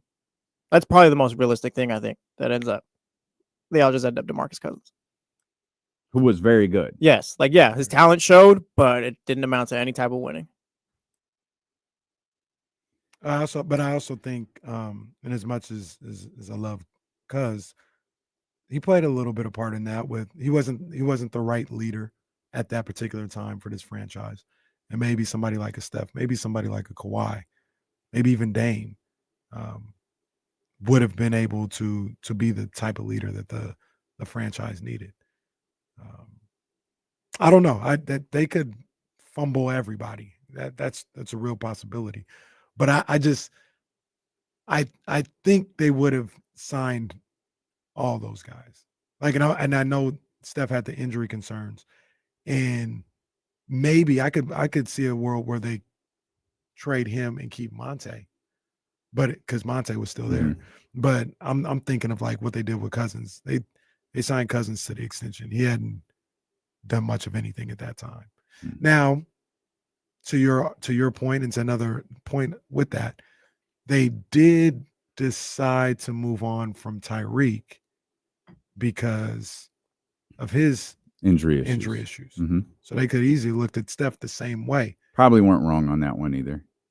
No. Given I know Tyreek wound up having a fine career, but it wasn't, that was elsewhere. Like, that wasn't here in what the role they had hoped for him and what his contract would have probably called for from Sacramento at the time. And how much of that also is Steph agreeing to that contract, right? Like, because they say, "Oh, we're going to sign the extension, but we're not going to give you the most you can make. We're going to give you this little deal right here." And Steph Curry could have declined it and then been a restricted free agent and let the market dictate what he could have. Right? Yeah, I think the thing for Steph, and I'm sure recognized by his people, is that was Steph's market at the time. It's impossible to think that now, but in 2012, that was Steph's market.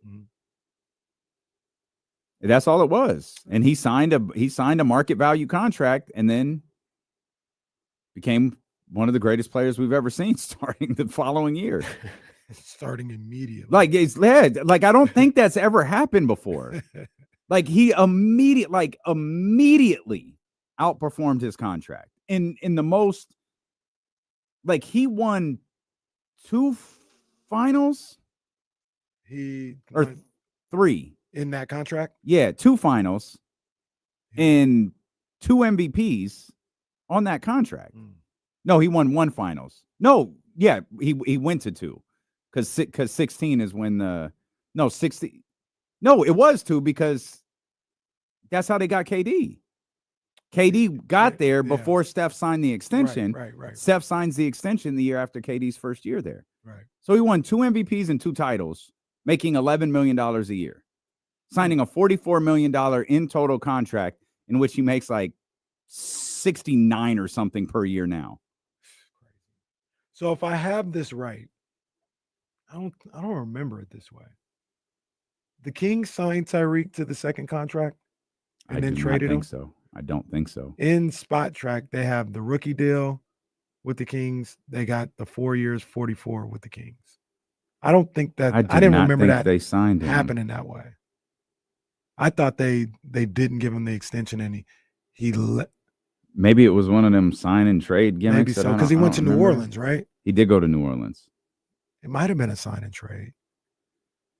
Let's see. Rookie of the month. Evans was blah, blah, blah, blah. Where is? I don't know. I don't even know who they got back for him. Wasn't the draft pick? It wasn't a draft pick. Evans was acquired. Yeah, Evans. Sign and trade. Yep, Evans was acquired. Oh no. Read the deal. Yeah, Evans was acquired by the New Orleans Pelicans on July 10th in a sign and trade involving 3 teams. The deal sent Robin Lopez to the Portland Trailblazers, Gravis Vasquez to I the remember that. Sacramento Kings. I remember that. Woo! Gravis Vasquez, Maryland legend. Maryland legend. It is. Gravis actually had some good, some solid years in Toronto. It is ingrained in the DNA of this organization to be bad.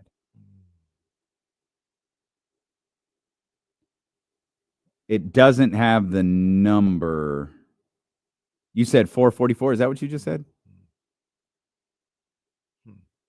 I don't know that he was worth 444, to be honest. And to your point, though, he had injury issues, so maybe it was the same deal. Maybe that was the market for a rookie guy or a rookie contract guy, rookie extension guy, dealing with issues like him and Steph were. Yeah.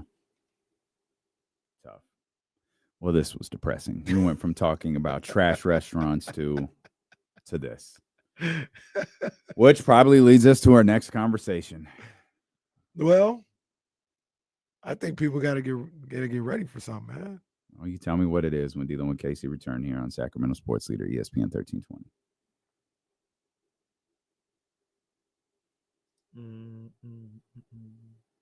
What is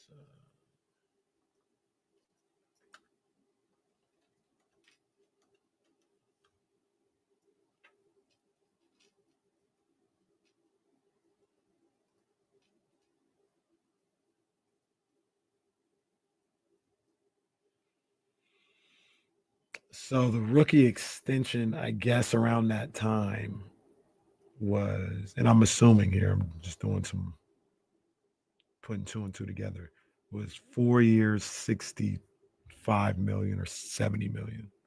Because Cousins got the extension at 4 for 65.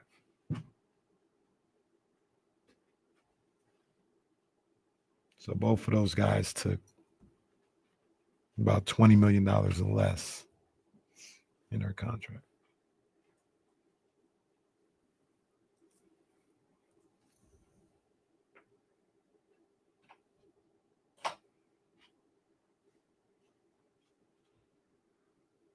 You love talking about the old days. It's crazy because they're just like the nowadays. They're exactly the same. Might be like the tomorrow days too. They might be the future. You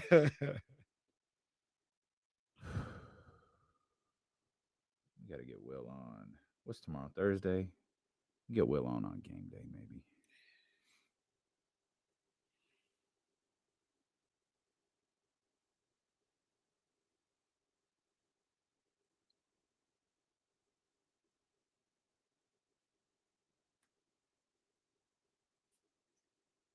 Okay, we got to take that.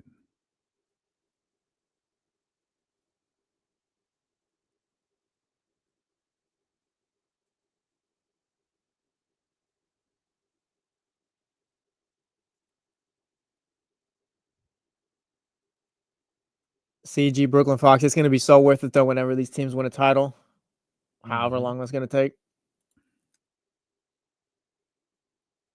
Out of the A's, Kings, and Raiders, which team do you think has the best chance of getting a title next? First, I guess.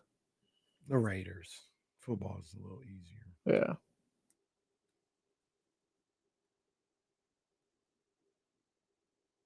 They were trying to push Aaron Rodgers to that team on ESPN the other day. That might be a landing spot. Don't do it. Well, nobody should, but Yeah. That might be a landing spot.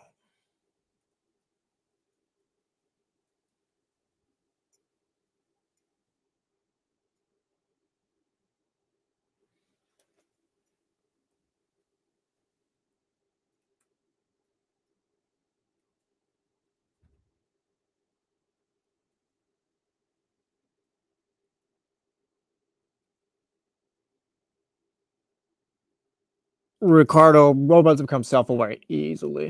It has nothing to do with the Kings. Like that could happen tomorrow. Oh, Robots becoming self-aware. yeah, bro.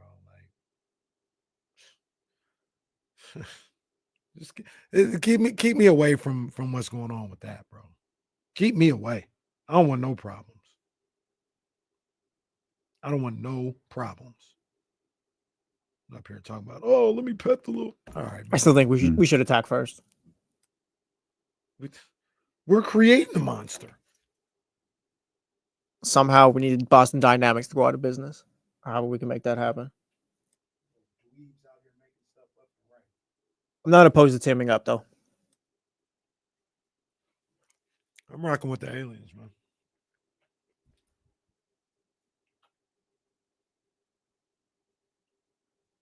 Tua today, Tua tomorrow, Tua forever.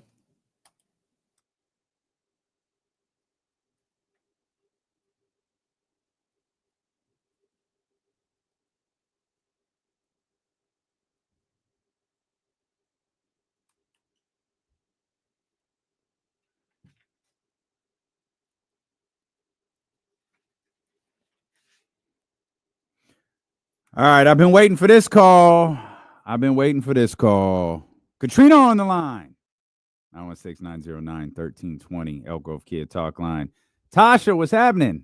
Hey, what's up? I told you I'd call. Well, no, you didn't. Manny told us you called. Well, man, it was supposed to be a surprise. I No, didn't tell him to tell you to call. Can't Shout out to you, Tasha. I heard you got some of the shoes over the weekend. The streets are telling me. Yes, I did. Some exclusives. I might talk about those tonight. Mm. Yeah, I'm gonna get straight to the bread and meat. Shout Very out. well. TC. All right. Sorry, I had. That was very good. That's very good. I love it. Okay, tonight, 8 p.m. I hope everyone pulls up. They got to bring their popcorn and wine. We have a very special episode of the after party tonight. It's ladies' night. Hey. I will be joined by Coach Molly, Jill Adge, and Simone. And we will be talking about all of it. Our shared love of sports, the future of women's sports, of course, the Kings, maybe a little bit about shoes, a little music. Okay. It's going to be a vibe. I like that. I like that. We appreciate Ladies you, of the Katrina. Chatty House are going to be pulling up too. Miss P, Nicole, Zebra PT, they're all going to be in the house. Oh, what a nod. It should be like this instead of being like mine. Come on, Okay. man. Ladies' night is going down. All right. Good stuff, Katrina. Good stuff, Tasha. We're excited for you tonight. Cannot wait to hear that. Simone sent a really nice message. I didn't ask her if I could read it on the air, so I won't. But she sent a really nice message, man. So I'm excited to see her on with this crew tonight. I'm excited for this. 8 o'clock. 8 o'clock. It's gonna be good stuff. Some good stuff. Shout out to everybody involved with the Chatty House after party. I've always said everybody wants to host a podcast until they have one. And this crew has stayed diligent with this podcast and continuing to make it grow. And that night, De'Aaron Fox was traded. They were on. They had people tapped in, and they had people hanging on what they were doing, man. So that's good stuff from that crew right there. Love to see the consistency with how they're going about this show. It's a good show, man. Absolutely. I feel like you're trying to be the bearer of bad news. So what is We it? still got one more call? Nope. Oh, okay. If you got bad news, sure. No. Stop trying to prolong the inevitable, man. What the hell is your What's problem? going on? I don't have bad news. I just want to know like what we want to do here as Kings fans, as the King community, as media members and fans. Like what do we want to do here with this franchise? Because, like, do people think that if you trade DeMar DeRozan in the summer and get Cam Johnson back, that you some type of contender? Like, what you want to, like, what are we really doing here? Because everybody like, just trade this guy and this guy need to start, and you're a first round playoff team, like people hate right now. Honestly, anything before rebuild might just be stalling. And that's where I was kind of getting at. Like, it feels like if you don't like what's going on right now, you don't believe in it, completely fair. I understand. But it's either you kind of figure this out with the group that you have for the most part and see if you can catch lightning in a bottle, or are we prepared as a fan base, as media, to tear all of this down and become Utah and become Portland, become Charlotte? You have to tear it down completely like that, though. Why? What's the? That's what I'm just asking. Like, what's the other? What's the other? Maybe you still get like value for, I guess they have no value left. They have nothing left. Like the Kings, they're only true. Like they've destroyed Keegan's value, and maybe not destroyed it, but it's not as high as it was a year ago. And your biggest trade chip, you traded, and instead of trading for something for the future, which you made another win now decision, and that's fine. The problem with the Kings constantly making win now decisions is they're not actually winning. DeMar DeRozan is a win. Like, we got to keep this thing going. We're trying to build upon this and keep winning.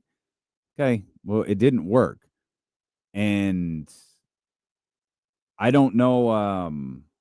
You've got nothing left. This is what we've been talking about all week. We're just talking about it in a different way. This team has no future.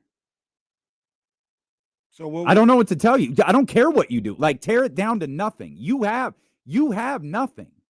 Like what? Like, so let's talk about you. Be Utah. What's Utah done? Utah's went and gotten draft picks, right? An absurd amount. How are you getting those draft picks? You've got nothing. That's you mean. What do you mean? What do you mean? Like, if you decide to go. If you decide to bottom out, if you like, you know what, we botched this. I mean, obviously, the front office is fired. That needs to happen regardless. Front office is fired. New front office comes in. They say, we're tearing this thing down. All right. We need to acquire draft picks. Got it. You trade Sabonis and you trading DeRozan. DeRozan isn't netting you first-round draft picks. DeRozan is not netting you first-round draft picks. If he is, he's netting you first-round. He may not be. Maybe from a playoff, like a potential like conference. That type of team. That's still a first-round draft pick. Like, that's a lot of what Utah's like. All Utah's first rounders aren't Washington. Like, some of them are the Lakers or something. Like, I'm just using a team. Yeah, but at least they have theirs. Do the Kings even have their ability to bottom out and like hope they land? You need a pick in the top 4. If you bottom out this year, I believe you have your pick, so it's out the window. I think, and we can pull this up real quick. I think if the pick doesn't convey, it goes to 2 seconds this year. So they'd have to make the playoffs this year for it not to, or no, that's right. If they miss the playoffs, they keep the pick. If they miss the playoffs, they keep the pick. And I think that doesn't sound right. There's probably one more year where it's a first round pick. And then for a player that's not on the team anymore, by the way. No, this was all for a player that is in Chicago, I think. Yeah. Now that hampers what you can do trade wise. Being able to make any type of deals. But Sabonis, Monk, between Sabonis, Monk, and DeRozan, which you think you can get 3 first-round picks? Probably 2. Between the 3. I think you could get 2 for Domas. Yeah, you should be able to. I mean, maybe. I don't know if you can. Theory, like, you think you could get a first-round pick from Malik? I don't think you can, man. It depends on like what he does here. Like, if he shows that he's putting up 20 a night here in Sacramento, and you're just like, hey, he's a great player, but he's not for us. Our man Raul says it's top 12 protected this year, top 10 protected next year. A couple people in the chat have pointed that out. Thank you. One more first round year. Most ridiculous trade. Just absurd. So,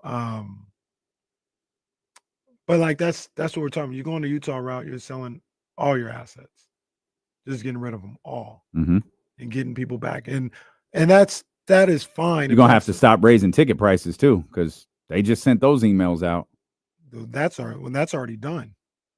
So you sell off right now. You stop trying to win right now. That's already done. You're selling it off, and even if you lowered them, I don't know people getting season tickets. I don't know if they watching the same way. I know it's Sacramento. I don't know if they watching the same way. We didn't talk about on here NBA hour. Like I'm not talking about the like we've lived NBA hour. This is. I just want people to know this is what you're getting yourself into. When they say get rid of DeRozan, get rid of Levine. Well, you might not be able to. That's where the front office has brought this team, though. Yeah, like we've gotten here because that's of fine. that. That I don't care who's to blame. I'm talking about what you're staring at. Do you want to go that route? Yeah, you don't have a Yeah, choice. I don't care. Yeah. Like as okay, opposed let's to- try this. Let's try this real quick. Present me with an alternative route. You have a DeRozan, a Levine situation, and What's that maybe they're still on the team, and you have Monk or everybody's still here. I'm not moving anybody off yet. Okay. Even just not doing it. Okay. But you're a first round team.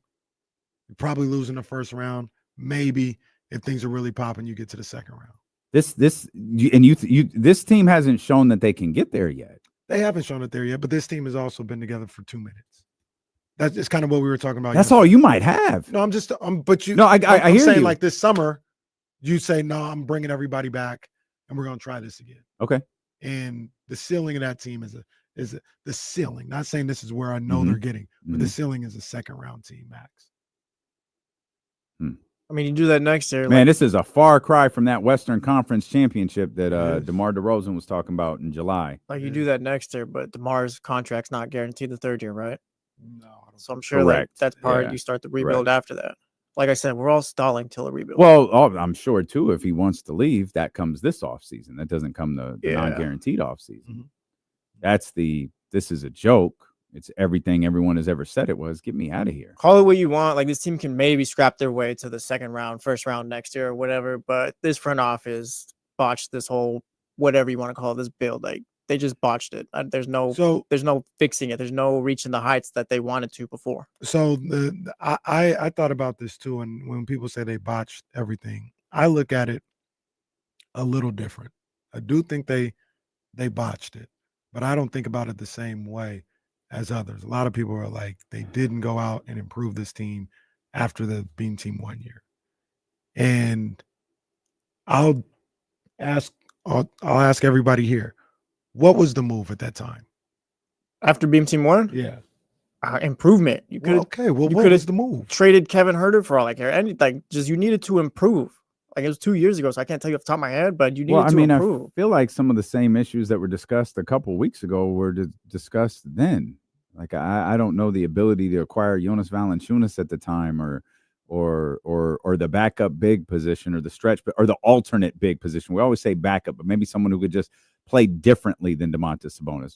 That was the move the year of the Beam team. That was certainly the move that offseason. I don't know if Harrison Barnes was the priority. Well, we know Harrison Barnes wasn't the priority. We know they put the Harrison Barnes conversation on hold. They just weren't able to land who they were looking for. And that's understandable. Like, but I look at it where like the move to make like that would elevate you, that would take you to another level. They could have got a Valanciunas to back up Sabonis. That wouldn't help for sure. But the move to elevate you, you would be asking to get rid of one of those guys that was a starter. Yeah. And everybody well, I shouldn't say everybody. A lot of people were not in favor of that. When we talked about Siakam and OG and all this other stuff, but Keegan was the one that you had to move, and everybody said no. No, but that's the thing. That's why we don't matter. That's why even though D'Lo and KC seem to shake this entire goddamn franchise, we don't matter. The Kings won. Don't listen to us Don't listen to @KingsFan972 on Twitter. Know what you're doing. And they don't. But I'm gonna ask you. I don't care if fans don't like it. I'm asking you. If I could have acquired, if I could have acquired a better player for Keegan Murray, and if I'm the front office and I feel like this makes my team better longer than the hope and prayer that he does, yes, I do it. Okay. Now, I'm not trying to upset you here as we bring in Trysta Krick. It can't be Zach LaVine. It can't be an older player. It needs to be a guy who still has it. I'm using the cheap analogy. OG Anunoby. That worked. I don't think Siakam worked as much, but with Domas, it worked. That trajectory of player worked. There are players that I don't think Keegan works for. Does it really fast? Does this look okay? Because I feel like I could do it better on my phone. Oh. What do you? You look. What are you on a computer? You look great. Yeah, I'm on a. I think it's a little darker than you're used to. Yeah, let me. What lounge are you in? I'm in my hotel room. Let me What try. happy hour are you in? You look fine. You're overreacting. I'm overreacting. Yeah, you look great. You look great. It's fine. I noticed something. We've done this show pixelated before. It's okay. I noticed something about TK the other day in one of her videos. Your hair is getting longer than we've ever seen it before. Is that true? Yeah. Yeah. Maybe. You know what not makes even it a bad thing. I'm just saying her hair's. I've never seen her hair this. And you know what makes it really stand out is those chokers that you have, because you had a monster necklace on with the open bottom, and then the hair just flowing down. It was like, oh yeah, TK's hair is. I noticed the same thing. Yeah. TK's hair. I is noticed really it when long. she was in would you go the forest? Yeah. The botanical gardens. Botanical garden. Golden. You guys obviously are not big Golden Gate Park fans. Oh, I've been there. Nice. I know exactly where you were. It's very nice. All right. I don't think Casey goes. If I was gonna typecast Casey, I wouldn't say I go. I've been. he's not like, oh, I've got to do that. That's where I have to go. Yeah, no, but I've been. You've been. I've been. What with the fam? Yeah. Jazz usually is the one that gets me out there. Jazz got me out to where did we go? Yosemite. I wouldn't have gone to Yosemite if it wasn't for her. And it was very nice. It was cool. What game was that day? It's the gold medal game. Oh God, that's right. That's right. That's right. Hold on, stop. I know you're really flustered. I want you to get settled. I know you hate this, so I want you to be okay. The way that this looks, like I'm not going to give you because you can't see it. I'm literally sitting on the hotel bed. I've got my legs outstretched onto the little side table, and the laptop is sitting on my shoes. But it's better lighting. I like this lighting much better. You're a pro. You're a pro. As long as I feel like you have gone through some really uncomfortable lengths to do our show with good lighting and good video quality. So I should probably be in a place that's a little more stable when we do our hits, but just my life right now is not set up that way. And I love you for accepting me for it. Sweetie, our show isn't set up that way. That is not what we do here. We argued about food for like an hour earlier. It's fine. I want to just say back to your Kings point, because before we lose this thread, I just want to, give myself the receipts and put them back out there. The Chatty House, they keep receipts. Remember, I advocated for trading Keegan Murray for Lauri Markkanen. And I talked to James Ham in studio about it, and fans and folks were like, you're crazy. And I bet you right now, you'd be very happy with Lauri Markkanen and Keegan Murray in a first-round pick as the trade. I think we would too. I was going back to after Beam Team 1 year though, that summer, and everybody's like, they didn't do anything that summer. There was stuff, they got complacent and all this other stuff. Well, I think you could have done it then, if I'm not mistaken. No, are we? Yes. But are we?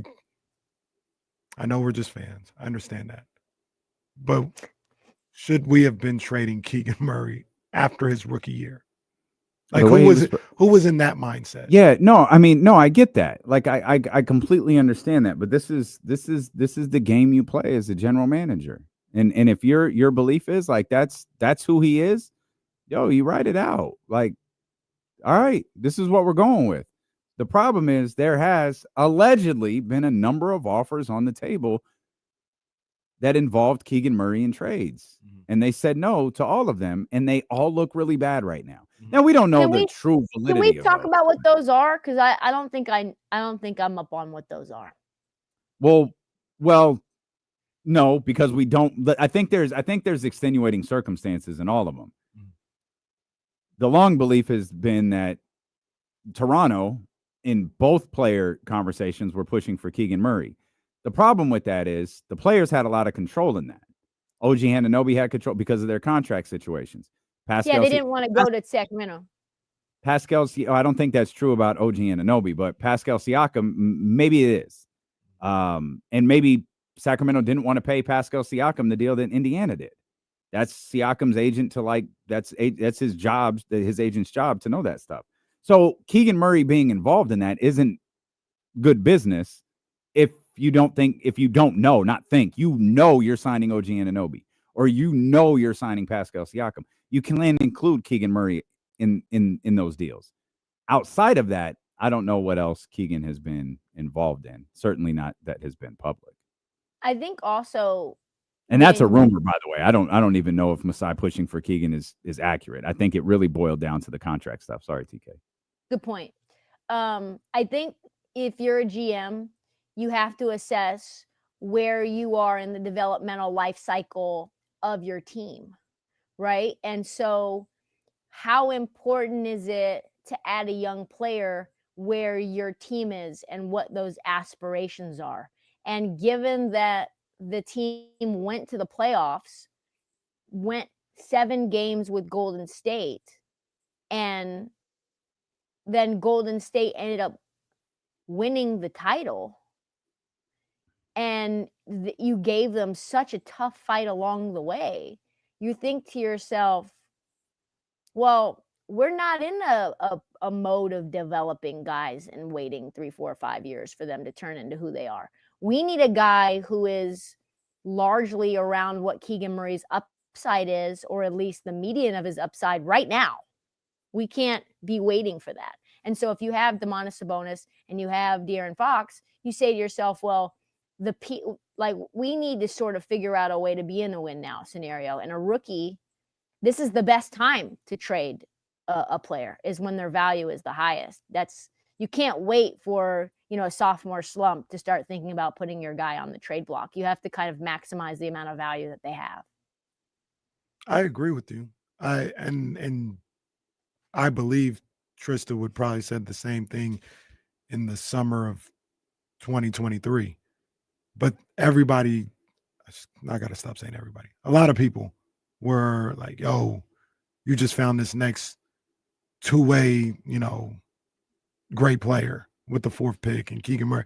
Like it wasn't somebody, I don't think it was somebody that you were going to trade or they were going to trade at that particular time. You start talking about money, you start talking about the cap and all this other stuff, and you've got this guy that you think is that good on the rookie deal. I don't think they were. Now, I brought all that up to say people look at, oh, you should have got this guy and this guy, and yada, yada, yada, as to why they didn't get better.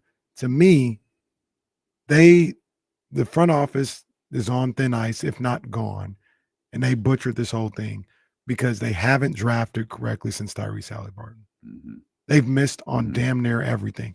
I'm not going to call Keegan a miss because I think he's a good ball player. Yep. But when you look at what's around him, you look at Jaden Ivey. Or who's not here. Oh, well, yeah. But those guys around it, this guy's the 4th pick in the draft. Mm-hmm.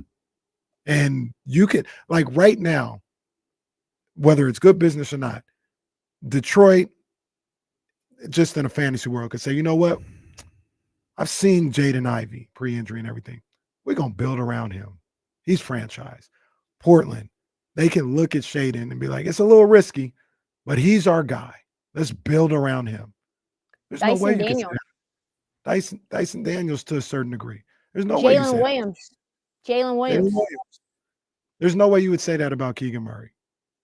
and And their that's what I'm- inability, their inability to draft anybody in about 5 years that you could look at and say, if all this goes to hell, we've got this guy and we're gonna build some stuff around him. That's the biggest, to me, that's the biggest failure of their tenure. Yeah. What a mess. Yeah, you look back at that draft class and you're like, wow, there were a lot of more impactful guys that you should have been at least looking at. And I know that the OKC Thunder drafted Jalen Williams in like the 13th overall spot. But if you're really secure in your talent evaluation, OKC does this all the time. And this is the difference between them and everybody else. They don't care what everybody else's draft boards say.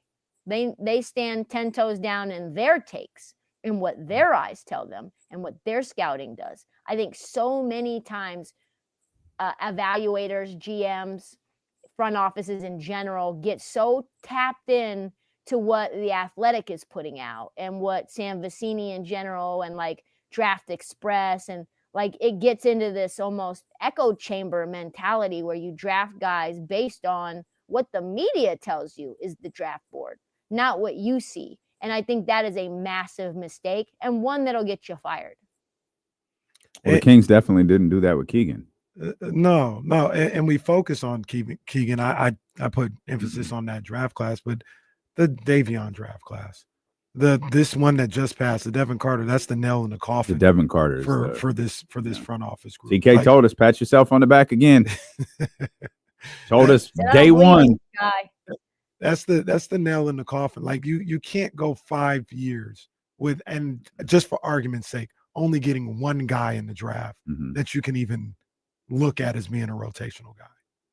You can't do that. How was All-Star festivities for you in San Francisco? All-Star festivities were, I would say, out of a scale of 1 to 10, I would give it an 8.6. Didn't get to see Kenny doing his thing in San Francisco. Didn't have his phone charger with him. Couldn't keep up with Trysta. Couldn't keep up. I texted him and he was like, oh, I'm going to Oakland. I got this Jordan thing. I'm like, yo, the line's 5 miles long. Why are you even over there? Come back over here. And I did. He was on some BS. And then I'm like, no, hold on. Wait a minute. Hold on. What happened? Hold on. You didn't hit me until like 5 o'clock. Yeah, because where were you supposed to be? I was supposed to be in the arena at 5, but I wanted to meet you before 5 because I wasn't sure. Well, who knew you weren't sure? Well, I mean, I was sure, but then I got to the party that was literally inside a Chase at this Miller and Lux steakhouse, and like Mr. Beast was inside. I'm sorry, you can't compete with Mr. Beast. Well, I just had sushi with you. I texted her. I was So like, I TK, was where you I'm at? trying I'm in here. I'm so hyped. Man, I get to see my first All-Star Saturday night He with told TK. me it was dead. By the way, he told me the vibe. The nail in the coffin was that I said, what is it like in there? I'm right next door. And Kenny said, it's a little dead in here. And I said, all right, chucking up the deuces, because it's Chinese New Year. You know, when people get out that bitch, Ubers are going to be surging. The lines are going to be crazy. It's going to take you 30, 40 minutes to get an Uber. I was not trying to walk from Chase Center 2.7 miles back to Nob Hill to my little Holiday Inn. So I was not trying to do that. So I had a 4-minute Uber wait for $9 and I watched it on TV. That's what I did. Did you see what happened though? I was there. I said, yo, No, TK. but I hit you at noon. Kenny, I hit you at noon o'clock. Where are you? What's happening? I just got my credential. And he was like, oh, yeah, you know what people like do. There's a lot of like, murkiness. Where was going? There's like murkiness around their plans. 5 hours I to don't get know. from Oakland to San Francisco? No, I was at around that time. I stopped in Alameda. Thought I'd be able to get in there. Didn't happen. Okay. And it took me about an hour to get to the hotel. You see, this is what I deal with on a day-to-day basis. And then I got downtown and I hollered. This is what I'm talking about, is that there's like gaps in time where you're like, well, I hit you at noon and I didn't hear back till 5. It doesn't take That's not what happened. it doesn't take that long for you to do all these things. Like I feel like a Y'all are wife, doing me. right? Like where are you at? Like I gotta track you. I gotta I need to be accounting every minute. It's like, okay, well I'll just see you the next time around. And then That is Kyle's like, oh, I gotta go see Logan, and Logan's show is from 2 to 4. I'm like, Logan lives local to you, Kyle. You do not need to pull up to a podcast recording, but it's cool. I'm just out here outside waiting for you two. The only thing I had planned. If I and didn't you guys know were you weren't going to All-Star Saturday night, we would have. I didn't know she wasn't going to go. I was like, TK, I'm up in Come here. back later. I'm not going. What? Wow. Y'all just fumbled the TK bag everywhere. My goodness. I know. And here's the thing. I made the drive to Sacramento. I rented a car. The amount of effort I put in for you guys as like our collective family is immense. Only you guys and my mom and pretty much it. Maybe my childhood friend Nancy. That's the amount of effort. Those are the 3 people I would put that much effort in for. Going through a torrential rainstorm Again. Tough, It was a scary, dicey drive back too. It was very Was it wet, really? pause. Yeah, Oh, very wet, no. pause. It'd be Rain scary. coming into the face, pause. The No, that entire happens. time. Yep. And the little Mazda that I was driving was squirrely. I can see that. Yeah. But overall, I would say that All-Star Weekend was good. I just wish I wish my boys would have pulled up. And then I texted Kyle, and he was like, "Oh yeah, I didn't realize it was Chinese New Year, so I got up out of there. I just left, just went back home." Now, that wasn't the last time I talked to TK. I hit her up after All-Star Weekend. So what's the move, TK? I had a 6 a.m. flight the next What day. you want to do? Like to be outside. I wasn't outside. I wasn't gonna stay up all night. TK moves with intentions. Come on, and the choker comes off. Pause. It's a wrap. It's just You're having quite a stretch here. Oh man. It's the Flamin' Hot Cheetos and TNT broadcasts, and that's it. You know what it's like, Damien. Once you get inside, I bet it's like it's a wrap. It's night. Yeah, it's over. It's over. At least I didn't lie to you. We parted ways on Thursday night. Like, okay, sorry, I can't make it. We got stuff going on, but have a good time with the fellas. And I know I hit her twice. No, it's not what it sounded like. Yeah. Yep. You got to connect with Kenny on Kenny's after. time. It's okay. I get it. Kenny was not even bothered. He was like, "Oh, I gotta go to a CVS. I gotta get Reese some medicine." It was like he pulled up to the sushi spot for 8 minutes. And he was late. We literally left the studio at the same exact time. And somehow the gaps in time I'm talking about, Kenny pulls up 15 minutes later than us. I was on a phone call. It's across the block. I was on a phone call. Literally across the street. Like This is what on a phone call. across What are we the talking street. about? I on a phone call. Being married to you is really challenging at times. It's beautiful. I mean, because you're a good soul, and like I bet you that she forgives you a lot. Like she's just like, oh, he's just a nice guy and he means well, but like he's effing up. It is blissful. I couldn't be married to a woman like Kenny. Just a woman with no sense of urgency whatsoever. Just none. It would drive me crazy. It's hard enough being married to Kenny this way. Like, settle down. That's all the time. That's Kenny. Yes. He's like, he would make you feel like a histrionic husband, like you were paranoid, like the gaslighting would be insane. Brutal. Where you at now? And how long are you there? Because I feel like you're flying home today. That's what I thought. Okay.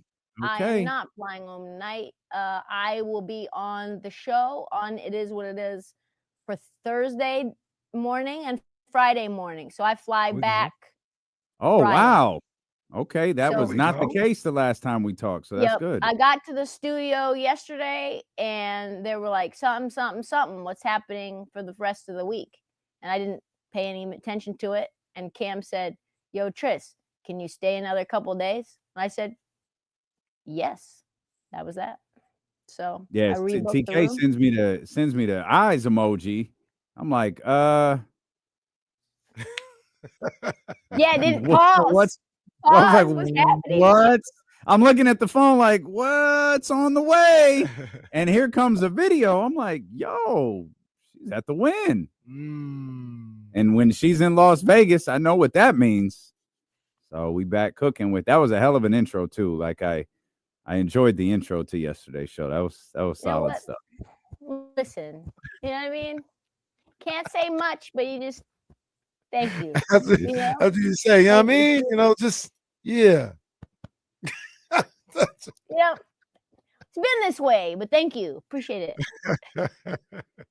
TK, who's the most? I think you guys were talking about this a little bit today. I didn't get to watch the show. I watched the clip you posted. Who's the most? What team you got your eye on the most when the season starts back up tomorrow or tonight? I guess. Ooh, that's such a great question. I might have to steal it for You tomorrow's got it. show. It's I yours. think it's gotta be Denver for me, right? Really? Yeah, I think they are being awfully quiet, right? I think the amount of people talking about them is almost none, right? Even you were pretty shocked that I brought them up. But if you look at what they've done since they ended up kind of figuring out their rotation, what are they, 25-9 since they were struggling early in the season? Jokic is still the best player on planet Earth. Jamal Murray has, I don't know how, because I thought he was cooked. I was pretty sure. But he's coming off, his last game was 55 against my Trailblazers. So he's still more than capable, shooting 38% from three. So if he's able to carry a team and be that type of elite scorer that we know him to be capable of in like high leverage moments, and we really don't have anyone else in the West that we trust, right? Like I know that people say that the OKC Thunder are like the crowned, coronated team, but they struggle to score. They have their own set of deficiencies and things that I wonder about. They don't have a secondary player that I know for sure is going to be a dog and carry the team. It's Shea. And I really hope it's Chet, but I don't really know because he's coming off of injury and he's only in his second year. I love Jalen Williams, and I just advocated for the Kings to have picked him up in the draft. But like he hasn't had that many great games that were important games. So if I'm Denver, I'm like, I know the Lakers are hot-ish right now, but we beat the hell out of them every time we see them hoes. And OKC, they can't score with us. Yeah, they can play defense, but can anyone play defense against Jokic? I don't think so. I don't think he's defendable. I think Jokic would destroy Chet. That body on body pause, like Chet is frail and fragile. He would get he would touch earth. So I think it's got to be Denver. I think they're being slept on quite a bit with the injuries to Dallas, who I was pretty high on after the trade. The way that matchup looks between Denver and LA. And just, I don't really trust Houston or Memphis at all. I don't think that they can keep up with what Jokic can do. So I'm very curious. Like, I would not be surprised if I saw Denver play Boston in the finals. I'm with you on the question marks for OKC. I don't know if they're built for playoff time. I look at the game a little different, and they talk about not liking defense and stuff like that. But I'm a big believer in those playoff moments. You need those bucket getters. Jalen Williams might be that guy, but I'm not sure. Alex Caruso, who's really, really good as a defender, he's a guy that can lose you a series. Because if teams have enough offense to like skirt around him on his defense and say on his offense, we're just going to let him shoot 15 times a series or a game, excuse me. You're going to be like, well, they can't make any shots outside of SGA. So I'm interested to seeing what they might be able to do. You've made great arguments about Denver. I think Memphis is being slept on a little bit. I think Houston, simply because they haven't had the experience, is the reason why. But I do think, like, basketball-wise, I think they can go with anybody in the Western Conference playoffs. I'm interested to see what Houston ends up being. They have one of the worst field goal percentages in the league, especially from deep. This is a team that is going to play bully ball and, try to win these 95 to 97 games. So that's a valuable trait to have in the playoffs, right? They play a good half-court style of basketball. But I think you have to have reliable bucket getters. And I know you love Jalen Green, but I don't – until I see it, I don't believe in Jalen Green in that setting. You know what, real quick, it sounds crazy, and I'm not saying they can make a run, but I do think the Kings are built for a playoff series. I just don't know if they can get there. They're not built for the regular season. But when things slow down, like a DeRozan slows down, you got Zach LaVine, Sabonis in the half court, I think they're better than people give them credit for in a playoff series. Once again, I'm just not sure they can get there. Yeah, I don't agree about Zach LaVine, but everybody knows that. So everybody knows that. Has he shown up yet? Has he or no? They played well the other night. They lost. Well, don't bring that kid out. Trysta watched that game live. Yeah, I watched that game live. He has the most forgettable buckets. When you look at his stats, we were like talking about, I wonder how Zach LaVine did tonight. And he had 32. I don't remember a single bucket. No, but you remember that overtime. Yeah, I do.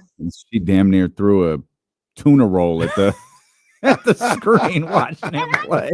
And I'm done with Debo. I am so over Debo. Well, she threw the chopsticks at Debo on that one. Yeah, she was not having it. And you can see it. The thing that bothers me is you can watch it develop. Like, no, okay, well, Debo's got the ball. All right, doesn't matter how many guys are around him. Doesn't matter if he's off balance.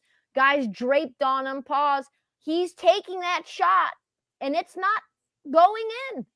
It's not. You just know, this is a horrible shot, and there's so many bad shots that he takes in crucial moments. Quite frankly, there's not many players on this team I particularly love right now. That's just me. It's not as bad as the Rashawn Holmes days, but you're not alone. Rashawn Holmes ain't bothering nobody. Like that man. He's just remember living his life. And all of a sudden, remember I was out there stumping for Rashawn Holmes. I was like, he's a decent pick and roll center, one of the best pick and roll. Blah blah blah blah. No, Trysta, don't stick up for him like that. Do you see any pathway to a future for this basketball team? I hate to say it, man, but this is how I operate. This is my philosophy. It's just, I think when I look at basketball teams in terms of what pieces do you have that you can turn into, more depth or some sort of semblance of a future that you believe in. And when you are not when you're a win now team, that makes it very challenging because you can't really use the draft to do that unless you're willing to mortgage your future to do it. And I don't love that idea because I don't think the Kings are that close in order to make such a rash decision. So if you don't believe in the organization in terms of getting win now players, transcendent players who can contribute in a winning fashion right now, like a Chet Holmgren, which they don't come around that often, then you have to start looking at the existing roster and make painful decisions to reset. Because DeMar DeRozan, you could probably get something for him, something decent. But I don't know what type of players you can get. You could probably get a lot for Keegan or like a decent amount for Keegan, but you say to yourself, well, I don't think his contract's going to command that much, and maybe he's a piece for the future. But like, the question is really, I hate to even broach it, really. And he's been so awesome, and I love him as a talent, but what can you get for Domas? I mean, that's the topic again. If people are very convinced that this is going nowhere, you have to evaluate it. You strip it all down. You don't think there's. Did I understand you? You don't think there's value in a Domas trade? I think there's value. You have to ask yourself, does he want to stick through that pain? Is that something that is really like fair to him? Can you create a rebuild or a retool in time for him to still be in his prime? Does he limit what type of pieces you can put around the team in order to win? Or does he limit the type of team that you can build? These are all questions that you have to ask. And I think Domas would get you a lot. I think he's probably the most valuable piece that this team has right now. Yeah, I think that's accurate. I just think, and I don't want Domas to go anywhere, but why would you keep him around? Yeah. I hear you. Just that number one, like you guys mentioned, that's the biggest asset you have that can net you the biggest return. And yeah, there's no need in keeping him around. One of the things that I was going to talk about, also following that 2022-23 season being team 1 year, is in hindsight, because all this stuff is in hindsight. In hindsight, you never had a franchise player. You never had a guy that was going to elevate you to that next tier. You never had that. I don't think Sabonis is that. I don't think De'Aaron Fox is that. Like if we're clamoring to get Cam Johnson to get out of the 10th seed, then you don't have that guy. That's fine. So yeah, that's fine. People, but my thing was people were like, oh, they had this future and they just sat on it. Did they really? Who did they sit on?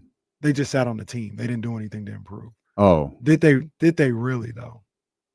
Yeah, I mean, I thought Fox was the guy at one point. I did I'm too. not going to pretend. I thought he could be, but it's become clear. I thought though. Keegan was going to be better than. I didn't think Keegan, but I didn't think Keegan was. But a lot of. But if you're talking about a leader, that's not a Keegan. If you're talking about a franchise guy, no, I'm just saying, just in general, like we thought a lot of things about those players that didn't really come to fruition. We thought by now Keegan be averaging 18, 19 points per game, and be this potential all-star. Yeah, and it was just we were wrong. And he's at least offensively, he's regressed. You think he's ass defensively, so he's got nothing. You do. You just said defender. It. I don't think that's what you said. I remember that. You said CJ was calling for him. Why do I keep getting jumped on this show? What's going on? Yeah, I'm sorry. Did you not do that? You were like, hey, give me the ball. Look it. He acted like, yo, guys, lick their chops. Pause. That's what he said. They're like, switch him onto me. Did CJ look worried at all? Well, CJ never looks worried against anybody on the Kings. He even looked flustered, like he got some type of fluster when Keon was guarding him. There was no flustivity when Keegan was there. It's like, I don't think that's a word. I'm just gonna walk into this three. Well, this guy's 5 inches taller than me. So what? Pull up. Cash. That's insane. Now, once again, to Keegan's defense, he shouldn't be guarding CJ McCollum's. He should not. I think also if you're thinking to yourself, is there hope? Is there somebody that the Kings can at least think about and be excited about moving forward? And the one thing that you can say is that the Atlanta Hawks finished last year 36-46, 10th place. They were a play-in team. And somehow the Atlanta Hawks won the freaking lottery. That's a possibility. That's something that you can say, well, listen, we don't get in the playoffs and we miss the play-in, whatever. We can get Cooper Flag. That's a real possibility. It's a very low likelihood, but it happened. Atlanta had the number 1 overall pick, and they should not have had it. I don't even know what the percentage was for them to get it, but it was very low. Imagine getting Dylan Harper. Dylan Harper will be a leader. Absolutely will be a leader. He's super nice. Like he's going to be a consummate pro. He's like a very like vocal leader. You've got guys like Cooper Flag that certainly you're hoping to get, but there's other dudes out there as well. VJ Edgecombe. You've got Ace Bailey. There's dudes that I think could help immediately. Cooper Flag being obviously number 1. So it's not out of the realm of possibilities. Speaking of Dylan Harper, he's on my lineup for Prize Picks tonight. I went all college tonight on Prize Picks. I got RJ Davis. What else were you? I got Malik Mack. I got DJ Wagner. I got Dylan Harper, and I got Ace Bailey. All of those guys. Well, actually, 3 of those guys I'm going more with the points. RJ Davis, Malik Mack at Georgetown, and Dylan Harper. I'm going less with the points with DJ Wagner and Ace Bailey. Make sure if you go to Prize Picks, put in that promo code KIFM. So you get $50 with your first $5 lineup. Must be present in certain states. No, I love Prize Picks. Run your game. I love that we're so good at this point. Even people who listen every day had no clue that was a read. I love the world that we've built here. It's just terrific. Just absolutely Shout terrific. out Trysta. Reminded me of Dylan Harper being in my lineup today. Got to pay the bills. Got to keep the lights on. The problem is, like you talking about these draft selections, like I don't know that they have a front office capable of drafting the right guy. You got to fire them as soon as the season ends. They cannot stay. They got to go. Please say it louder in case anyone fire them. Fire everybody. West. I don't care. Get rid of that little. I'm tired of seeing that bubble vest. Well, even if you do, like, you can go get whoever in here you want to. The living and dying by the draft is just it's Russian roulette. Oh, for sure, it is. But it seems like every other franchise is hit. Yeah, I guess the Kings hit with Tyrese, but they had other plans for him. Oh, yeah. He's regressed though, too, guys. Like he really. So I don't think so. You talk about the leader. I don't think Tyrese is that either. Tyrese is like a fine leader, but is he the guy to lead a team? No, I think you can build around him though. I think he has leadership skills that helps with putting a team together. Well, would we have been in a better position if the trade was De'Aaron Fox for DeMarcus Sabonis? Yes. Because you wouldn't have Zach LaVine on your effing team, and you would still have Tyrese Halliburton and Domantas Sabonis, and he would have never hamstringed you and tried to say he didn't want to leave and did want to leave. He would have never hired Clutch Sports. Absolutely, it would have been a better spot. And it would have never been bad vibes. Tyrese makes you feel good when you talk to him. It's like De'Aaron Fox was moody. We never knew. That's Tyrese's. That's his superpower.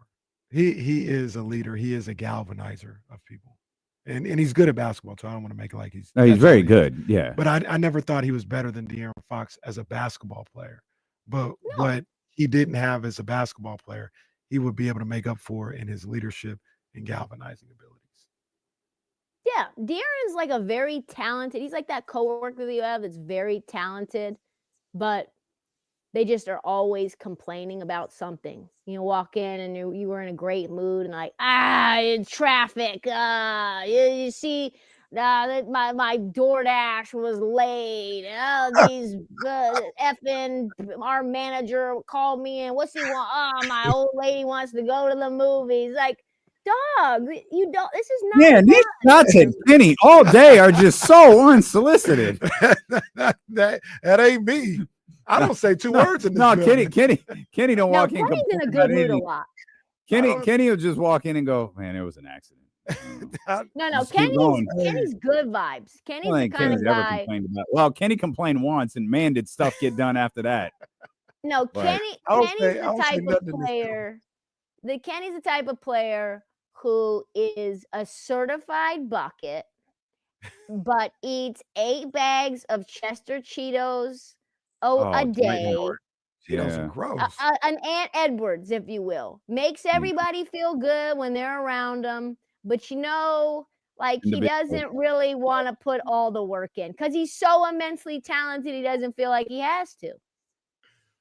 That's Kenny. Man, that personality profile is crazy. I play my role. There's a lot of things I do differently, but I play my role. There's a lot of things. My bad. I didn't mean to open up any wounds. There's a lot of ideas I have, a lot of things I do differently, but you know what? Damn, this is like when I was on. Never mind. No, this is a shoot. Like we actually don't get along. People think this is a work. Like we actually don't get along. It's two people who are thrown together. Like, yo, do a show together. You guys do excellent content together, and I will say this: no matter what the actual reality is, you guys have a smile on your face, and I look forward to being around both of you equally every time I see you and every time I come on the show. Well, I'd You're be my around yin you. and yang. They just be playing. They'd be like, "Oh, Trysta, I'm in Alameda," or "Trysta, I'm at the Logan Murdoch show." No, it's facts. No, but Kenny's a feel good. Kenny, you want to be around him. He's got the warmth of the sun. That he really does. You really do. That is your gift, Kenny. She says she wants to be around me while she wasn't around me all weekend. Well, it just sounds like that was your 7 minutes at sushi. I could have gotten you into the meta party. We could have been inside with Mr. another Beast. party you could have gotten into. I hit TK up. What's the move? I said, what's the move? You gotta hit me prior. It can't be when the fire marshals come in and shut the party down. It was 8 o'clock. They turned away Michael Crabtree. They're not letting another person in. Kitty getting in while Michael Crabtree getting turned away would have been so awesome. Crabtree getting turned away. Crabtree looking to KC. Hey, can you get me in, bro? Hey, sorry, man. I can't. I said to them, I was like, why by one of the party curators, I was like, hey, they just turned away Michael Crabtree. And he goes, KC what? could have had the weekend of a lifetime. Well, people were in the hotel room. Who? TK. I asked her, what's the move? Let's go. She said, I'm in a hotel room, dog. I was talking about when actually there was stuff going on that I wanted to be a part of and I could have got you into. I could have said, hey, you can use my charger. Got a little block. Oh, that's tough. That's tough. Well, see, yeah, that wouldn't have been the case. If I would have linked up with TK, would have had the charger, I would have been at Curry's party. I wouldn't even gone back to the hotel. By the way, we have to talk about that photo really fast of Curry and Aisha. She wears the pants. She wears the pants. That's all I'll say. That's what I got out of that. I love that we're ending this segment with TK charging the computer. All right, we can't push the break anymore. No, I got you. We love you to death. We are tapped in the rest of the week. For you, Cam and Mace, looking forward to that, and hopefully there's a lot more on the way. Love y'all. Talk to you soon. TK. All right, love you, TK. We'll come back. I think Casey's on his way out of here. James Ham at the top of the hour. The other one, KC, ESPN 1320. I can't push this. I don't think we got anywhere else to go. Okay. All right. Okay.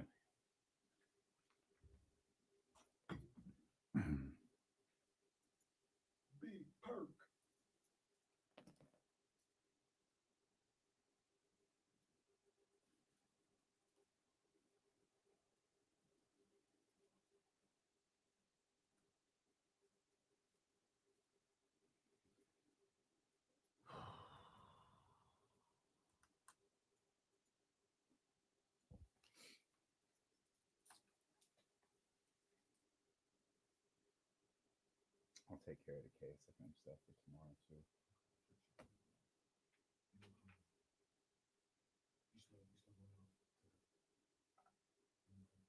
No, I text Tracy. I was like, I just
Nope, ain't doing that one. What about that one? Nope, can't do that one.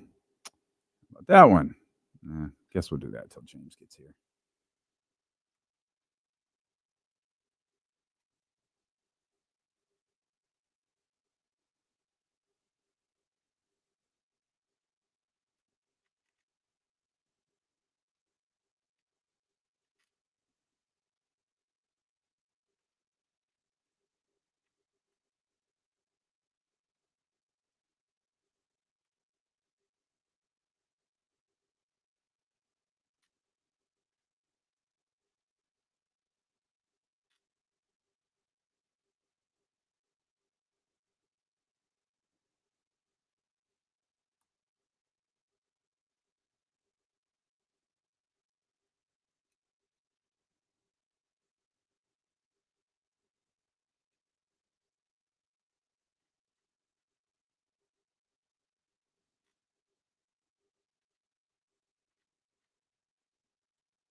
Sorry, y'all. I'm trying to just kind of gather things with Kenny stepping out. Sorry.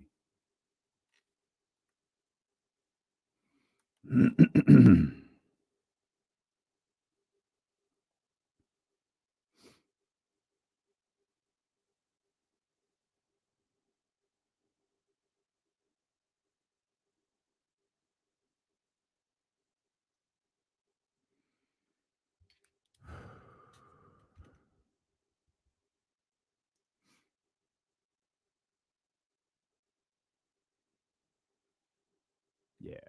Good call.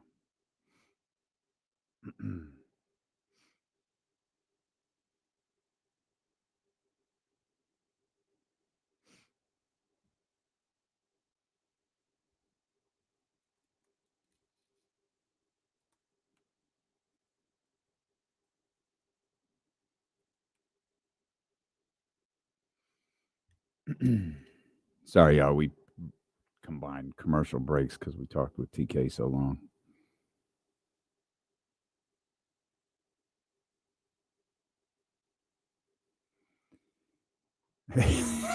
Y'all stop it.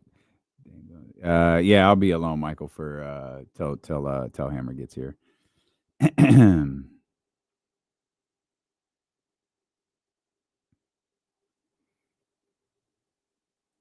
That's funny. Y'all got jokes. Main reason why the team owners won't do a rebuild. Nah, I mean, if I were to guess, they just don't want to put the fans through that. Like, I think they thought after Beam Team won, like, I thought they thought that team was good enough to grow together. And obviously they weren't. And I don't know if Mike played a part in that. I think we got a little too comfortable blaming injuries at the end. I'll get back to this.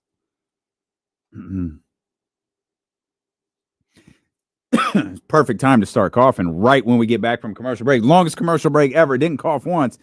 Get back here from the break and we got to start coughing. Don't even have my partner here because he's out meeting with Johnny Jennings. That's not true. He's actually not meeting with Johnny Jennings. But if you need to sell your home, that's who you need to talk to.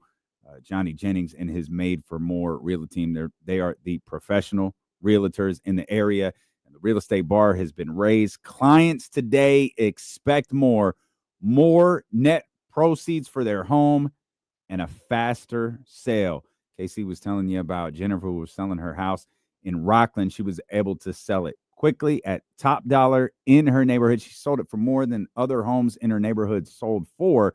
And that's all because of Johnny Jennings and that crew over there at Made for More Realty. They sell your home 27% faster than other homes on the market. They will sell your home for an average 3% higher price than other realtors will. And they have a lot of incentives for you to join them. Ask about their Fix It Before You List It program with no upfront cost to you. Ask about their no cost to you home warranty to protect your home while it sells. Expect more, get more with Johnny Jennings and his team at Made for More Realty California, DRE. Number 019827171. Just Google Made for More Realty today and get more for your home. I don't know why the word realty beats my ass every time I try to say it. Made for More Realty. That's easy. But let me try to say it. Oh, it'll whoop me. Our man Tom asked, D-Lo, do you know what are the main reasons why the team owners don't want to do a rebuild? Tom, my feeling is they thought this team was good enough. I think that's what it all boils down to. It boils down to that Beam team one year, the quick turnaround under Mike Brown, or, you know, the collection of that group being able to turn it around with Mike Brown, and the thought that, like, oh, okay, like, remember that conversation after Game 7? I remember our conversation after Game 7. Of course, part of it is the way that game ended. You had the entire fourth quarter, really, because they got blown out so badly in that third quarter. You had that entire fourth quarter to kind of digest the fact that it was over, right? You had the entire fourth quarter to just take a breath and understand, all right, the season was over, but overall, I think we're in good shape. And I know our vibe in particular hated losing Game 7, hated losing Game 7 at home.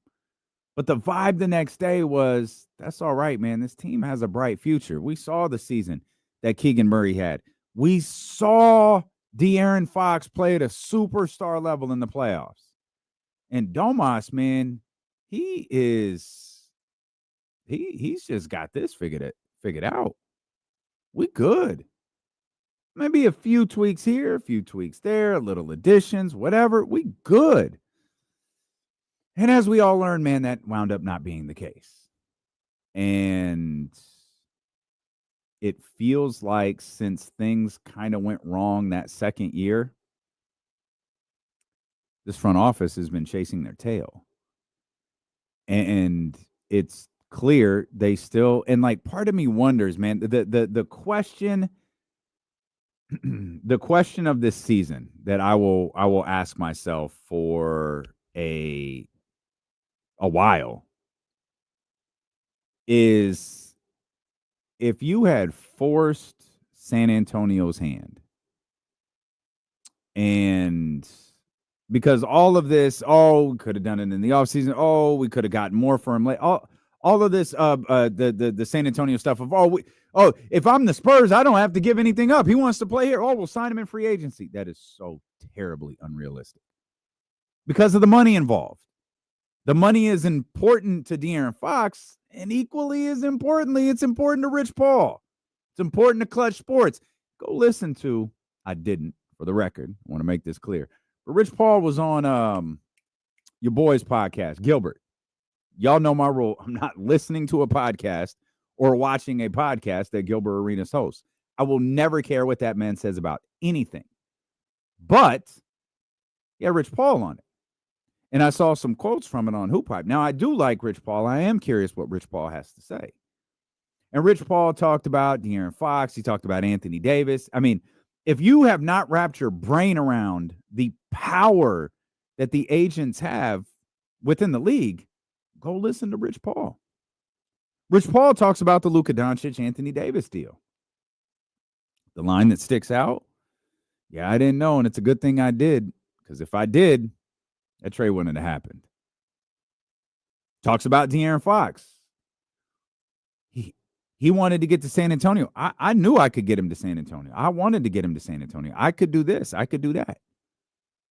There was another player who he addressed in that. I can't remember exactly who it was, but you read this, you read his words, and you're like, yeah, this is an agent's business, and this is a powerful agent's business. And it's not just De'Aaron Fox that wanted to sign that contract extension, the max contract extension. It's Rich Paul who wanted that for him.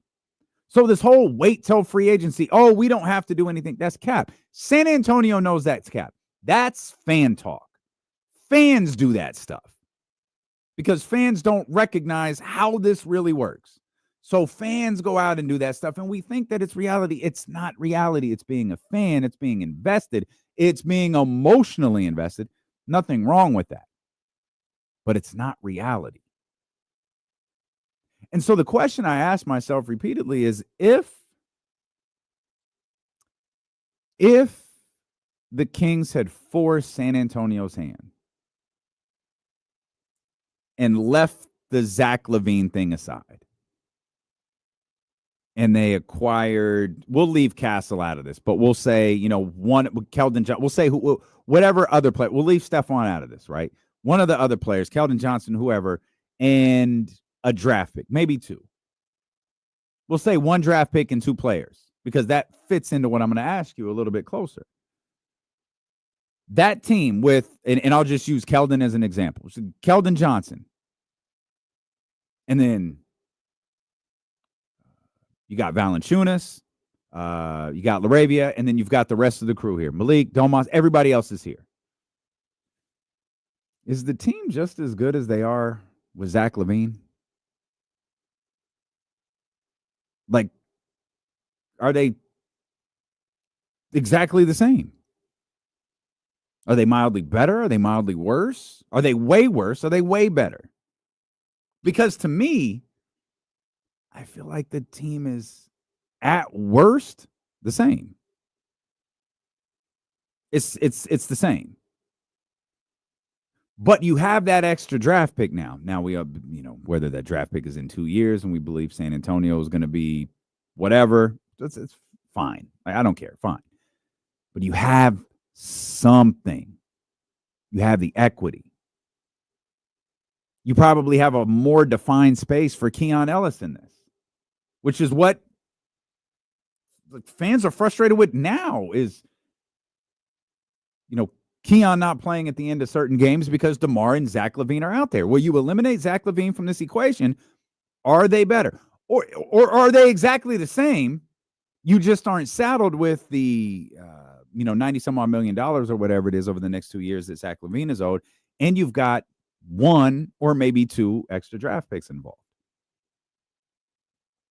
But the Kings thought win now. And if we're losing a scoring talent, we've got to go acquire a scoring talent. Trysta, James, they don't like Zach LaVine. That's fine. I don't think Zach LaVine is as bad as they think he is.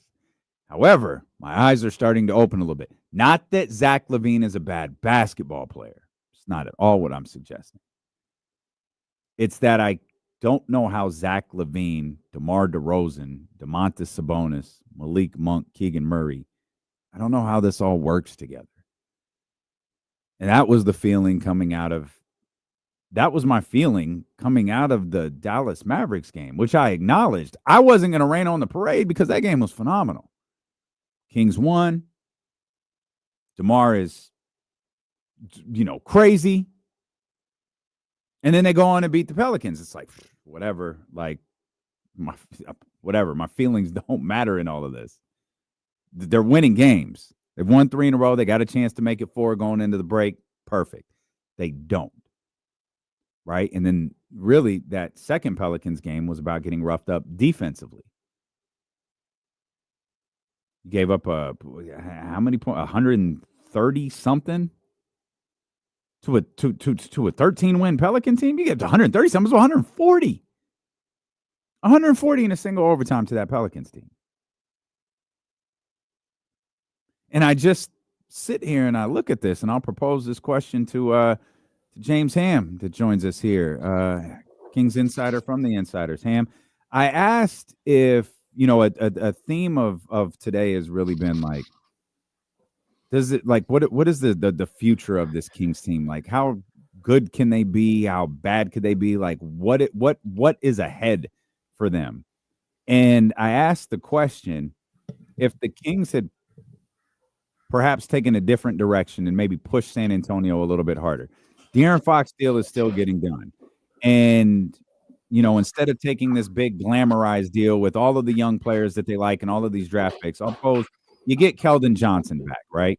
And maybe a draft pick, maybe 2 draft picks. Are you better off with that trade, even today, than you are with the Zach LaVine trade? Man, it's so tough. I mean, you're taking a considerable step back for today. I think if you go a different direction, like, look, I'm one of the harshest critics on Zach LaVine, and it's not because I dislike Zach LaVine as a person or anything else. It's just that, like, look, he's been in the league a long time. We know he's a scoring threat. We know he's a highlight reel dunker. When he gets hot, like, get out of the way. But we also know that he makes a ton of money, and then he has injury problems, and that he doesn't really play defense. And as much as like the backcourt of Malik Monk and Zach LaVine is always going to be a problem. It just is, and that's because neither one of them are like renowned defenders. When you mix in DeMar DeRozan, now you've created an even bigger problem. And the bigger problem is that you really can't have undersized 4 and 5. You have to have shot blockers. You have to have long, athletic, people who can disguise the problems that you have up top. And even that won't work when you have like 3 guys who are not, even league average defenders. And I think Malik can be a league average defender. But he was already there, and DeMar DeRozan was already there. I think this team would have been better off if they would have gone for a less expensive option.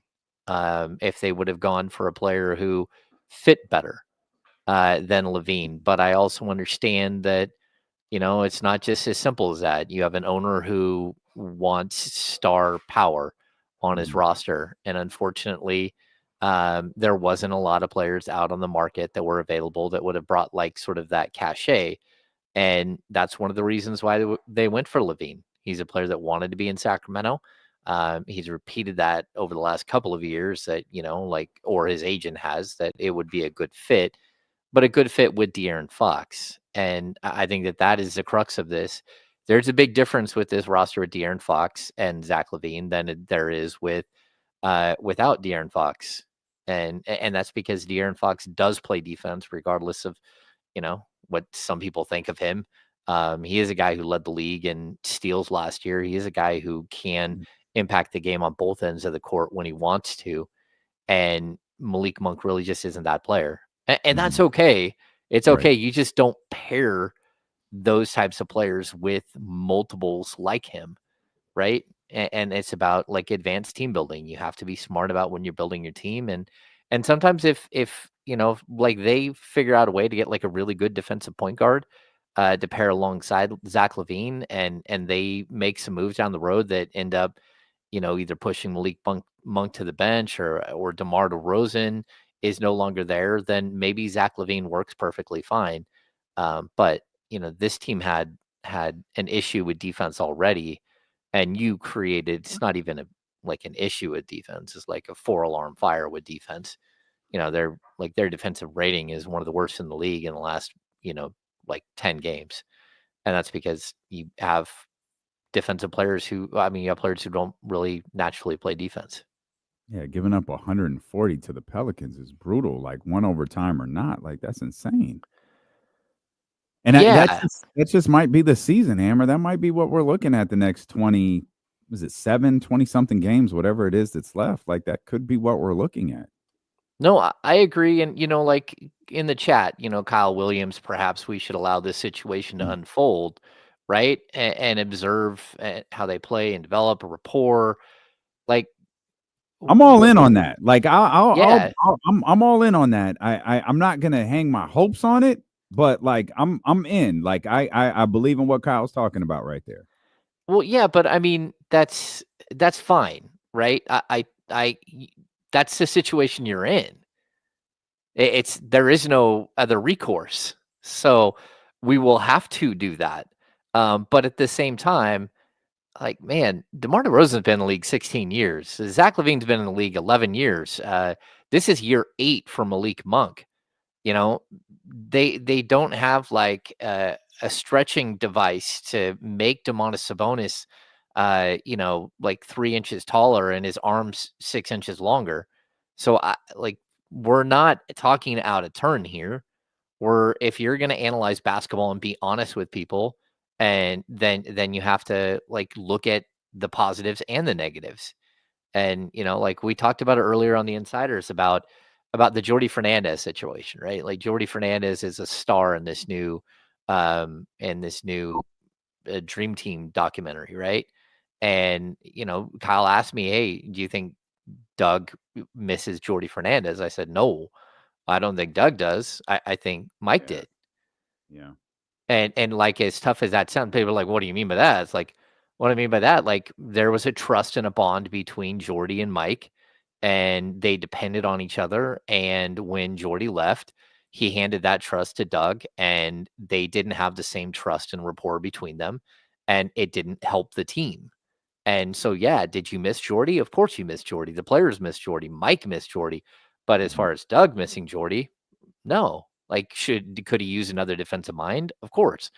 But there wasn't that rapport, and there wasn't that necessity to like lean on each other that would have been there. And if Mike would have got fired this summer and Jordi would have been on the team still, Jordi wouldn't have stuck around if Doug Christie got the job and left Jordi behind, and Jordi, was going to be his assistant.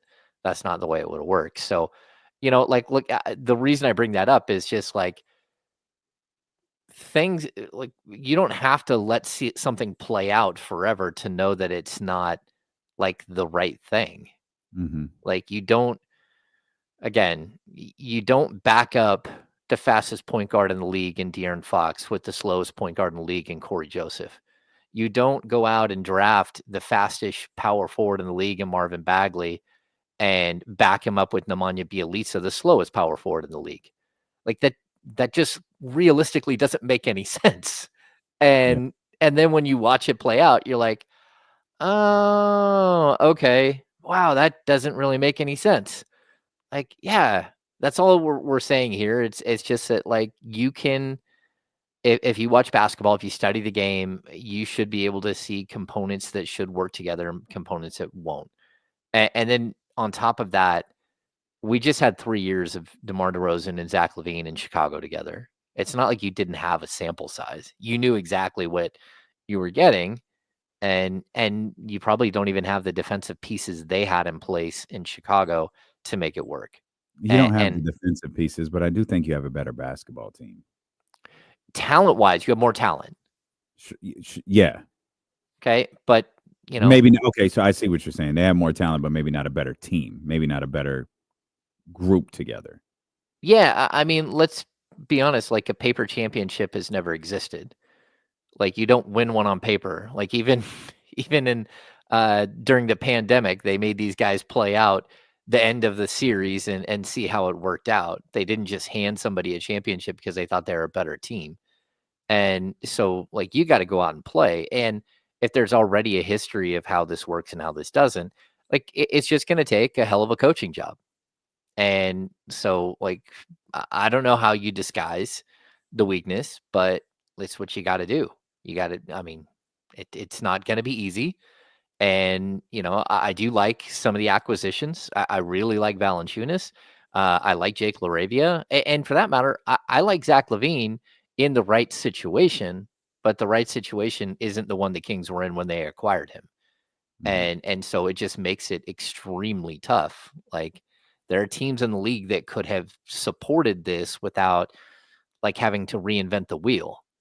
And the Kings just weren't one of those teams. And I don't think I'm being, like a Debbie Downer. I'm just being realistic about, the task at hand and how do you figure out how to move forward. And like, look, we're not talking about one season. You're now locked into this roster, a lot of it for a couple of years. And so you got to find ways to adjust without having any payroll at all. You do have assets now, but the payroll situation isn't going to get any better. And it might take you trading away another really good player because he just doesn't work in order to disguise the mistakes that you already made. The assets being primarily the second round picks?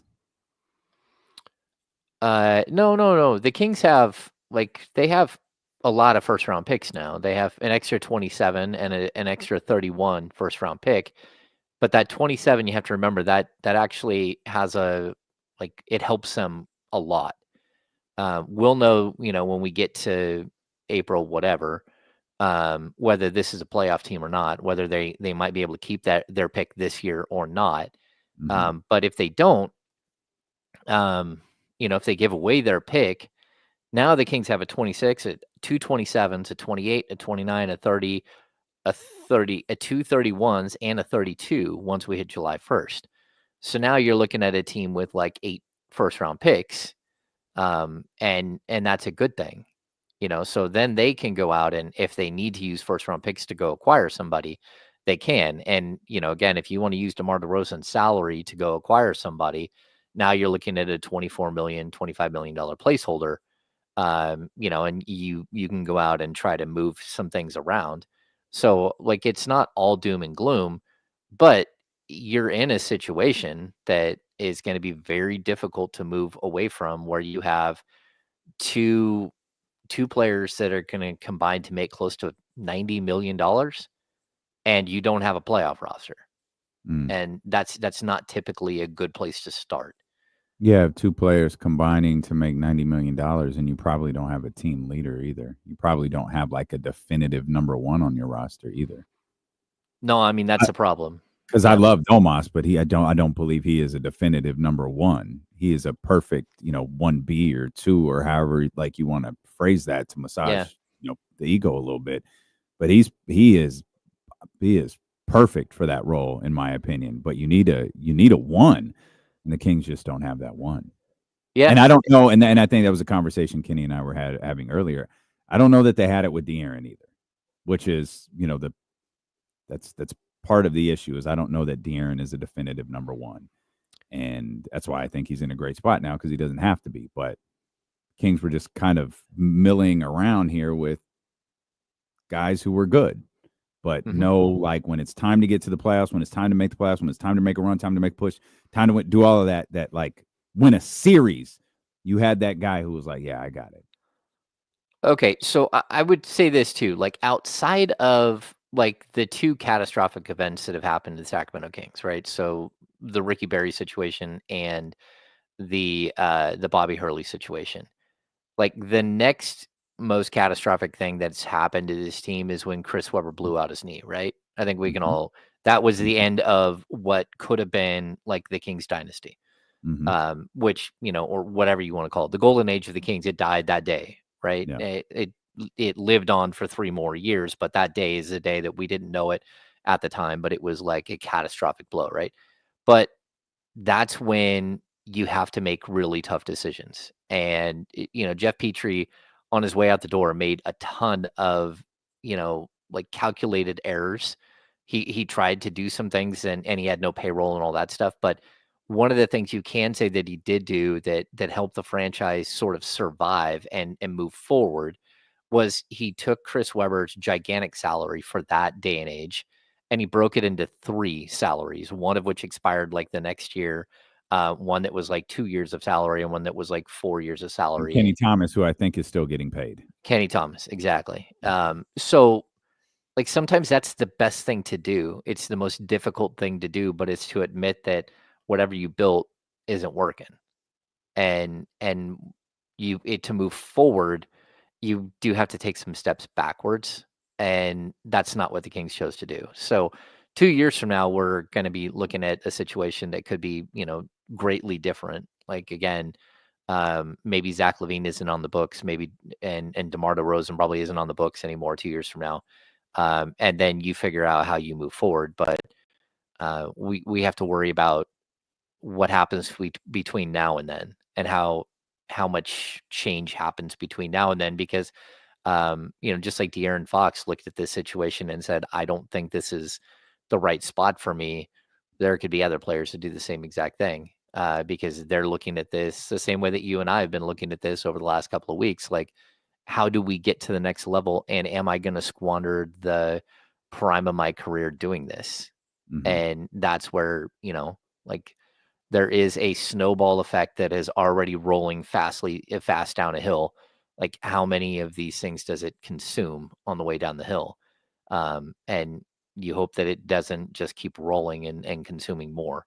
And so, like, look, it's a difficult place to be in, and it's also what could be a learning experience, but I don't know if that's really going to be the case because when your when your back is against the wall and you make a move that you didn't realistically have to make right now, you could have waited till this summer.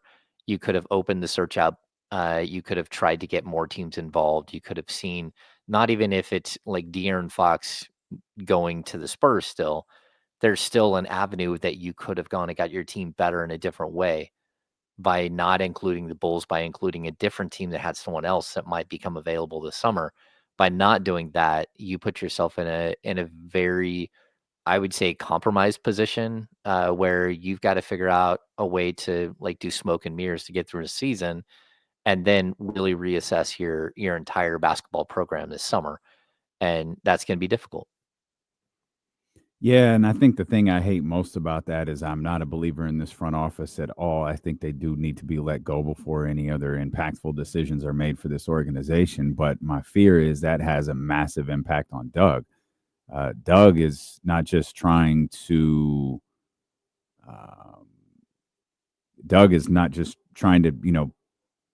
get this team to become a cohesive unit and get to the playoffs and all of that. He's trying to earn his shot. He's trying to earn his chance in the league, and that's tough. Like, I mean, one might result in the other. It's really hard to tell. Like, I'm trying to work through a situation, Hammer, where I'm, it's not, but I'm starting to feel like 6 might be a bit far-fetched. Again, number-wise, like it's not crazy, but I feel like the 6 might be a bit far-fetched and anything above that. But like, I'm trying to figure out a situation where this team, maybe they wind up a 7 and 8 or whatever. They win 1 or 2 games and they get to the postseason. I'm trying to figure out, is that enough for the front office to keep their job? And I don't know that I can't figure out the answer, because that would mean there was an obvious turnaround. But you signed Mike Brown, like, I guess with a gun to your head, and then you drafted Devin Carter. Both of those things just feel like catastrophic screw-ups for me. Oh, no, there are plenty of them. Yeah, right. Like, there's a lot more, but those two feel just immediate. I think what they feel like is like just highly questionable. Like, you're confused by them. Again, if you were going to put Mike Brown on such a short leash, why didn't you just walk into the season as a lame duck? And if that's something that they felt like they couldn't do because they had outside pressure to sign Mike Brown, I don't believe that at all. Like, again, people like us on the radio or me writing things, or other people writing things that like, you should really sign Mike Brown to an extension. More than everybody else does. You have more information than everyone else. If you have players coming to you that don't want to play for Mike anymore, or you have a player that's coming to you and saying he'll only play for Mike, like, those are situations where you had more information than everybody else at the time. Mm-hmm. And you had to make the right decision for everybody, for the whole franchise. And, again, if that situation was going to anger De'Aaron Fox and you knew it right away, like, then you had to like kind of bite the bullet then, like, not just squander a whole bunch of money. Like, nobody asked them just to pay Mike Brown so he could coach 25 games and then get fired. Nobody was asking for that. But if you're going to walk into a season with a coach that, again, had led you to a playoff series after 16 years of not making the playoffs, and who had won an NBA Coach of the Year, you need to have a reason why you're moving away from him.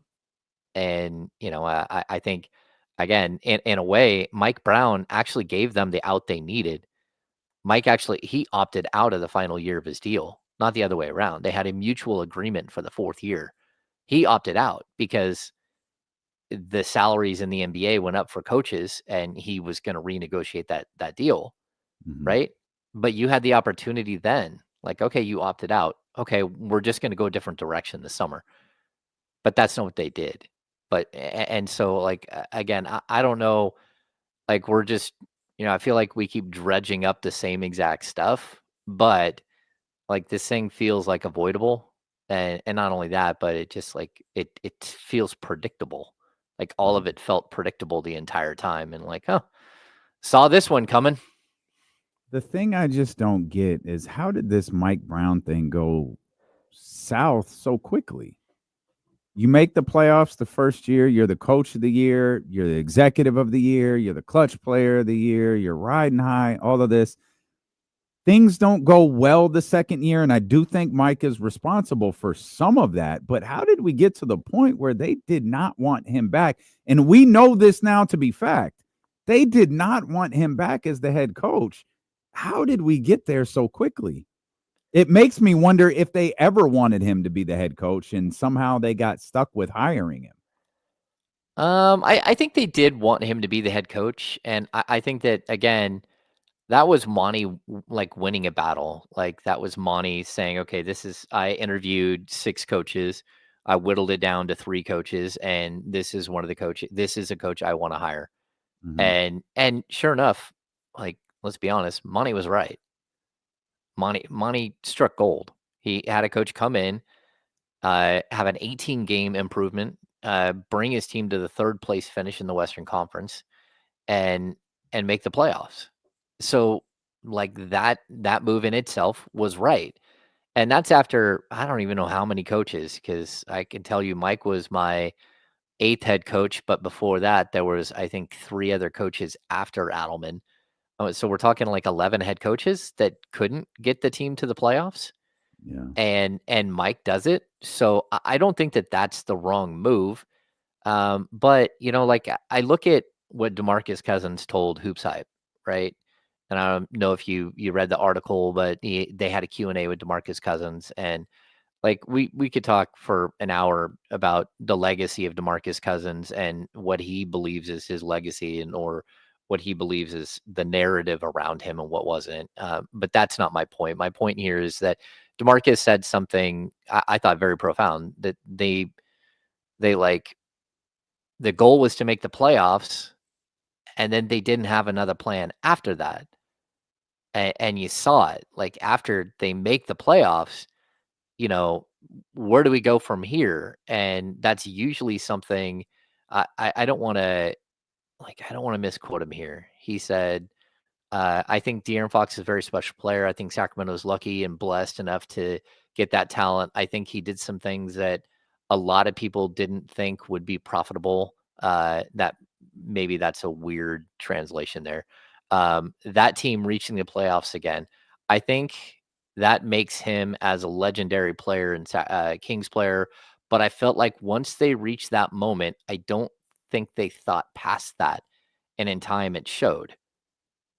And I agree with Cousins. Like it feels like they only looked at their team as like an upward trajectory. At the beginning, it was a beginning of a story that had a gigantic straight up arc. And they miscalculated. They thought that Keegan Murray would continue to take giant leaps forward, and he didn't. They thought that Kevin Huerter at 24, 25 years old would plateau at worst, but if nothing else, he would still be a great shooter and they could still rely on that.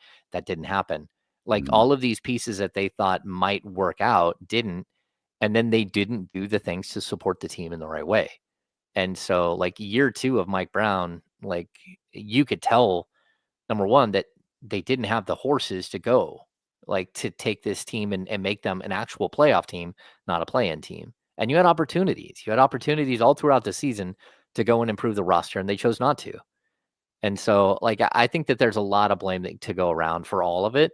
And again, at the end of the day, Mike Brown and the way that the team performed in his last 2 weeks on the job, like, you could tell it was over. So, like, I'm not even going to, like, go at the Kings for the actual idea, like the way they handled it, the lack of press conference, the weird way in which they had him practice and all that stuff. Those are like little blips in the story. At the end of the day, we all could see that the team wasn't playing hard for him anymore, and that he had lost the room in a way.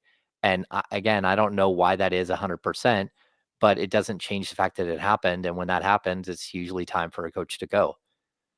So yeah, it's all complicated, man. It's all wrapped up into one giant puzzle. But I said this to Kyle earlier. It feels like you got a bunch of people working on different puzzles, and that's just not not productive. You got people who are working on a coaching puzzle. You got people who are working on a player puzzle. You got players who are working on their own puzzles, and none of it was part of the same group trying to do something together.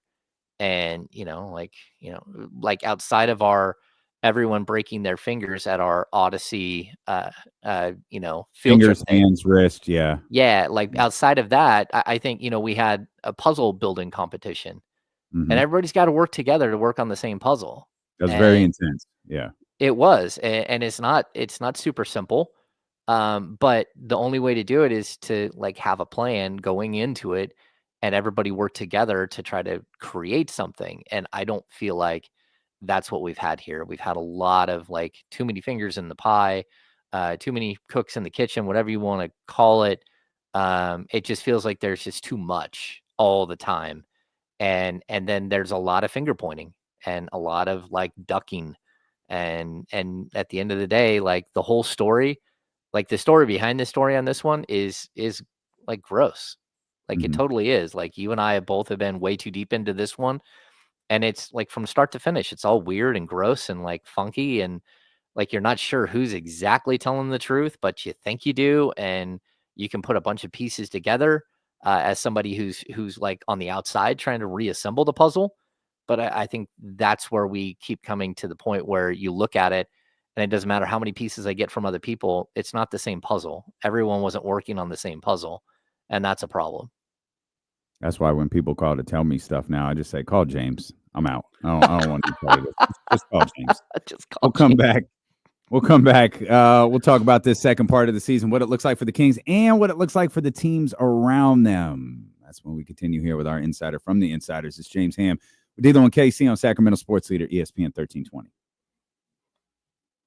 Sorry, Hammer. I got to jump up for a second. I'll be right back. Yeah, go ahead. Yeah, hey, and Scout, I get we've been talking about this for a month, right? And I have tried to like move on, but we keep getting dragged back into it. And that's because we're watching like the aftermath of a train wreck. And we're trying to piece together what's going to happen next. And to be honest, it starts somewhere. And we have to like go back to try to figure out the path forward. So I don't know. It is a frustrating situation. And I would have preferred to just cover really good basketball. That's people who like, oh, you just want the juicy tidbits of the story. You just want to like know all, like, no, I just want to cover good basketball. At the end of the day, this story has too many layers to it. And it's just a bummer because the people who lose are the fans, like straight up. So, or heaven forbid, Doug Christie is about to pull off the greatest coaching job of all time. And we're going to watch something magical happen. And I would totally be here for it. If that's the way it goes, I'll be the first to say, well, we misjudged this one. And I have also said, like, I think this team has more talent than it did, a month ago, 2 months ago. I think it does. But, talent doesn't always win.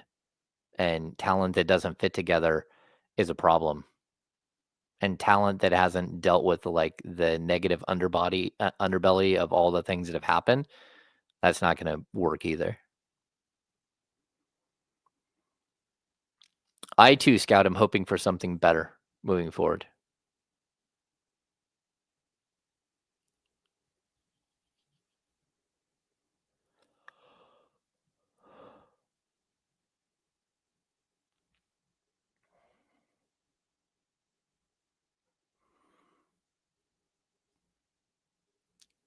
Yes.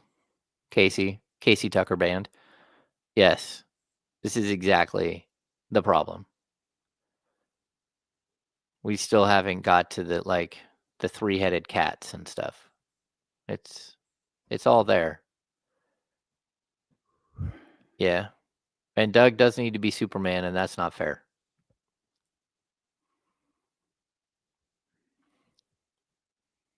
Oh, King Boss. That's a tough one. How many firsts do you believe this roster could get you? You get a first and a second out of Malik. You'd get 2 firsts and probably a second out of Domas.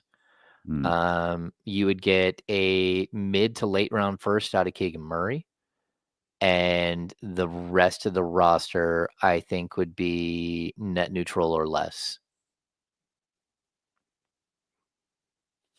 And there are untradeable contracts on this. Untradeable contracts that just got traded on this roster. That wasn't very subtle, James.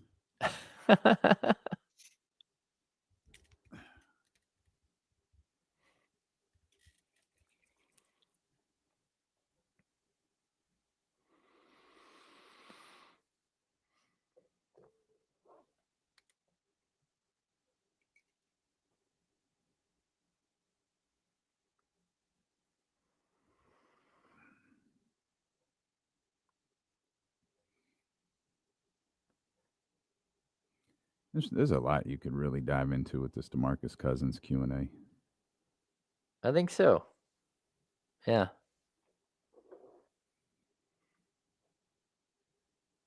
Yeah, like when I was reading that, I do feel like there's a misword there. Mm-hmm.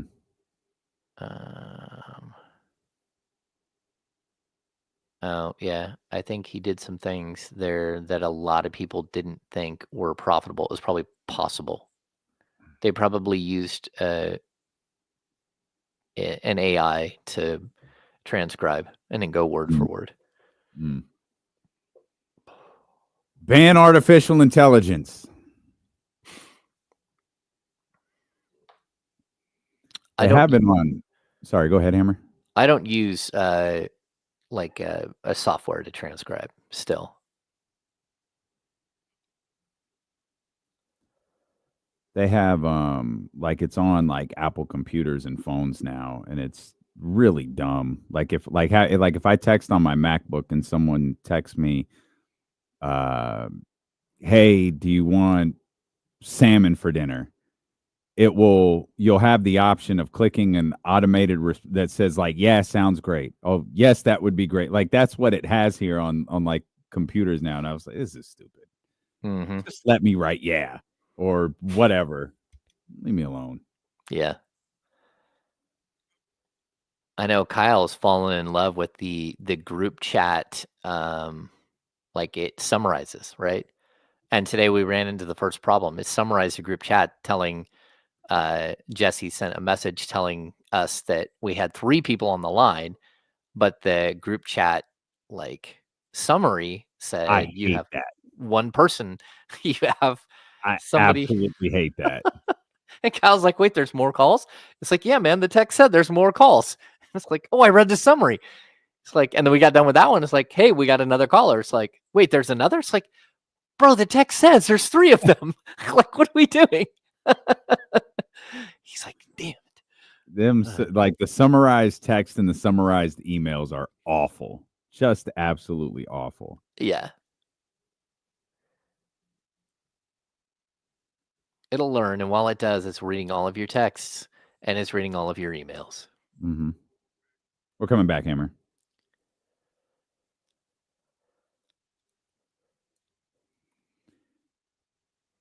Back here with our man James Ham as we close out today. Just anxious to close out these next few days as it feels like we're just waiting for Friday to get here. It doesn't feel like we're waiting for Friday to get here. We are waiting for Friday to get here. Of course, we do have basketball tonight. One of the Fire games, the rescheduled Fire games from Southern California earlier this year with Charlotte and Los Angeles will take place. Charlotte and the Los Angeles Lakers will take place. But the Kings, they'll be back on the floor Friday night at the Golden One Center against the Golden State Warriors. And I think that one's interesting, Hammer, because it feels like these two teams could be moving in different directions right now. Obviously, the Warriors are rejuvenated. They're feeling good. They have, Jimmy Butler. They got Draymond Green guaranteeing championships. They just hosted the All-Star game, and it feels like they may have gotten a little boost. I don't think it's a huge needle mover for them in terms of certainly winning playoff series and championships and things like that. But I do think it might be good enough to solidify a spot for them towards the upper part of the play-in. Maybe if things break right to the 6th, but I'm not going to go that far yet. And I think this is a big test and a series of big tests that'll be ahead for the Kings in the next month or so. Yeah, I mean, this is how it all starts, right? They got 27 games to sprint to the finish. And again, we don't know. A couple of years ago, I kept warning you guys that, we get to the post All-Star schedule and the real teams usually show up. And somehow the Sacramento Kings ended up being one of the real teams that showed up during the 2022-23 season. And they were one of the top 4 teams in all of basketball in the second half of the season, which is what we always refer to this segment. I don't know what team is going to come out of the break and whether they're going to be rejuvenated and have a better game plan and move forward and fix some of their sort of defensive liabilities and get smoother on offense and have some tough discussions about playing time and rotations and all that stuff. But you're facing a Golden State team that is in a similar boat. And a similar boat with they went out and got another big money contract and then even made that one worse by extending Jimmy Butler's contract for another 2 years. And so they're locked into that roster, an expensive roster like the Kings roster is expensive and maybe a more expensive roster for the next couple of years with something that may not work too. And we need to see how long the Jimmy Butler experience works for them in Golden State. But this is probably either his last stop or his second to last stop. And everything tells me the same thing, we can point to certain things that Zach LaVine doesn't do. I can tell you certain things that Jimmy Butler does. And typically what he does do is after 2 seasons, he blows up his franchise and leaves everything up in smoke. So I'm intrigued to see what this Golden State Warriors team looks like and how they come out and how they handle themselves.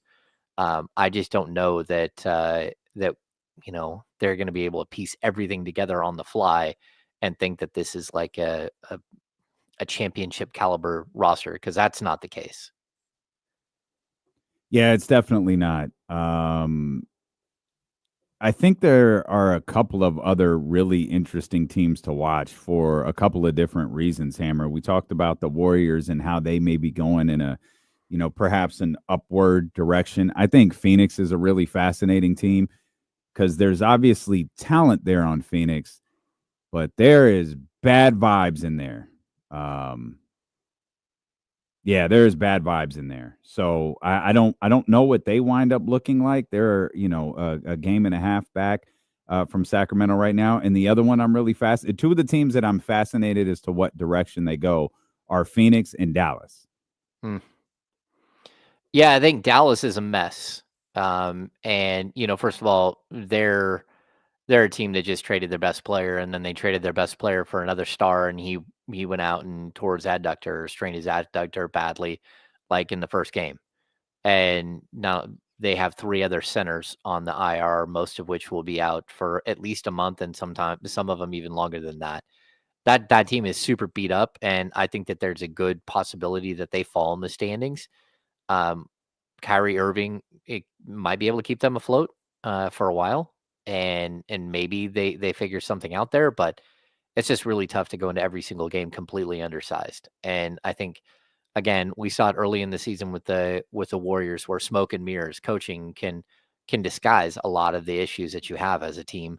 But at the end of the day, talent will typically win out. And a 27 game or 25 game or whatever they have left, it's usually a big enough sample size to sink a team or to see a team rise to the top. And so that's one team that I expect to fall. I also, the Suns, they are like, the most dysfunctional group that I think we've seen as far as like player mix and everything else. And again, they're kind of like the Kings and the Warriors, where their talent says that they're probably a better team than they are. But the reality and the situation that they're in is that they aren't very good. And so you're trying to see if they have some sort of way in which it all pieces together. I'd even put the Clippers in that same boat. I just think the Clippers somehow they've won more games than the other teams, but they're sort of in the same, where they have like heavy star driven team, but at the end of the day, like everything else isn't that great around them. And they seem to find a way to win. And I think that's a lot about coaching. And it might, like, if you're a Kings fan, it might give you some hope that maybe Doug has this team's ear and can help lead them through some of the situations that they're in, like some of the better coaches in the league. What do you think about Denver? We were talking to Trysta earlier, and she said Denver is a team she's really fascinated to watch here this last stretch of the season and as we head to the playoffs. Yeah, I thought they were cooked, and all of a sudden they're not. And I think a lot of it is just Jokic has fully backpacked that team forever, like all season long. But then the rest of the group started to figure out how to get it rolling. And I think they are a team that slow played this season a little bit, but now we're starting to see like the efficiency of their offense. And that's something that, when you have a player that's as good as Jokic and who's putting up a triple-double every single night and averaging over 30 points a game, you're always going to have an opportunity. And, let's be honest, this team won a championship a couple of years ago. It's not like they've lost pieces, but they have figured out ways to like grow some of their other talent and make them fit into patchwork and kind of figure out the whole situation. So I like that team a lot more now than I did even like a month ago. They seem to have like locked in and figured out how to win a bunch of games that, in a way that feels more sustainable and feels like almost like, oh my gosh, they're really, really good. That especially that one game where they had like something crazy, like they outscored their opponent like 88-46 in the paint. And you're just looking at them like, oh my goodness, like there is a way that team can beat you that is demoralizing. And when they're rolling, they are very, very good. Do you think the team that wins the championship this year is a team that's already won a championship? Yeah, I still put the Celtics as like the odds-on favorite. And then I would go OKC, and then I would go Cleveland. And I would be surprised if Cleveland gets all the way there to the end, just because, they're in their first year. They were really good last year, but they're in their first year of being like, okay, wait, we got something that might be magical here. And so I think there's a possibility that they could build on this. Plus, they went out and did some things at the deadline, that were, I think, solid moves to improve the roster. And overall, I like their talent. But yeah, I would maybe OKC is the one that they could sort of upset Jesse and the Boston Celtics. But outside of that, I think we're pretty close to, like, we kind of know who everybody is. And someone Gilbert brings up the Knicks. I think the Knicks are like a very, very tough team. I just worry about, like, what do they look like after an 82 game schedule? And because Tom Thibodeau just plays everybody the whole game, and their players haven't historically held up outside of Mikal Bridges, who doesn't miss games at all. Denver, Boston, and I guess Milwaukee. I don't know if Cleveland. I don't know if you could go throw Cleveland in there, even though they did win a championship. This feels like they did, but this is an entirely different Cleveland Cavaliers team. That's one I'm actually sneaky interested in watching, because I don't think anyone really buys them. I think people look at them like they're a cute regular season story. They're the Atlanta Hawks. They're whoever. they're gonna finish at the top of the conference or whatever. But when push comes to shove, they're gonna get roughed up by one of the big boys. And I don't think people look at just the Boston Celtics as the big boys. I think some people might look at the Knicks and the Milwaukee Bucks also as one of the guys who could rough up Cleveland. Yeah, and they might be right, but I'd also be cautious thinking the Bucks are going anywhere, because the Bucks have flamed out in the playoffs in the first round the last 2 years. They haven't shown you that they can, and whether it's injury or whatever, they definitely are a team that has flamed out big time. I just Cleveland is.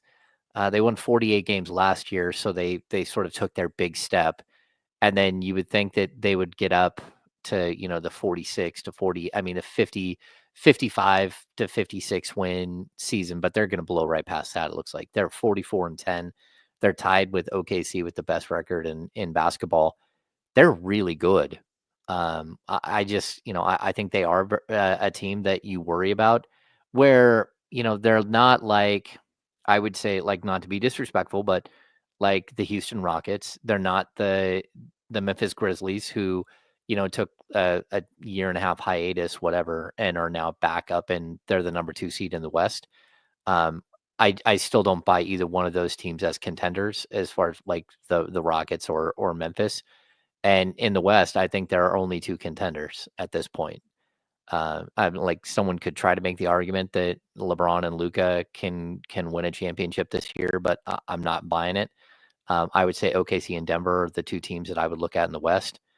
And then in the East, I think they're probably, I think Boston will represent the Eastern Conference, but I think there are 3, maybe 4 teams that are really good and have an opportunity. I mean, look, Milwaukee's 29 and 24. They only have one more win than the Kings. So it's not like they're, on fire and showing everybody, like they're a true contender. And I don't, again, they made it to the Eastern Conference Final last year. I don't believe in Indiana either. Yeah, I'll give Indiana credit though. I'm with you in that regard, but I'll give Indiana credit. They did not look good to start this season at all. They were comfortably under 500, and they've been able to turn that around quite a bit, to the tune of not only being at the 4th spot in the Western Conference, but or in the Eastern Conference, excuse me. But they're 7 games above 500. Mm-hmm. So they had a decent little turnaround without any eye popping over their head 17-game win streak or something like that. Yeah, I mean, I think they are playing a lot better, and I still don't know that I just believe in them fully as a contender. That doesn't mean that they aren't a good team. I think that they are middle of the road team a lot of the same way I think of maybe the Clippers, maybe Minnesota at this point. They're not a team that blows me away with their overall talent and depth and skill set. Again, great coaching, and that's going to take you a long way, but overall that isn't just an overwhelmingly no-brainer second round of the playoff team. Yeah, no, not at all. And how we get there will be the most fascinating thing, again, with the season getting underway. Like you talked about Luka and LeBron, I'm kind of intrigued. The Lakers were playing pretty well, leading into the Luka trade. And certainly you saw, Kenny pointed it out, they had some bounce in their step after that Luka Doncic trade.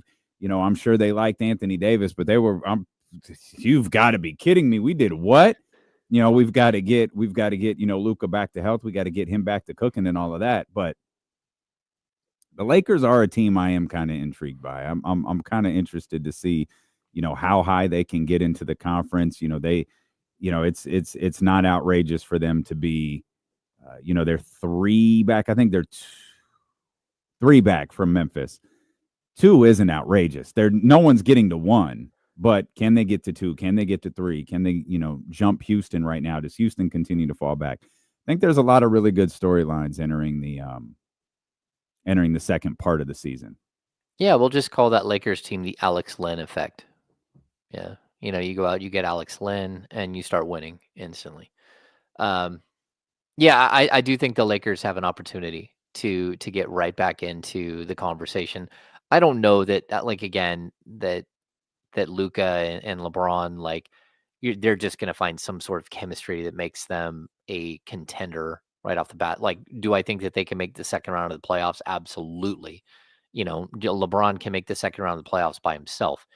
But to get to the next step and then the next step, that seems really, really difficult for a team that's piecing together two stars at the same time, and who made some other moves that the one move that fell through.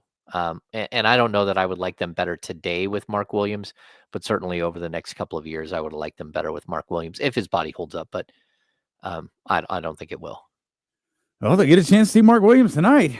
Mark Williams Dalton Connect revenge game out in Los Angeles tonight as the season gets back underway. But we will have to wait till Friday. Did you enjoy a few days off him? You didn't even have to go to San Francisco, and you didn't have to go cover Domas or a rising rookie, as Jason Jones pointed out with much vengeance when he talked about some of his old Kings assignments.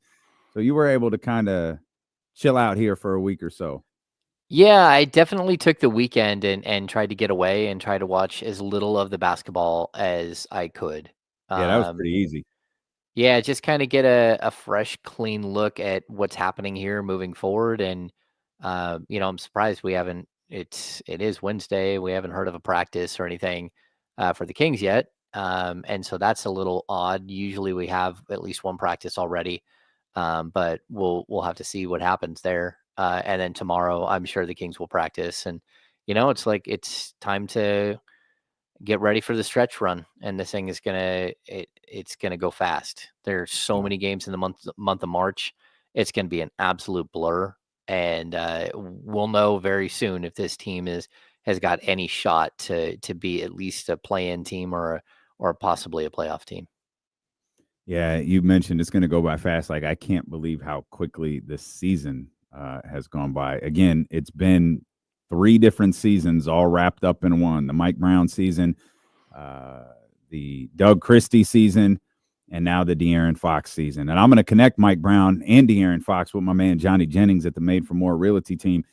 They can help them sell their home. The real estate bar has been raised. You can avoid the hassle of selling and get at least 3 guaranteed cash offers in 72 hours. Michael and Patricia, they were selling their home, and after interviewing 2 other agents, they decided that Johnny Jennings was the right agent for them. Johnny was able to get them top dollar for their home and help them make a smooth move out of state. Sounds like the 2 guys we just referenced right there. They offer a listing warranty. If that's something, if something happens at the home while it's listed, it gets fixed at no cost. You can ask about buying your next home before you even sell yours. You can ask about their guaranteed home sale program. Expect more, get more with Johnny Jennings and his team at Made for More Realty, California DRE, number 01982171. Just Google Made for More Realty today and get more for your home. My man, Johnny Jennings. Insiders back tomorrow at 10 a.m. And Hammer, there's no game tonight. We're just going to continue to beat these Kings conversations up until this team takes the floor on Friday and we can get a feeling for what they look like. Yeah, you just got to see what it looks like. We won't, again, we'll know quickly, but we got to see how it plays out. And will these couple practices that they'll have help? Well, I guess Thursday's tomorrow. Maybe they're only practicing once. Maybe James is like, or maybe Doug was just like, take an extra day off. I'm not really sure, man, but I'm excited to see this group get back on the floor. I'm excited to talk to Matt George, who will be with us tomorrow. I'm excited for you to be back with us tomorrow, beginning at 10 a.m. with the Insiders here on Sacramento Sports Leader, ESPN 1320.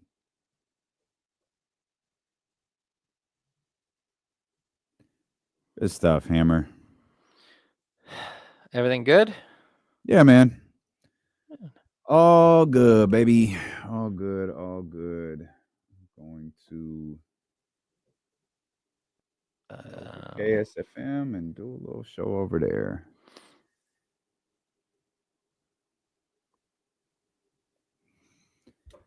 All right, guys, we got to shut down. After party tonight. Tap into the Ladies' Night edition. Can't wait to see that. Can't wait to hear how it goes. Can't wait to see Katrina lead that show. We'll be locked in. So be back for that. Be back tonight for that. And then we'll see you at 10 a.m.